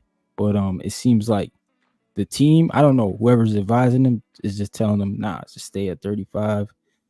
I don't get it, because Floyd was the mentor, boy. Floyd was fighting everybody bigger than him at the back half of his career. He was fighting at 54, and there's no way Floyd was a 54-pounder. Like, there's no way. Beating on Canelo. Well, Ryan, what he was saying is when he fought Ryan, he said he's not fighting Ryan and letting him swell up to 170, 80 pounds and beat him up. He said it hurt when he was fighting Barrios and Barrios was hitting him. He already mentioned that, he's not going back up to 40. He's on record saying he's in interviews. So, I believe he said that. But then when you got Leonard LRB. Okay. I was going to say I had to pause. Names. All right. When we got Leonard LB up there saying these things like, "Oh, Tank ain't going to 140. Oh, you can't send him a contract." It's all excuses for the team. Tank has never said these things, which is true, right? Except for the time that he said he wasn't going to 140 and things like that. That was back in the day. But now, when people are speaking for him, how does he make it when he also said that my team makes these fights and they wanted Pitbull, and they want Pitbull? So it's a lot of different things going on. There's a lot of clashing going on. This may be a delayed fight from him wanting to fight in November to not seeing him in January or February of next year. No doubt, man. I agree. What's up? What's on your mind, Ross? Are you busy, or are you good? I agree with what he said earlier, especially with the 147 division. It's actually kind of weak right now. Tank Davis could probably move up there. Maybe do like Manny Pacquiao, do some 144 pounds, stipulations, 145-pound stipulations, and get it popping. But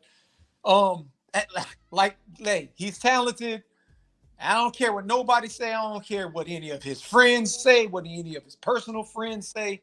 This dude is fighting some weak competition. He really has. We need that Loma fight. We need that Shakur fight. Like, we need something. We need that fight where it's like who to pick. Because so far, everybody Tank fought, And I'm pretty sure all of us on this panel have never picked any of those guys to beat him. Not one of those guys. 100%. 100%. By the way, Excel, that's Ryan, man. Boxing. Ryan Frazier. You got a channel? You got my a dad, channel? yeah, Boxing Talk up north. Yeah, man. My dad is from Jamaica. My mom's from Canada, so I'm Jamaican Canadian, bro. Yeah, no doubt. Boxing and Hacker says, I agreed. Logically, it would make sense if they saved. Well, let me put it up here so you guys can, so we all can see it. Hold on 1 second here. He says, I agreed. Logically, it would make sense if they saved Shakur for last. He's saying, think about it. 2 cents boxing. Who else can they do a mega fight with besides Tank? Turkey's doing triple headed cards. Something about that market, man. Something about capitalism. Something about that free market system. Turkey brings that free market mentality to the boxing space. And I'm telling you, fans of boxing, bro. And look, I said it earlier. I'm gonna say it again. Look in the mirror. Don't make a decision tonight. But who are you? Identify who you are in this conversation so that you can make sure that whatever you're deciding benefits who you are in this conversation. If you are a PBC promoter, affiliate, Tank Davis promoter, affiliate, making money, you know what I'm saying, with Tank, making money with the PBC, then I completely understand the issues that you would hold with Turkey. But if you are a boxing fan, a fan of the sport, I think you might want to audit the way your mind is looking at the situation right now, because you may be choosing to keep boxing where it's at, which is you not seeing the best fighting the best, over a real life, tangible, you can touch with your hand opportunity to change that, to see that change. That's true. Something to take into consideration. XL said, I thought he was one of mine. LOL. What we got here? Puerto Rican, Dominican, Cuban. Yo, I get that a lot when I go to Dominican. Bro. He just said he said bubble clot. Yeah, we just had Carnival up here last weekend, man. It was pretty wild. Was it last weekend? Yeah. Oh, August 3rd, I think it was. It was the same 2 weekends ago. Sorry. Yeah, 2 weekends ago. I thought it was, so it's before Eastern Parkway in New York. I think it might be same weekend actually. It's usually that's what I thought. I thought it was like the week after or like the week before, because I know Eastern Parkway is like a Memorial Day thing. You know what I'm saying? Eastern Parkway. So that's usually like first week of September or like last week of August. I can't remember. Salute to Detroit, BC, man. That's why good with you, that, that's why Drake dropped that 100 gig, man. The city gets lit. No doubt, man. Hey, guys, remember to please hit the thumbs up when you come in the building. We got 30 people in the building. I really appreciate you guys showing up for the channel. And if you haven't subscribed, please go ahead and make sure you subscribe as well. Guys, so we're talking about Turkey. We're talking about this whole entire we talked about the Oscar De La Hoya situation. What do you guys think about this whole entire 154 weight class division right now? Like, I know it's the most lit division right now. I don't think nobody would disagree with that right now. But where we're at right now, we're almost at a stalemate where I just feel like the division's about to explode. It's about to blow up, right?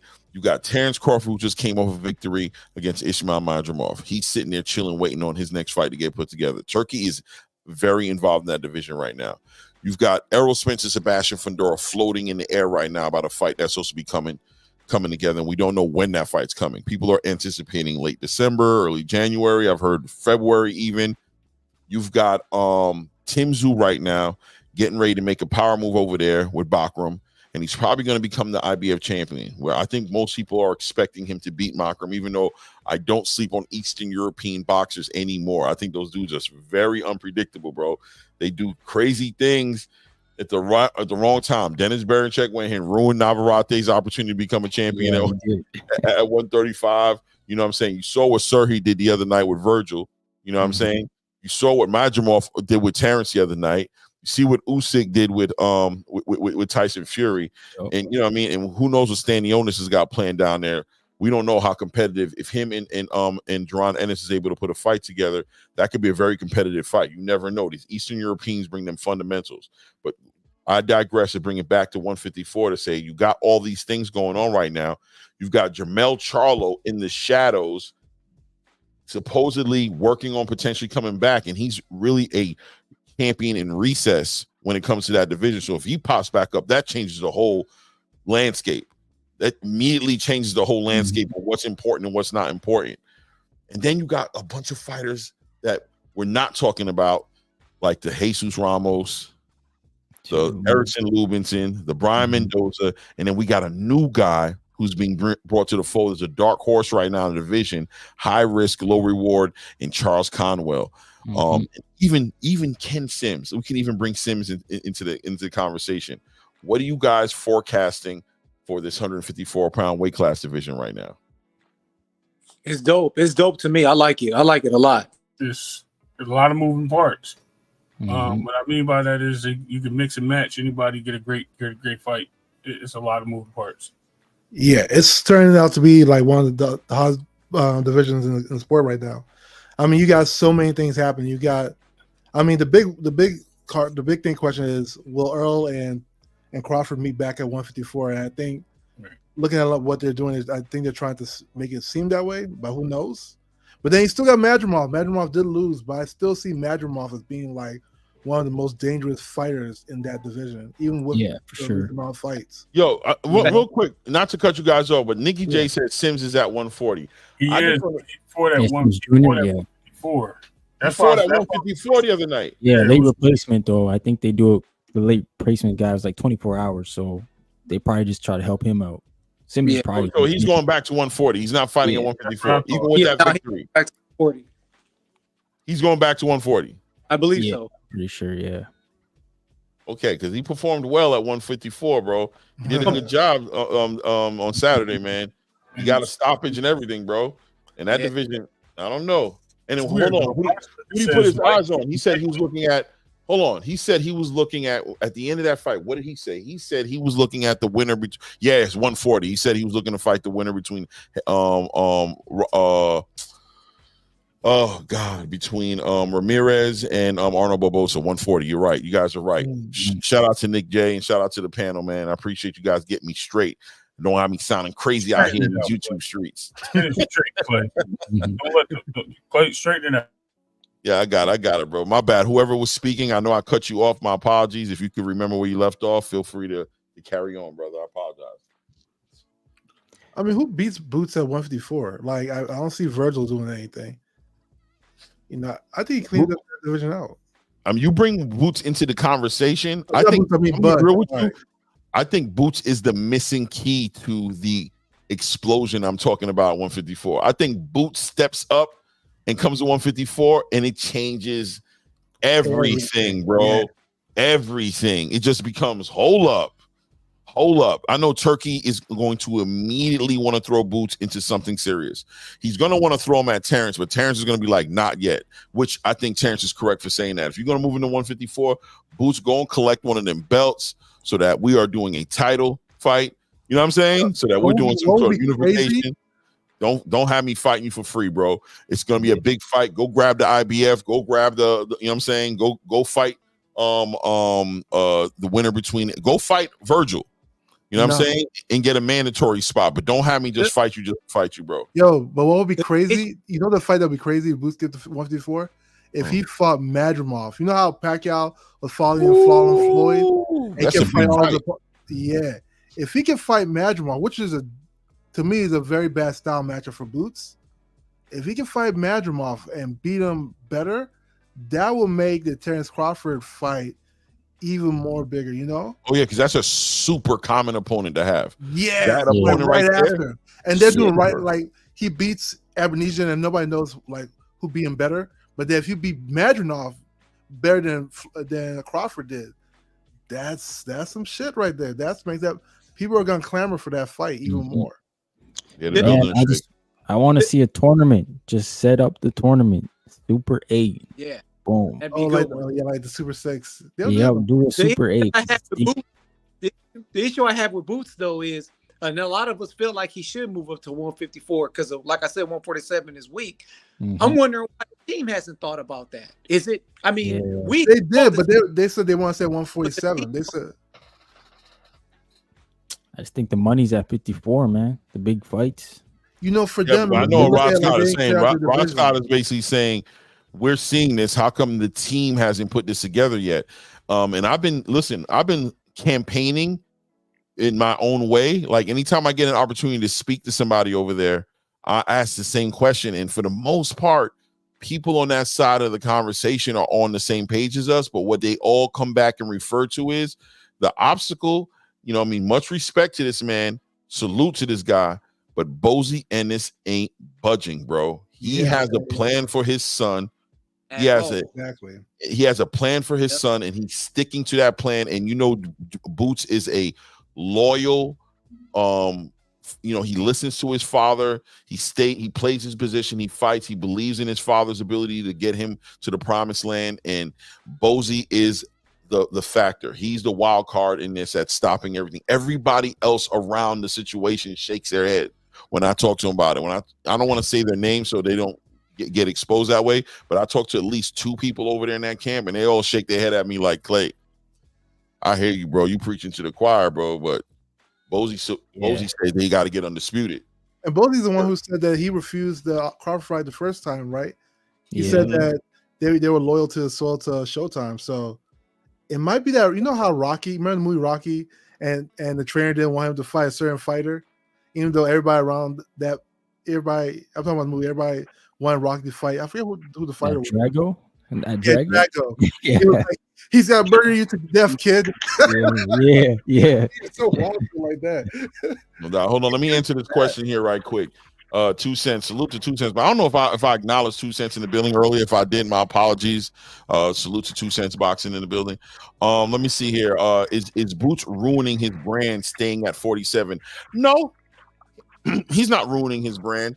I think he's killing us as fans, murdering us, our impatience. Like, shout out to Nikki J said, I agree with Bozy and his plan. We as fans are being impatient. 100%. We are being impatient, but we're being impatient for a just cause, Nick J. We're being patient for a very just cause, man. We want to see that fight real bad.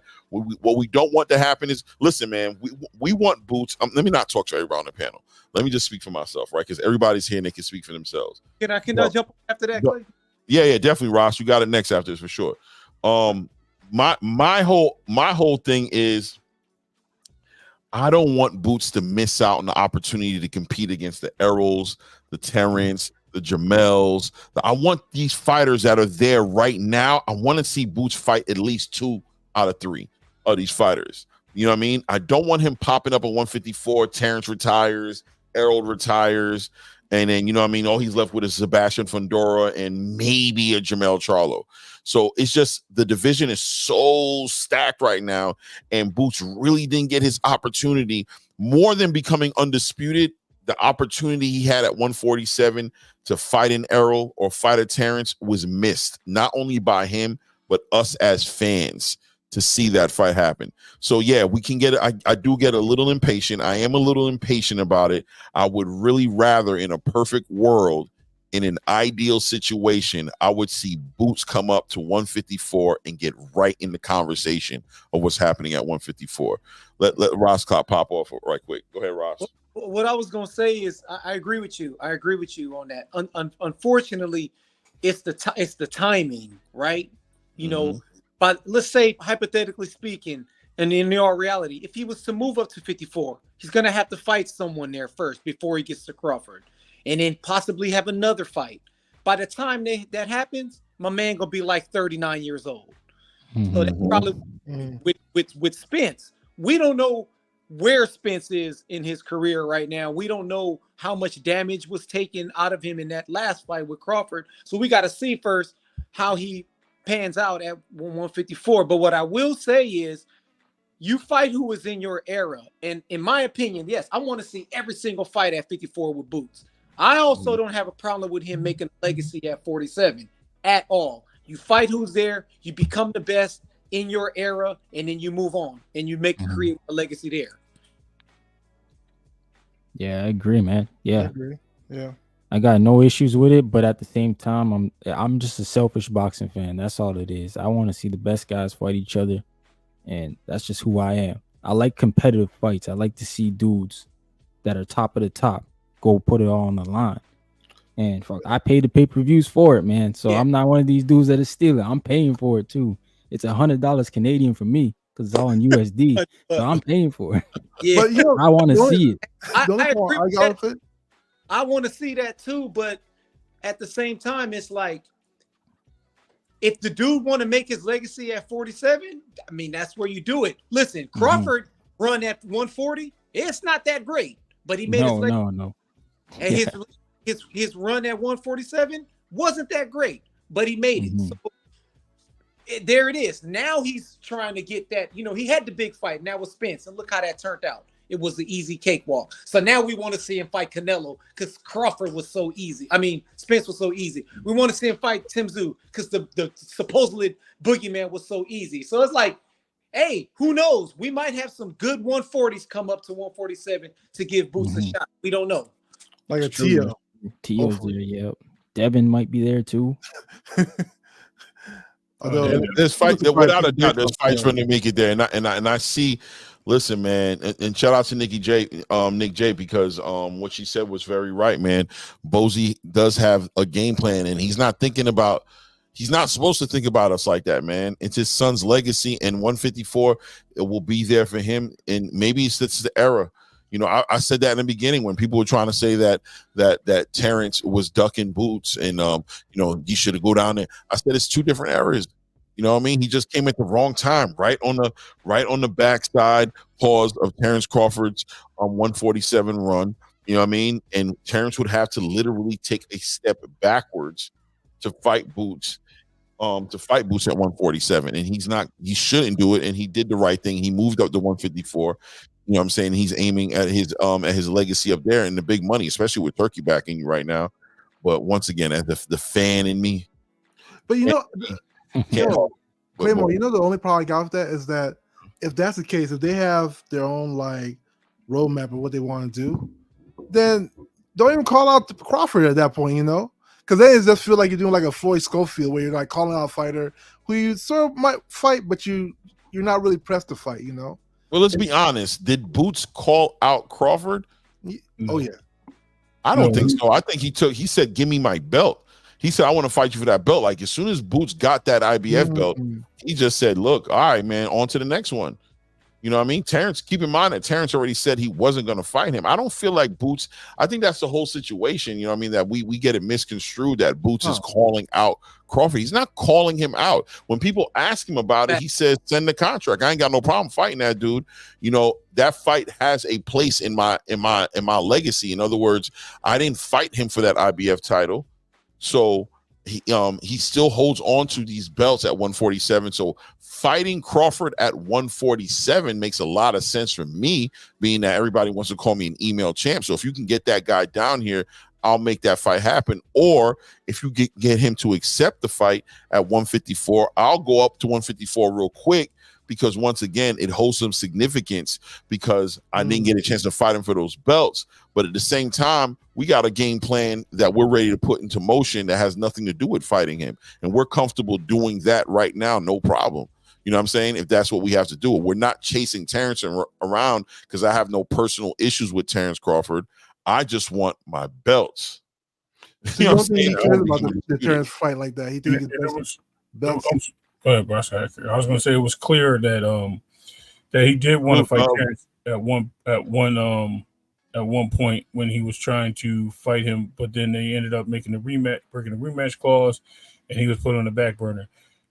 He did want to fight him or Earl. He didn't really care. He just wanted one of those guys to fight because he said at the end of the day, that will be a fight that those two guys will test him and bring out the best in him, and then he'll be able to beat them and show them that he's the best at the welterweight division. Then at that point, Terrence was saying that he was locked into a rematch. He didn't want to fight him at that point because he's locked into a rematch with Earl. If that doesn't go well, he can revisit it. Then it got to the point where Bud said he was moving to 154 for a fight. He'll see how things work out after his fight. Maybe he'll come down. Maybe he stays. Obviously, with the 3 belts now no longer in his possession. He's going to probably stay at 154. He's not coming back down. It makes all the sense in the world for him to for Boots at this point to say, I just wanted to fight him while he had the belt. He doesn't have the belt anymore. There's no point in me doing it now. If they want to make the fight, send me a contract. That's just out of his own mouth and what he said to them, to the public and everything about the fight. His dad said his interest was to go be undisputed. I'm a fair gamer. I'm going to tell you right now. I think he needs to go up to 154 and clean out the division if he can. I think the competition is better. I think he'll get more fights. I think he'll get more stellar competition in that sense. As far as anybody else down there, I don't think anybody can beat him. I think Brian Norman may be a challenge, but we'll have to see. The way Brian Norman fights, I think he's a pocket fighter, and I think too much of a brawler. I think that's an easy setup unless you can catch Boots in the inside. Easy setup for getting an easy victory for Boots, but those are just all things that go on in boxing. We can't speculate. We got to see it live and see what happens. I agree. Yo, salute 2 Cents Boxing, the new member of the channel. Always been a member of the channel as far as I'm concerned, but she made it official, y'all. She made it official and gifted one as well, man. Appreciate you, 2 Cents. Thank you for the support, man. Really appreciate you. Thank you. Let's see here. We got my guy in the building, Dub. So Roscott bounced. Did he? Yeah, Roscott will be back. He'll be back. He probably had a Mexican. He always does that. Yo, salute to Dub, well connected, elite in the building. What's good, family? What's up with y'all, fam? Peace. What's good? What's up, big guy? What's up, Clay? Man, we trying. I missed you. I missed you earlier too, man. I was out. That's why I sent you the text. Yeah, I was calling you back because I missed the call. You had called me and I was in the middle of something, and I think I was getting ready to go to sleep or something. The wife was like, "Don't you even pick up that phone?" And I was like, "Yeah, all right." And I forgot to call you back the next day. She gave me that look like, "You better not touch that." I'm like, "Yeah, you right, you got that." It wasn't, right. It wasn't that late. It was late enough, bro. Trust me.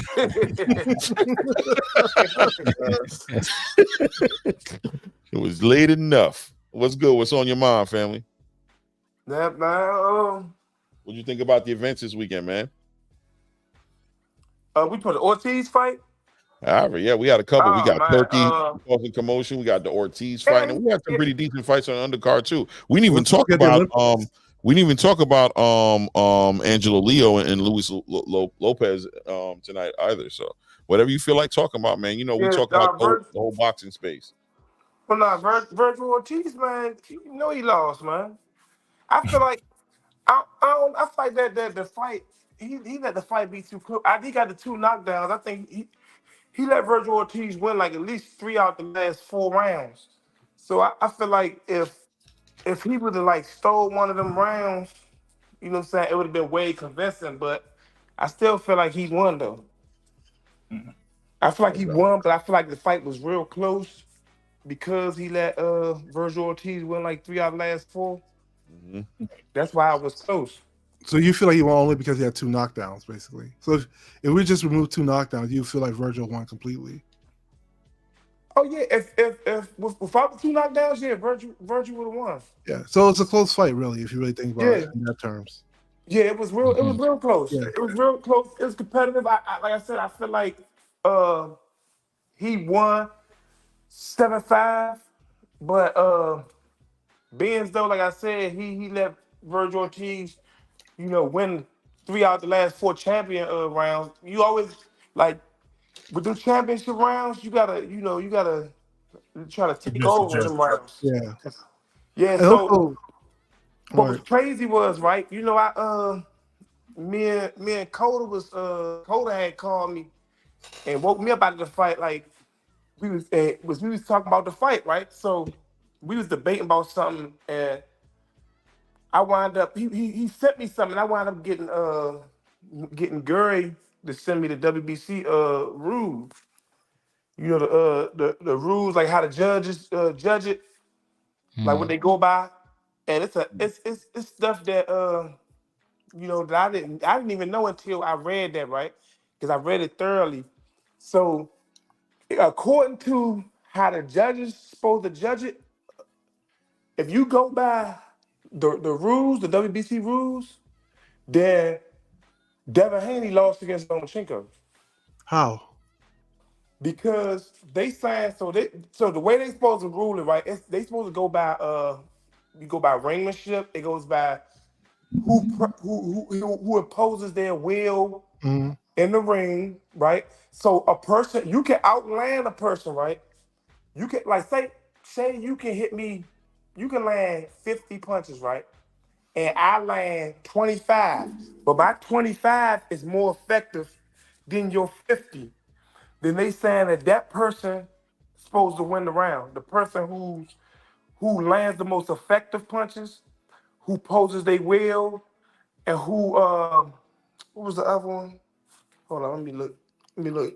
Yeah, but Dub, I ain't gonna lie, we all kind of knew that already. Like with that's really like the judge's discretion. You know what I'm saying? Like that's really their discretion to feel like if one approach is more effective than the other one.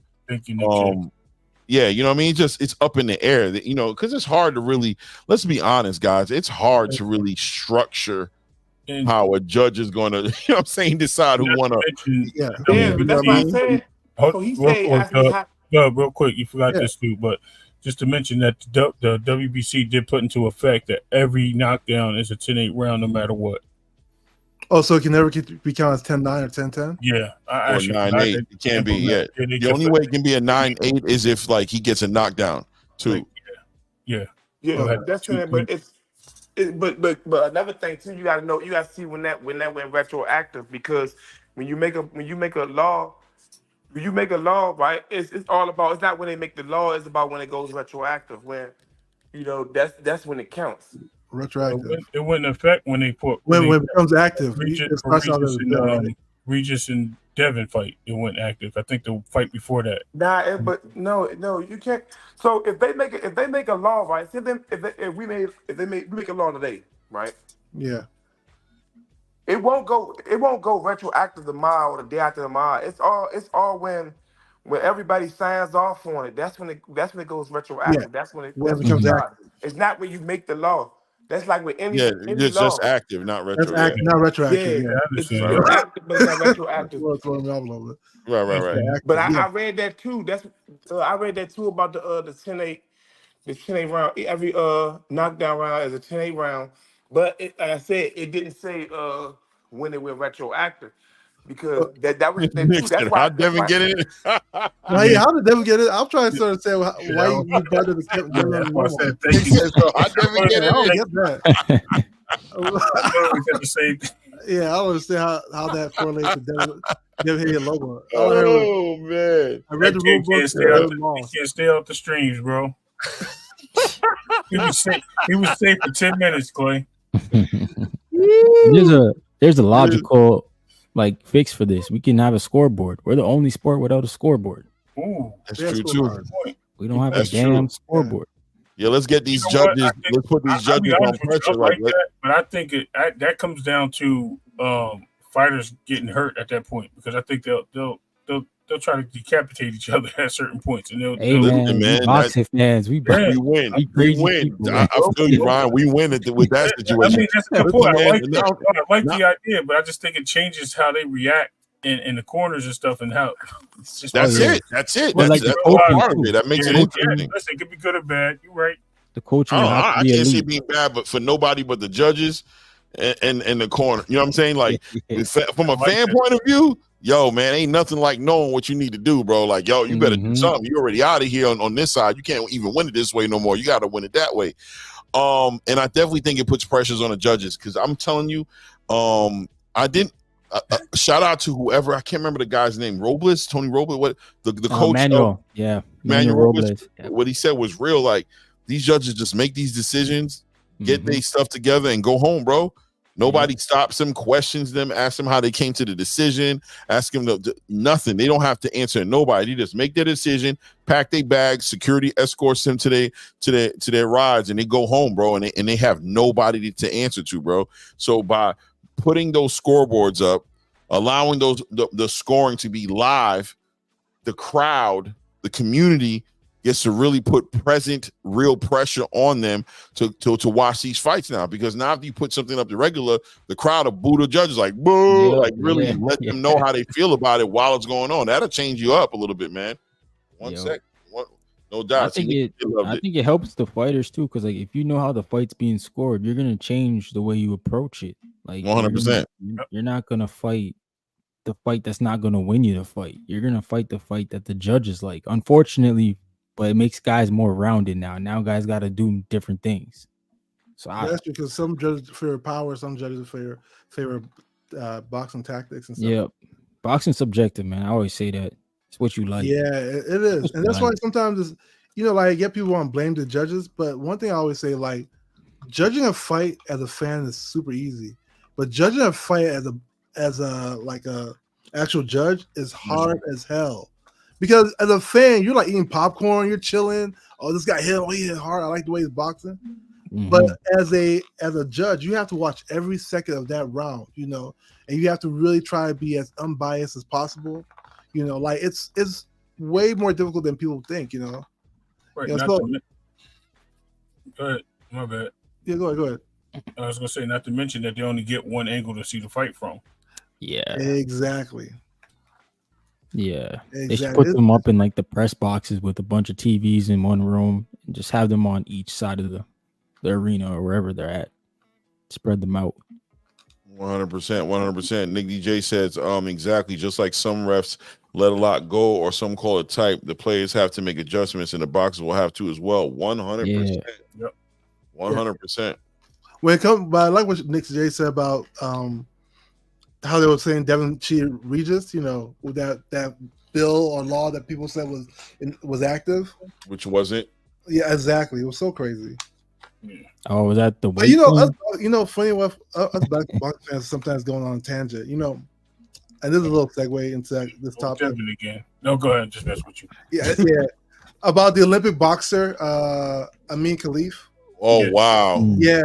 I've never spoken about that because now I'm comfortable with speaking about it now because I didn't know. And I said that from day one. Like immediately as soon as that topic got brought up, I'm like, I just don't have enough information to speak on it. But I'm so happy I didn't, because people were really trying to paint this girl into being a man. And you got people still doing it right now who don't care. They're still like, I don't boxing care. Channels. And like the information has finally been released that all of his fault. And I'm gonna be honest, right? When I was one of those people that went off on a little bit of a tangent too, when I just read the article, I was like, "Oh, that's crazy! They'll be doing something like that." It seems unfair. And then somebody muted XL. My bad, XL. Let me hook you. I don't know who did it, but I'm gonna handle that right now. Boom. I got you. My bad, bro. I don't know who did it, bro. You obviously pissed somebody, or somebody's a Duran Ennis fan up in here and was not trying to hear none of that. But I got you straight, XL. My bad. I got you.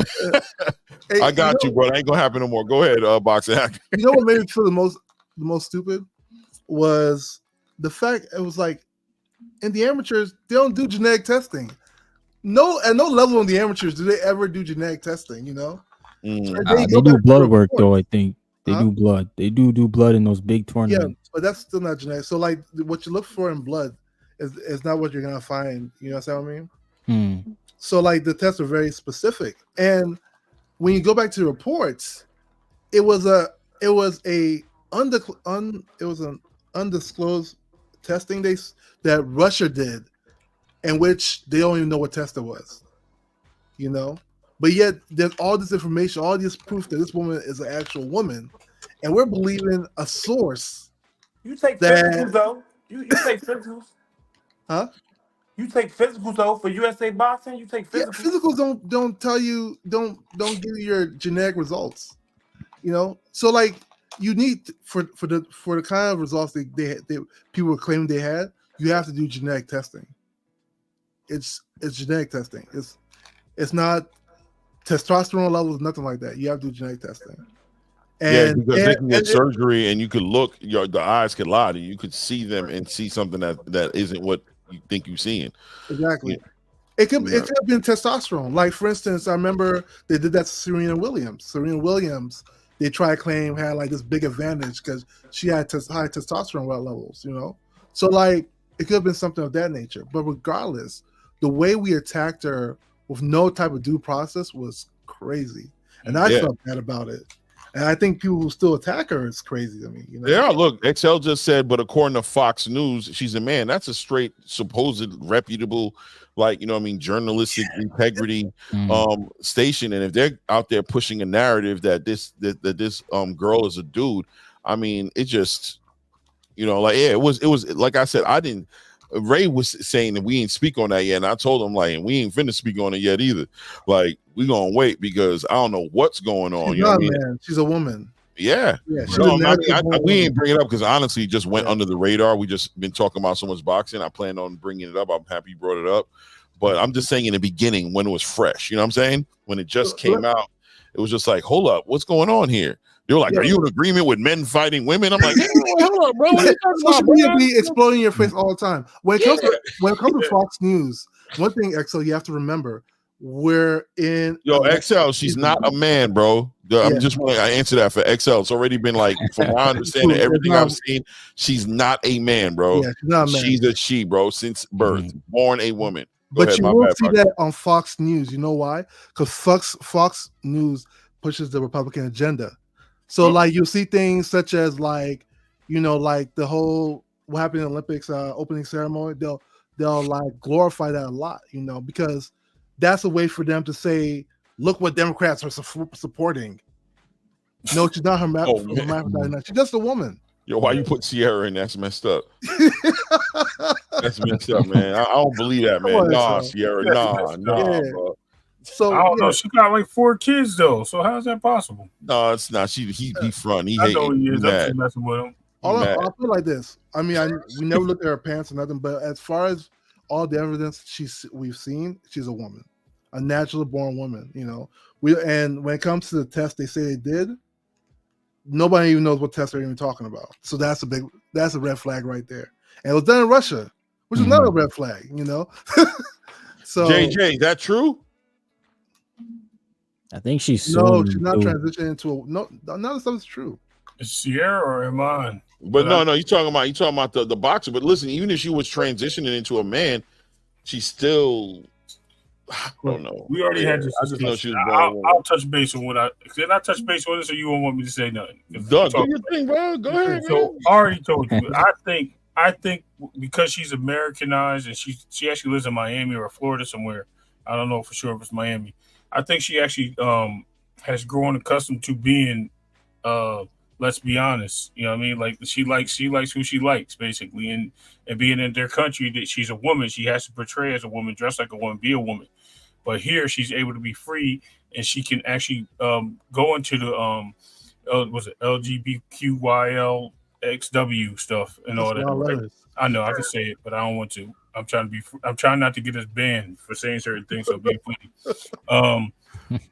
funny.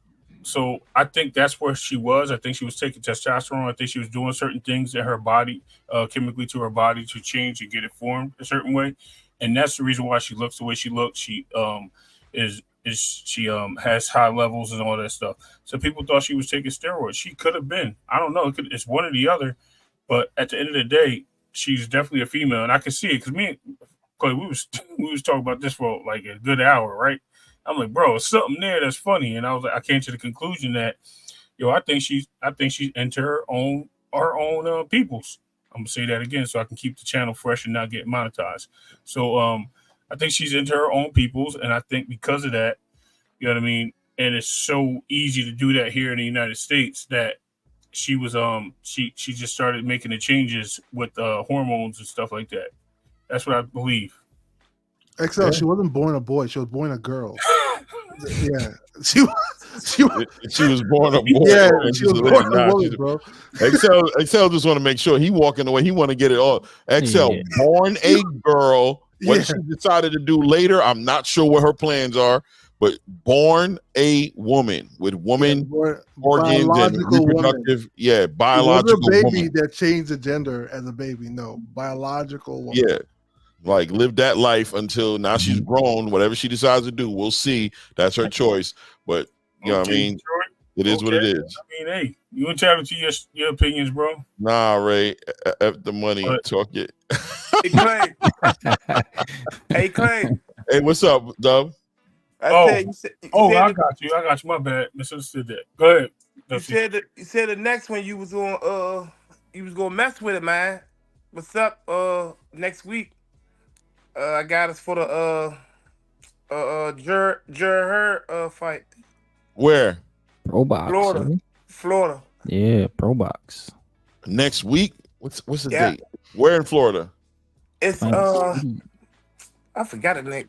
Is that in Fort Lauderdale? Like, it's City, close to let me look at it. Orlando, I think. 24th, or is that the night? Yeah, it's August 24th. See, I'm going down to Florida on the 7th, September 7th weekend. I'm going down there for a little birthday celebration. Hold on, let me look at the calendar. They just added Tonio to the card. They did? Yeah. Let me look at my calendar here. It's not next week, right? Yeah, it's next week. Mm-hmm. The same weekend as the other fight? I mean, it's a Wednesday. It falls on Wednesday. Where's the week after next? It falls on Wednesday though. The 28th? Yeah, the 20. It was the 24th. 20. Hold on. No, 24th is Saturday.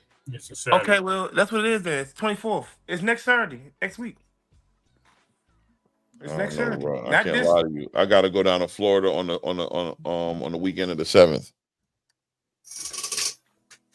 I already got to go down there for this party, celebrating some. It's next week. It says next week. It's next week. Next Saturday. No, I ain't going. We're gonna do it again. I got stuff going on, bro. We got revisit it again. At some point, it'll stick, bro. Not this one. Ryan ready to go. Look at him. Ryan raised his hand up. Yeah, I usually go in March because we go down to Florida for 2 weeks every March. So I go to Pro Box when I can hit it. In Orlando. Yeah, it's not too far from. It's not in Orlando. Plant City, I believe it's in. Yeah, that's what it is. Plant City. That's what's called Plant City. No doubt. Let me see. What did XL say? Pedro Diaz, a reputable Cuban trainer, is training her. He has the whole Latino community tripping. But nah, bro. From what I've seen, I've met plenty, whatever that word is, and she looked like amateurs. Yeah, I ain't saying that word. You got that. That's you, bro. Good try. You said whatever you said, and then skip that. You know what I'm saying? You ain't doing that. You ain't trying to get you in that. One time. Trying to get us. Yes. You know what I'm saying? You know what I'm saying? Hey, but look, a women's basketball team, there's a lot of women that look like, let me know. Yeah. Women basketball, yeah. Carter shaved everything off, bro. She walking around topless, bro. Yeah, we ain't gonna go no further. We about to talk about this. We about to talk about this Angelo Leo and Luis Lopez fight. We gonna segue right into that because I see what y'all trying to do. I already see where y'all trying to go, so we gonna go right into that Angelo Leo, Luis Lopez. What does the panel think about that fight? How that fight went? Actually, I gotta drop, guys. I have to get to work. All right. I bet you do. Yeah, everybody got to go now. You know what I'm saying? Salute, Boxing Hacker, man. Salute. Yeah, salute to you guys, man. Take care. Peace. Yeah, what did y'all think of that fight right quick? This will be the last one before we segue out of here. Bro, because that was a good fight. It was a competitive fight all the way up to that point. You know what I mean? It was back and forth. I think Leo was actually winning most of the fight. But bro, he hit him with a straight. I don't even know what you want to call it. That was like it was a left. It was a left, man. He just caught him with a left. Yeah, I'm saying they got him. I'm just saying, but he just walked up to him and did it though. That's what. It don't even look like he hit him that hard though, bro, but he did hit him. But the way that boy, somebody when you walk up on them, they put their hands out like, "Yo, I want," and he just like, "Nah." Man, that's what it looked like. That's exactly what it looked like. I was like, "Wow." That fight was super competitive until that point, though. Right. But I think it was inevitable that at some point, Luis Lopez was going to meet that fate. He just been too irresponsible, depending a lot on his athleticism, and he always had openings. Like whenever you watch him fight, you always saw opportunities for that right fighter. Very similar to like let's say a Subriel Matias and Liam Powell. Like you saw that coming. Like you saw that the lack of discipline and the willingness to be hit in order to hit. Eventually, somebody was going to hit that dude in his mouth. and do something to him. You know what I'm saying? And I think Lewis. No, I'm not going to even say Luis Lopez. I'm going to say Rolly Romero. Oh, like you feel me? Like Rolly was always so defensively irresponsible. You know what I'm saying? He was always there to be clipped, and it was just going to take that right to just clip him. You know what I'm saying? And it was the same thing with Luis Lopez. Even though I'm not saying Rolly Romero's not a good fighter, so Luis Lopez is a decent fighter. Huh? He just stood there. It's like he got a but he was letting it happen. If you watch the fight, he was getting clipped with left hands and right hands the whole from round one. He was out of body experience, bro. He just walked in the middle of the ring and stopped moving because they had just separated. The referee had just separated them on that clinch. Yeah, right, the clinch. And I think a rematch is in order, by the way. But Luis Lopez was getting clipped with like shots behind the head. There were certain things. I think that that Angelo really made the fight dirty. He really worked on smothering him. He wanted to smother that athleticism. What Luis Lopez was going to bring to that ring, he wanted to smother that. I don't want you moving all around here, making it hard for me to find you. I don't want you catching me with nothing I don't see coming my way, because that's what he does. He's so unorthodox. When he catches you, you don't see what he's going to hit you with. So he was smothering him and try to make it a dirty fight. And he made it a dirty fight, but ultimately wore down this man's defense to the point to where he was catching him with shots. Although it was out of nowhere, it wasn't out of nowhere, right? Although the stoppage came out of nowhere, it wasn't out of nowhere. Like, it was like, oh, but at the same time, it was like, yeah, that was coming. I mean, he was doing the whole night. He was working that. I didn't know it was going to knock him out, though. I didn't know he had the power to knock him out, because he hit him with so many clean shots. It was like, all right, he's just not going to knock this dude out tonight. He's just going to catch these clean shots. But when he went to sleep, he hit the button. Like, he turned that boy off. That boy's TV set there. Like, it was over. That boy hit the ground. Crazy. Let me shout out to my brother who just came in the building right. Shout out DBC family. First time seeing you on the channel. How you doing, man? That's Detroit. Detroit BC? Yeah. Detroit. What's happening, fellas? You're doing man, good, I had brother. to get on. Had to get on and come talk a little. That's the you called the audible. I say, oh man, all right, we gonna lay low. Nah. Yeah, we gotta get him out of there. Bro. It was already touchy. It was already touchy, man. I was working. We had to get him out of there, bro. I was a burning house right there, bro. I ain't had nothing going on from there. Yeah, take what you take in your hands and get out. The house is burned down. Grab what you can grab, bro. Whatever can fit in your hands and get out of there. This good brother right here, man. I've been following him for years on Twitter. Okay. Say, okay, this that guy. Okay, I know he about to go in. Then he said, well, think about the bread. I'm like, oh, no. We can't do that. Man, we conscious. We gotta be conscious of the monetization, baby. We gotta be conscious of the monetization. Ray, let me ask y'all something. Did y'all see the Jason Rosario and Brian Mendoza fight? Jason Rosario and Brian Mendoza. Yes, I saw that fight. Now, you see that? Yeah. You see how he stopped him? How Brian Mendoza stopped him? With a body shot, right? Nah, he stopped him with an up. Whistler stopped him with a body shot. Charlo. Right, yeah, it was Charlo stopped him. Charlo stopped him with a body shot. You're right. Mendoza just knocked him out. Yeah, he hit him with an up. Man, that job was vicious too. Yeah. That's who Jared Hurd fight. He fight Jason Rosario. Middleweight. Banana. It's a banana. What's his name? A banana something? Banana. I don't know. He got some kind of name like that. Exactly what it is. Jason a banana Rosario. Mm-hmm. Yeah. Salute, by the way. What up? Yeah, salute XL. What's good? XL, you ain't got no questions, right? We on point. We understand. No, sir. Right? No, sir. I got the point. I got it. XL was trying to figure it out. Like, hold up, man. Wait a second. Carry the one. Wait a second. Do we carry the one or do we leave? I don't understand what we're doing. No. Listen, man. No, hell no. Listen. I'm just man. Listen. Yeah. I'm glad you figured out. But listen, XL was like that kid in the class was having a hard time with the math problem. Like, damn it, carry the damn. You gotta carry the one, man. I don't know. It's confusing. Man, we gotta get you some after school, bro. We can't hold up the whole class, bro. Can't do it. But listen, man, I'll be damned if when my daughter plays basketball. I'm gonna be real with y'all, okay? Listen, and I promise y'all, I promise y'all, what's destined to be is gonna be, okay? But I'll be damned if I see any Joanna mans playing with my daughter. Yeah, you see court. Jamal. You understand what I'm saying? See Jamal dunk on your daughter. There's gonna be some miscommunication. It's gonna be a misunderstanding. Hold up, bro. Whose young bull is that? Whose young bull is that reversing with a 360 on her daughter in the middle of the court, bro? He grabbed the layup off the backboard and then look at you. And he tapping everybody's ass. Hold Yo, the fuck up. crazy. Whose young bull just caught it off the backboard on her to spin my daughter's whole layup on the backboard like then that, he bro? look at you like, yeah, Pop. Oh shoot! No, I ain't even trying to hear that, bro. No. Listen. And I gotta keep it down because they asleep. My girl just texted me said, shush. Right? Yeah. But your warning listen, shot. That's your warning shot. I got you. Thank you. I'm not the one. Listen, bro. My daughter's in gymnastics right now. Okay. Mm-hmm. Gymnastics. She's 3 years old. Okay.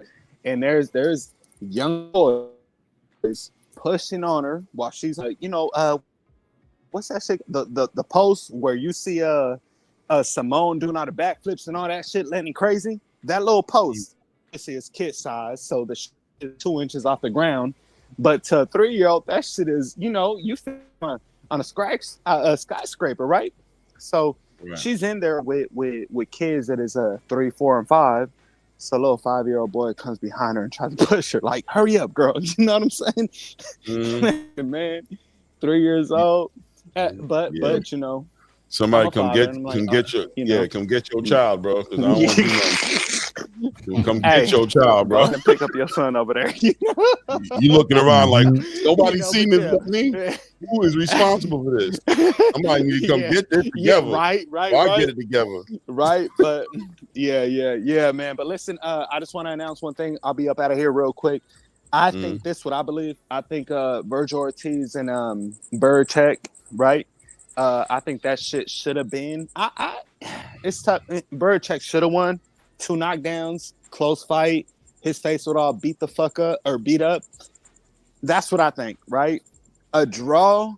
I hate boxing that does this kind of shit because I think Arnold Barboza lost his last fight. And I seen after the second round, I put money for the other guy to win. Man, I was dead too. That shit was it was disgusting. Everybody in the dang arena stood up. It's like, what? Yeah, disgusting. Even for Vergil. Yeah, that's what you call a robbery. That's a robbery. That's right there. That's in the same conversation with the O'Shaquie Foster and Robson Catasio. The worst robbery. That was disgusting. And but I do want to say, Arnold Barboza fight was worse than that. Yeah, that's what I'm saying. I don't know. The Arnold Barboza was pretty bad. Yeah, it's hard to get past O'Shaquie, man. It's like Arnold Barboza got beat up like for real. Like O'Shaquie, it's like like won the fight, but O'Shaquie didn't necessarily beat up Catasio. He just outboxed him. He just really put a boxing masterclass on. But Arnold Barboza got beat up. Mm-hmm. Holy yeah! It's like Oscar knew though. It's like Oscar for the ring. He already. He like, yeah, you won. Yeah, don't even worry about it. I paid them judges on. That was horrible. That was a horrible one. Hey man, one. can I ask y'all something? So listen, Roberto Ramirez supposedly has already made the rematch with Espinoza, the guy that it was fight of the year last year. Talk about it. Let's get it. The shit was crazy. I think the fight should have been stopped in the 9th round or the 6th, whenever that knockdown happened. You think so? But even with hindsight, I hell yeah. Okay. Okay. My biased opinion, I think so. Hell yeah. The shit was just like Wilder and Fury, the first fight. The shit should have been, that's me. But again, I am a very emotional type of dude, especially when I put my money on the line, right? So with that being said, and I rewatched the fight 2 or 3 times, man. My daughter loves that she loves Robbery is her favorite, fighter, and Yoane Staya, some other Cubano coming up. But with that being said, they're supposed to rematch again. I think the shit's gonna be fireworks. And with that being said, what do y'all think of the rematch? Venado Lopez was supposed to be Rebase's next fight. He just got blown, just got beat beat up. I think being too cocky, just like Fury. When Fury fought what's his name? Usyk. Somebody who Fury gets fight comfortable. to me. Yep. Yeah. Okay. Don't get too He got comfortable with baby. getting hit. I said that. He got comfortable. He got comfortable. He ain't believe in that kid's power. He was like, man, I don't care. You ain't.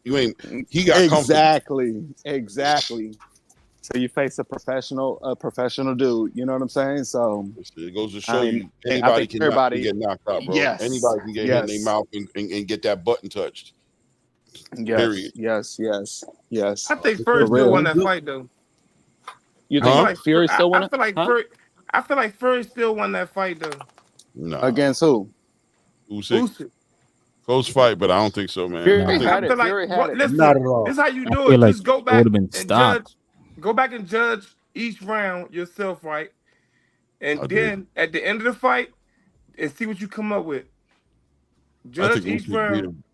Fury I punched don't drunk. think so. Barely standing.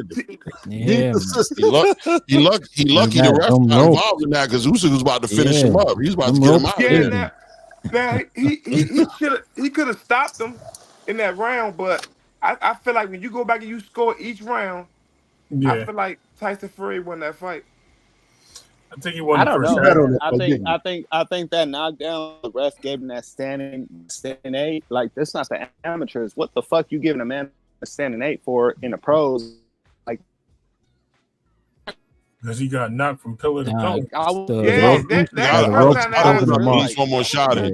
I'd have snuck one more shot at least. Like, oh, my bad. I really was tripping the parliament, and I was, Hey man, all you had to do was look at the ref. eyes. Yeah. The bag was getting tore apart. Hold on. Hey, Ray, do that though, Detroit. I would have snuck in that last shot. There would have been. Definitely been like, oh my bad, you were stopping that. Oh man, crazy man. Yeah, he would have. One last shot. I'd have went for mine, bro. Yeah, hey, Clay, go back and score each round though, one by one. I'll do it again just because I still gotta do the Vergil Ortiz fight that just happened. I gotta watch that and actually score that. Yeah, just I gotta make sure, and because I'm telling you, I just feel like I was okay with the decision, man. You think even with 2 knockdowns, that's not enough to win a fight? Listen, it was close. That close. Close. Wait, hold on. Wait, hold on, Dub. Wait a second. I think that Vergil. Now, there's 2 different perspectives. I think there's the perspective of the championship belt being on the line and that respect that Serhi deserved as a champion, and the fact that Vergil didn't take that belt from him. I'm okay with the draw, or even if they would have given Serhi the victory, I would have understood because he is the champion. And if you don't take that belt from him, then, I give him that. But I think if there was a regular match with no belt on the line between Serhi and Vergil Ortiz, I feel like Vergil won the fight. Now, I'm going to rewatch it because keep in mind that I didn't score the fight. I was expecting a knockout. So I was just watching the fight, waiting for the knockout. Like, all right, not this round. All right, next round. So there were rounds where I was just like, Vergil. I was giving Vergil rounds, I think, based off of he was looking for the knockout. He was pushing for the knockout. His shots were bad intentions on it, whereas Serhi was trying to win rounds. He was like, being defensively sound, walking Vergil down, but I didn't see any point in that fight where I feel like, in my opinion, where I feel like Serhi hurt Vergil for real. Even on the knockdowns, Vergil got up from those knockdowns and whooped his ass for the rest of the round. Like, literally jumped up as soon as the ref got out of his way, ran across and got on that boy's top. Like, you know what I'm saying? Like, where you going? Come here. So I just got to watch it again, man. I got to watch it. I know it's controversial when I say it, because I would say 75% of the boxing space, it feels like Bohuchuk won that fight. But I don't know, man. I just got to watch it again. You know what I'm saying? I just got to watch it again and record it. That's all. I would hate. Hey, can I ask a quick question before I get off? Go ahead, brother. A little off topic, but I'm about to jump off. what do you guys think of this Berlanga and Canelo fight, and how you think it's going to play out? My opinion, real quick, I think Berlanga's going to get. It's going to be the same thing that Canelo did to Kirkland is going to happen to Berlanga. What do y'all think? If if y'all don't mind answering that, I appreciate y'all. I think I'll say it's simple. Canelo wins, but I'm rooting for Berlanga. Go ahead. Yeah. I want to see Berlanga make Canelo look human. I want him to drop him. That's what I want to see. Let me tell So you all the Crawford fans can come and say, "Yo, we want to see that fight next." Now, face some adversity, Canelo. All types of upset in this fight. Listen, this guy coming from, he looked like he just focused, bro. And when you see people on focus, he didn't want to hear my point. You know what? That's anyway. If Berlanga beat him though, I can't do it. I can't do it. Yeah, right. I think if Berlanga beat Canelo though, the Canelo and Bud fight now, it loses stock. It ain't gonna be. It's not gonna be a high demand. Nah, I don't want him to win. I just want him to make Canelo look human. Nobody's ever rattled Canelo. No, I want him to win. I want Canelo to lose. I want this to be the cherry pick that went wrong. I want this to be the cherry pick that went wrong. That's what I think happens. Oh shit! I want him to lose, and I want to go. That's what you get. Listen, you got a head like a walnut, balls. Yeah, right. That's what you get. Nah, that's what you get. Right. When you got a walnut head, balls again. I think sometimes you can get somebody can knock the juice out that pause again. Oh jeez, somebody can knock you out. Man. That's definitely pause worthy. That was pause worthy. You going crazy on the web. That pause, Ray. Listen, no Diddy, no nothing. Forget about it. Say goodbye. I just want Berlingo to just cold cock. Pause. Jeez. Whoa. You know what? I ain't even have my drops ready, man. But I got to make an adjustment. There you go. Ray turned the camera off. That guy. It is what it is, man. It is what it is. Take a time out, get a glass of water, man. Get your life together. But but yeah, man. Yeah, that's how I feel about that Berlanga fight, man. I think Canelo is a cherry pick.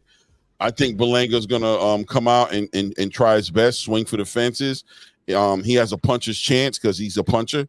You know what I mean? That's what he does. So that chance is always there, and I'm betting on that chance, man. I'm hoping on that chance that he punches the you know what I mean, out of Canelo, and we get to point fingers at Canelo, laugh at the fans, the Canelo fans who support him doing this nonsense, and finally those belts can get taken away from him, and 168 can resume back to boxing business as usual, and we can start seeing some champions, some guys get some opportunities of becoming champions, the Christian and Billy's and thus far, and you know what I mean, so forth and so forth, get an opportunity to do that.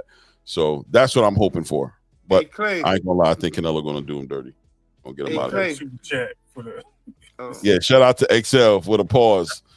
XL for the $9.99 on the pause. We appreciate you, XL. Yeah. Hey, Clay. Yeah. Remember the dude, I was telling you I was gonna get the interview with the dude Trayvon Marshall, right? Mm-hmm. Man, that's the hardest interview. Man, they train at like 5 something, 6 in the morning. Wow. Everybody else, like gyms, start Salute like Joby 3, Bartlett. 5, 6. They train like 5, 6 in the morning. That's how you gotta do it, right? I That's went to the how gym like 3 times already and didn't catch that man. Yeah, my dad makes my brother do that because he says that's when your body don't want to wake up. That's when you don't want to do it. So it's a mental thing. When you sleep, they woke. And when you woke, they sleep, bro. Right. Yeah, you get up early and get it done, boy. Especially in the winters up here. Running in that cold ain't a joke, bro. Nah, bro. I could imagine. As far as XL said something about Robesi and Ramirez versus Espinoza. How y'all think Robesi avenges that and gets that victory? Or do you think Espinoza is just too? No, Robesi get his shot. He get his belt back, bro. Yeah, I hope so. Robesi can beat him though. 100%. It's going to be a great fight. I think Espinoza's gotten very comfortable in the division. I think Espinoza's going to be a better fighter in this fight than he was in the last fight. I think his last fight, didn't he look terrible though? No, bro, he pieced that dude up out of here. He got that dude up out of here, bro. Getting chipped up and then he. Espinosa been doing nothing but looking good ever since that win against Robesi. He been looking good.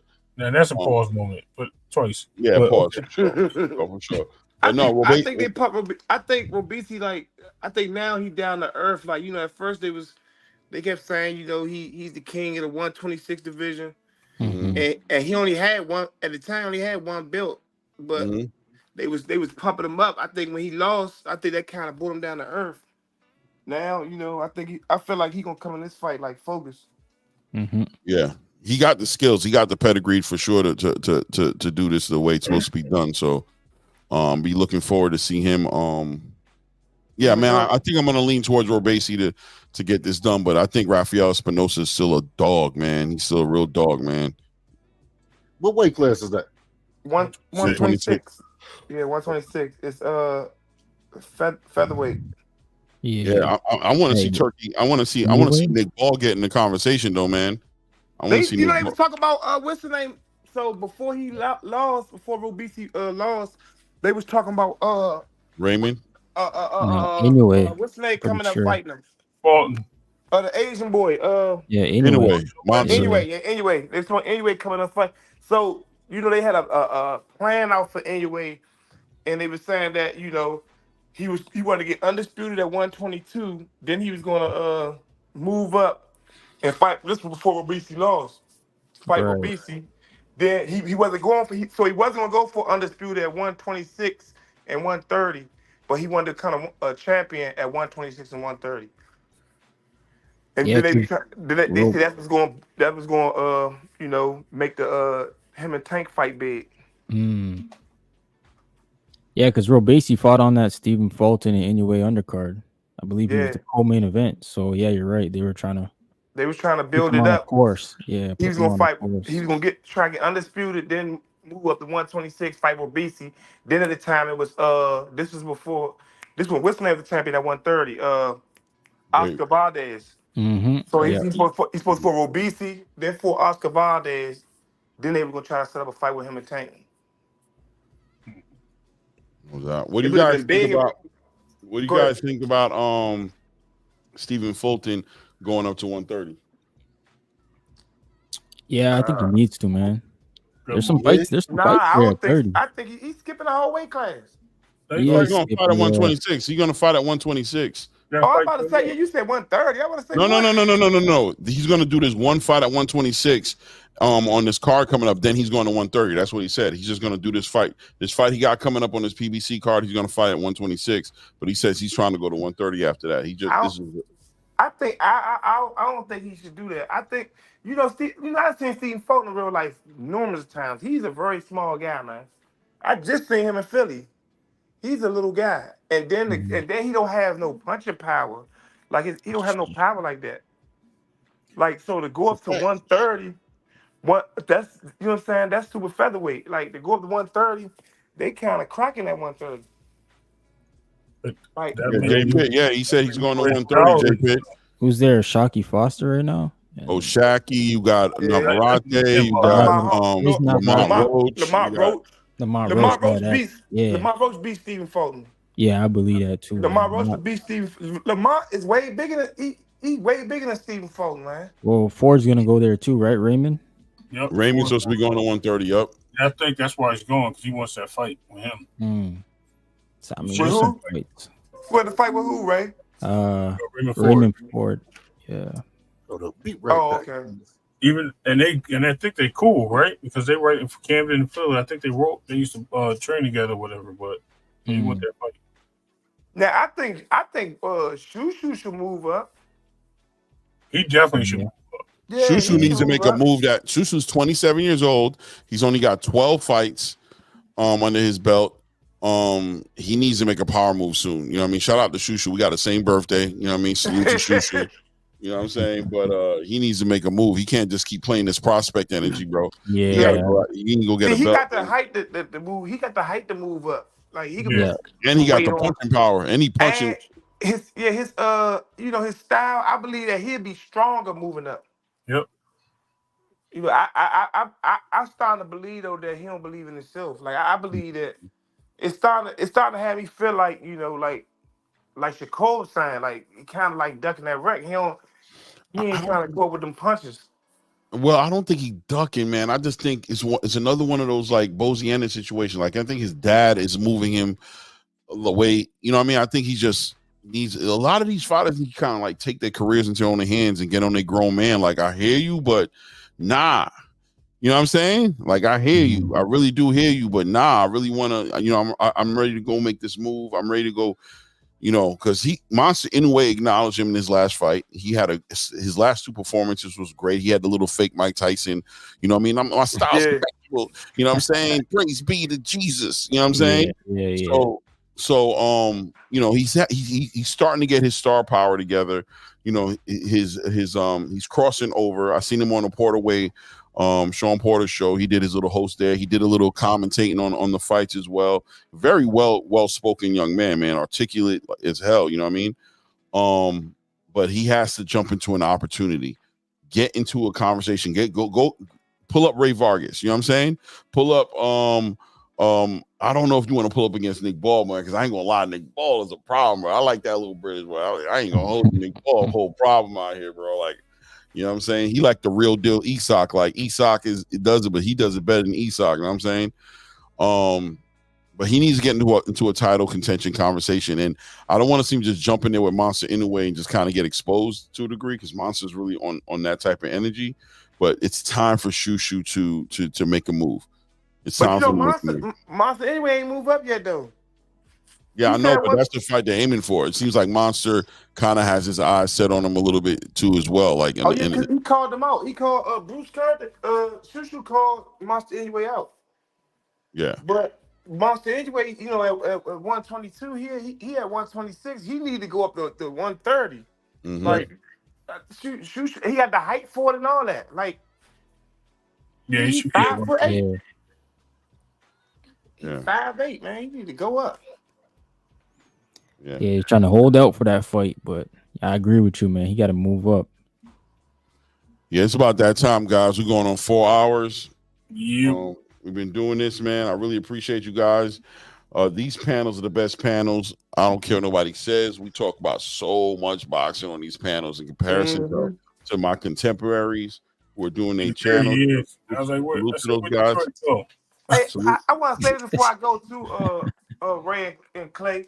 Man, I've been looking at a lot of like other big platforms, right? And I don't have nothing against nobody. I give everybody a chance, but sometimes I don't see how some of these platforms, right, got as big as they got. Like some of these dudes don't be knowing what they be talking about. Like they just be freestyling. Like they be freestyling. I can't believe like people be actually sending them money, and it gotta be like they just know a lot of people or something, because put a name on it, brother. We don't know who you're talking about. No, don't. Why you we don't want the name. Why you said that? Hold on. Why you on that? You just shout out when I start going live, I'm gonna be putting a lot of people out there. I ain't gonna bite my tongue. Like a lot of platforms, like they be saying anything, and then like they don't be knowing what they be talking about. Sometimes I be like saying little stuff off the wall, and then make a video about it. Yeah. So hold on, real quick, Ray. I'm gonna tell you what it is. The casual, their fans, the people who fill up their chats are casuals, bro. And I'm gonna tell you straight up what it is. It's the drama. It's loving hip hop out here in these YouTube boxing streets, bro. And they're not really tapping into no information, and they're real easy to feed. I'm gonna tell you the truth. If I wanted to, if I could stomach it, all I gotta do is get up in here, big up the PBC, big up Tank, crap on everybody else, and I would be sitting up here with 10,000 subscribers. My super chats would be going crazy, and I'd be up. I'm telling you, it's that easy. It's not really even complicated. You just gotta be able to stomach it. That's all. You just gotta be able to stomach the nonsense and just feed into the algorithm, because they're not gonna like what we're doing here. Because I promise you, the last 4 or 5 fighters that we talked about, they have no idea who they are. They have no idea who Robeisy Ramirez is. They have no idea who Angelo Leo is. They have no idea who Luis Lopez is. They don't know. They might know Raymond Ford. Maybe. Yeah. I'm telling you, maybe. They might know Shushu Carrington. It's possible. You know what I'm saying? But it's not far-fetched that they don't know these guys. They don't know about Bohachuk. They just got introduced to Vergil Ortiz. They just got introduced to Vergil Ortiz. They don't know about none of these guys we're talking about, bro. If it's not Tank, Errol, Terrence, David Benavidez, Canelo Alvarez, Shakur, Devin Haney, Ryan Garcia, or Bill Haney. You know what I'm saying? That's the whole list right there. If it ain't one of them dudes, bro, they're gonna be sitting here like, this is trash, bro. We don't know about none of these boxes. I promise you, bro. And they try to call you up to the chat. Yo, right. What man, and then what be crazy is though, if you disagree with them or something, the whole chat will go against you. They'll be like, am I right? Yeah. I don't understand that, man. Like, I remember one time I got to argue with one of them. I had to ask Gary, like, man, is this true? He's like, yeah, what are you talking about? I'm like, damn, the whole chat just made, I thought I was lying or something. Like, that's called a dedicated follower. No, they don't know nothing about boxing, bro. And that's what it is. When you're talking about why they blowing up, because the facts ain't important. It's the drama. It's a love and hip hop thing going on out here, bro. It's all nonsense. It's not real. All fabricated. Craig, look, I'm gonna give you one example, right? So one of the platforms, I ain't gonna say which one, but one of the platforms one of the platforms say, yeah, Buzz said he contradicted himself. He said he would never fight Earl Spence, right? So I said, when did he say that? He said he did say it. So I said, he said, you never heard that? Oh, so you're a casual. So I said, where did he say that at? I mean, I'm just asking for the proof. Where did he say that? So somebody in the chat showed him the proof. So boom, he come back. He says it right here. But it said Bud Crawford states that he's past that fight. I said, that's not him saying he's never gonna fight Earl Spence. What are you? That's the same thing. That's the same thing. I said, man, what? I know who that is. What? Listen, the chat people because I agree with him. I'm like, what the? I said, okay. They'd be like, get up out of here. Get up out of here. And you might get hit over the head with a wrench. Like, what the? I'm on time. You don't know what he's talking about? What? You must be a casual. I said, I'm a casual. I said, man, I ain't never seen you at no fights. I said, I don't know. What gym do you go to? What fighters know you? Listen, it's a truth. Listen, well, I'm telling you, Dub. It's a hip hop, love and hip hop thing going on in these YouTube streams. That's why I don't care what nobody says. I'm supporting Turkey because Turkey's going to bring that energy back. And what you're going to start seeing is a lot of these content creators in these spaces are going to be lost of words. There's going to be too much boxing going on, and they're not going to be able to talk about it, bro. They don't know. They don't watch the fight. They're not going to score cards, stuff like that, talking about rounds, they're not talking about none of that stuff, bro. They don't care, bro. If the fight don't end in a knockout, they got nothing to say about it, bro. That's the only way. Turkey messing up boxing, though. That's what made me think. That's what made me bring that up, right? Go pull up Turkey Al-Rashid and Crawford messing up boxing, right? And you gonna see it come up. Man, this dude been going on Terrence Crawford and Turkey Al-Rashid for the last, like, every time I wake up in the morning, this don't just pop up. He just says, I know exactly what you're talking about. I'm like, what is wrong with this dude? Like, oh man. we just shout out Rick Timms for letting them know that we doing good business over here, man. That was good, and we thank you for the support, Rick, even outside the channel. Appreciate it, bro. Always. Yeah, definitely appreciate it, man. I don't know, man. This is gonna be an organic thing over here. The boxing is going to be boxing over here. We're going to be talking about it. And, you know what I mean, wherever it goes, But I am not with that bubblegum nonsense. I do not care about why Devin Haney was wearing glasses at Turkey's last event. I don't care. I don't care about Ryan Garcia, you know what I mean, doing feet porn on OnlyFans in Paris. And I don't know what he do. I don't know. Whoa. What he said. Lance. Oh. Yo, Lance, what's wrong with you, bro? You about to get clowned, bro. We know what you look like, Lance. Don't do that. Don't do that, bro. Nah, bro. You doing the most right now, bro. That about it right here. No, we good. We're not good, but I straightened it out. Yeah, fix that, Lance. Get it together. We don't. Yeah, bro. We don't do that over here. We're not rocking like that at all, bro. Not even a little bit, man. I apologize for making you feel comfortable, making you think that was that type of party, bro. Please. I'm telling you, that was my fault. I take that blame. That was my fault. I know we be cooling over here and everything. No, we not. No, we ain't cooling like that, bro. I'm Not telling like you right that, now. I promise you we not, bro. Not even a little bit. I'm the curious the black man that wants to know what's going on. Nah, bro. I don't even want to get you going, Dub. Just know, no, Lance, no. But anyway. Good. You know what I'm saying? But woo. Anyway. Yeah, so we talking about boxing over here, you know what I'm saying? And all that stuff, man. I appreciate you guys. You know what I'm saying? I'm gonna let you guys go ahead and close it out. Say if you guys want to say anything, I appreciate you guys showing up on the channel. Shout out to the to DBC, man, to Detroit, man. It's your first time. I know you didn't get a chance to talk a lot this time around, but next time, you know what I mean, we'll definitely let you build. You know what I'm saying? I appreciate you coming on the panel though, for sure though, man. Thank you, man. For sure, man. I've been listening, checking y'all out. Like I say, man, his silly ass, all the memes, I've been following him for a minute. I be laying low in the background, chilling and shit. So let me go over here and kick it with him tonight. Especially when he got on that topic. I felt like going in, but then you shut it down. By the time you let me up, you had to shut it down. Yeah, no doubt, Lance. Love you too, man. But no.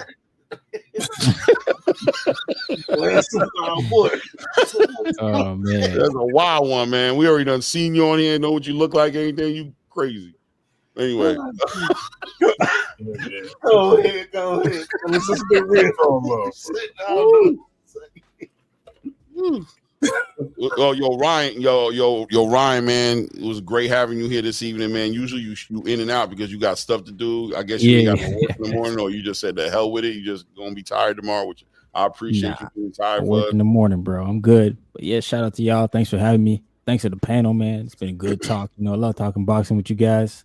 I'm back on my channel tomorrow, Boxing Talk Up North. I got Jessica Camara coming on. You gotta ping your channel up in here, man. Ain't that many people in here. I'll drop it, but yeah, you got Jessica Camara. She was unfortunately only paid half her purse in her last fight, so we're gonna talk about that and what young fighters need to look at when they do these contracts, bro. No doubt. What time you come on? I'll be on 9 p.m. Eastern tomorrow. 9 p.m. Eastern. Yeah, that link, bro.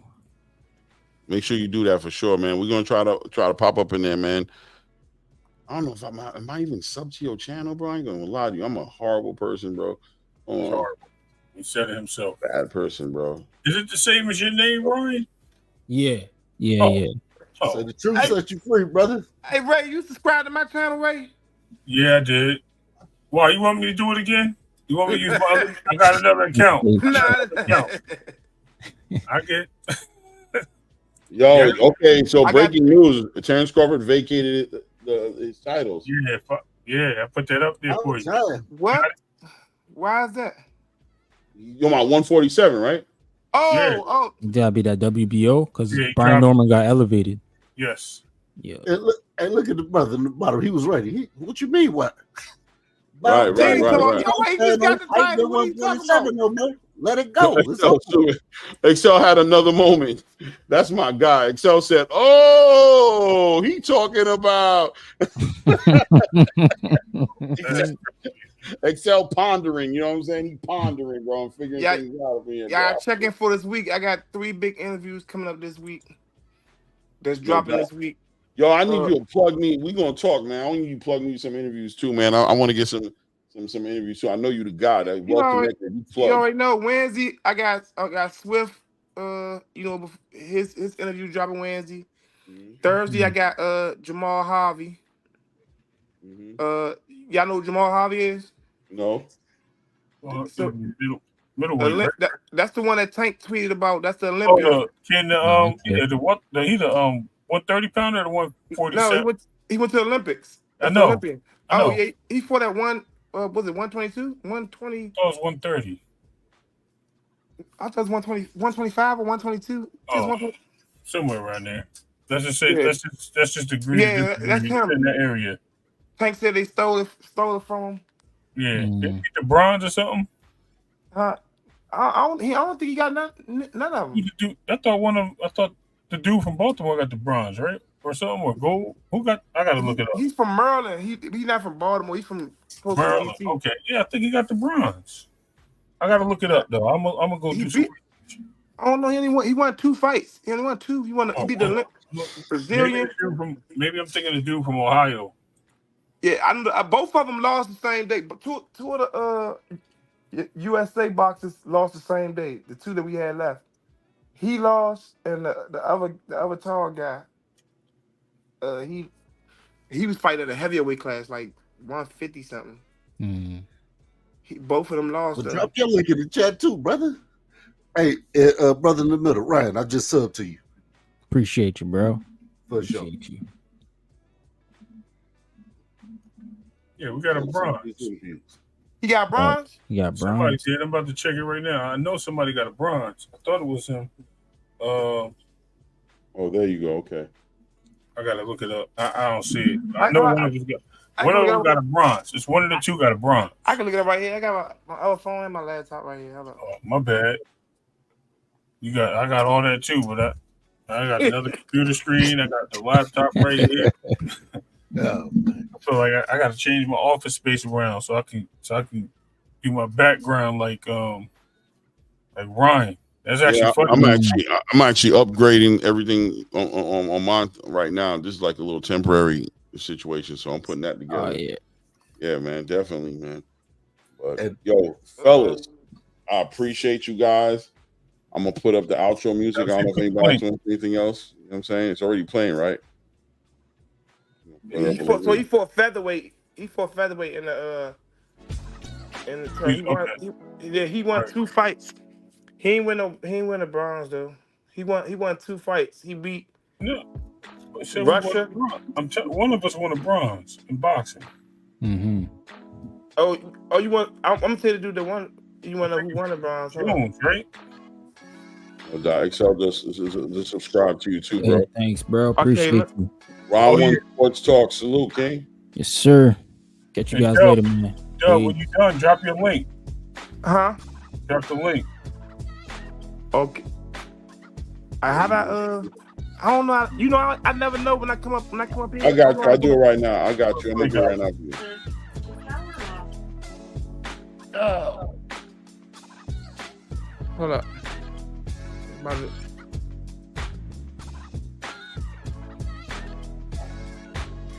All right.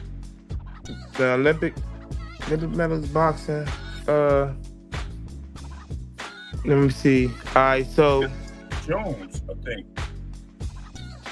No. I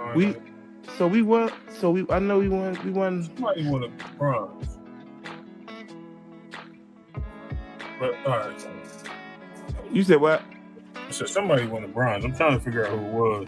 Nah, I don't even think we didn't win no like. So out of it's short right here. It says bronze. You know, right at the screen. We did bad in boxing this year. Yeah, because we got like 20-year-olds and everybody. I mean, like 18-year-olds, 18-year-olds, 19-year-olds, and they got like 47. Nah, we ain't win no medals. We won no medals. Well, on this stage, we ain't win none. I'm looking right here. Let's see if I can pull this up. It's a Yugoslavia 1-5, China 1-5, Taiwan 1-3, Cuba 1-2, Ireland 1-1, Ukraine 1-1, Algeria 1-1. This is boxing. Right here. This is the boxing. This thing. Yeah, Clay, you could have just shared the screen. I can't. Oh no, Clay got to do that. Oh. I guess I can. I can sit down. I can do that next time. Yeah, we'll do it tomorrow. Well, yeah, man. Thank y'all for real. Thank you for coming, man. Look.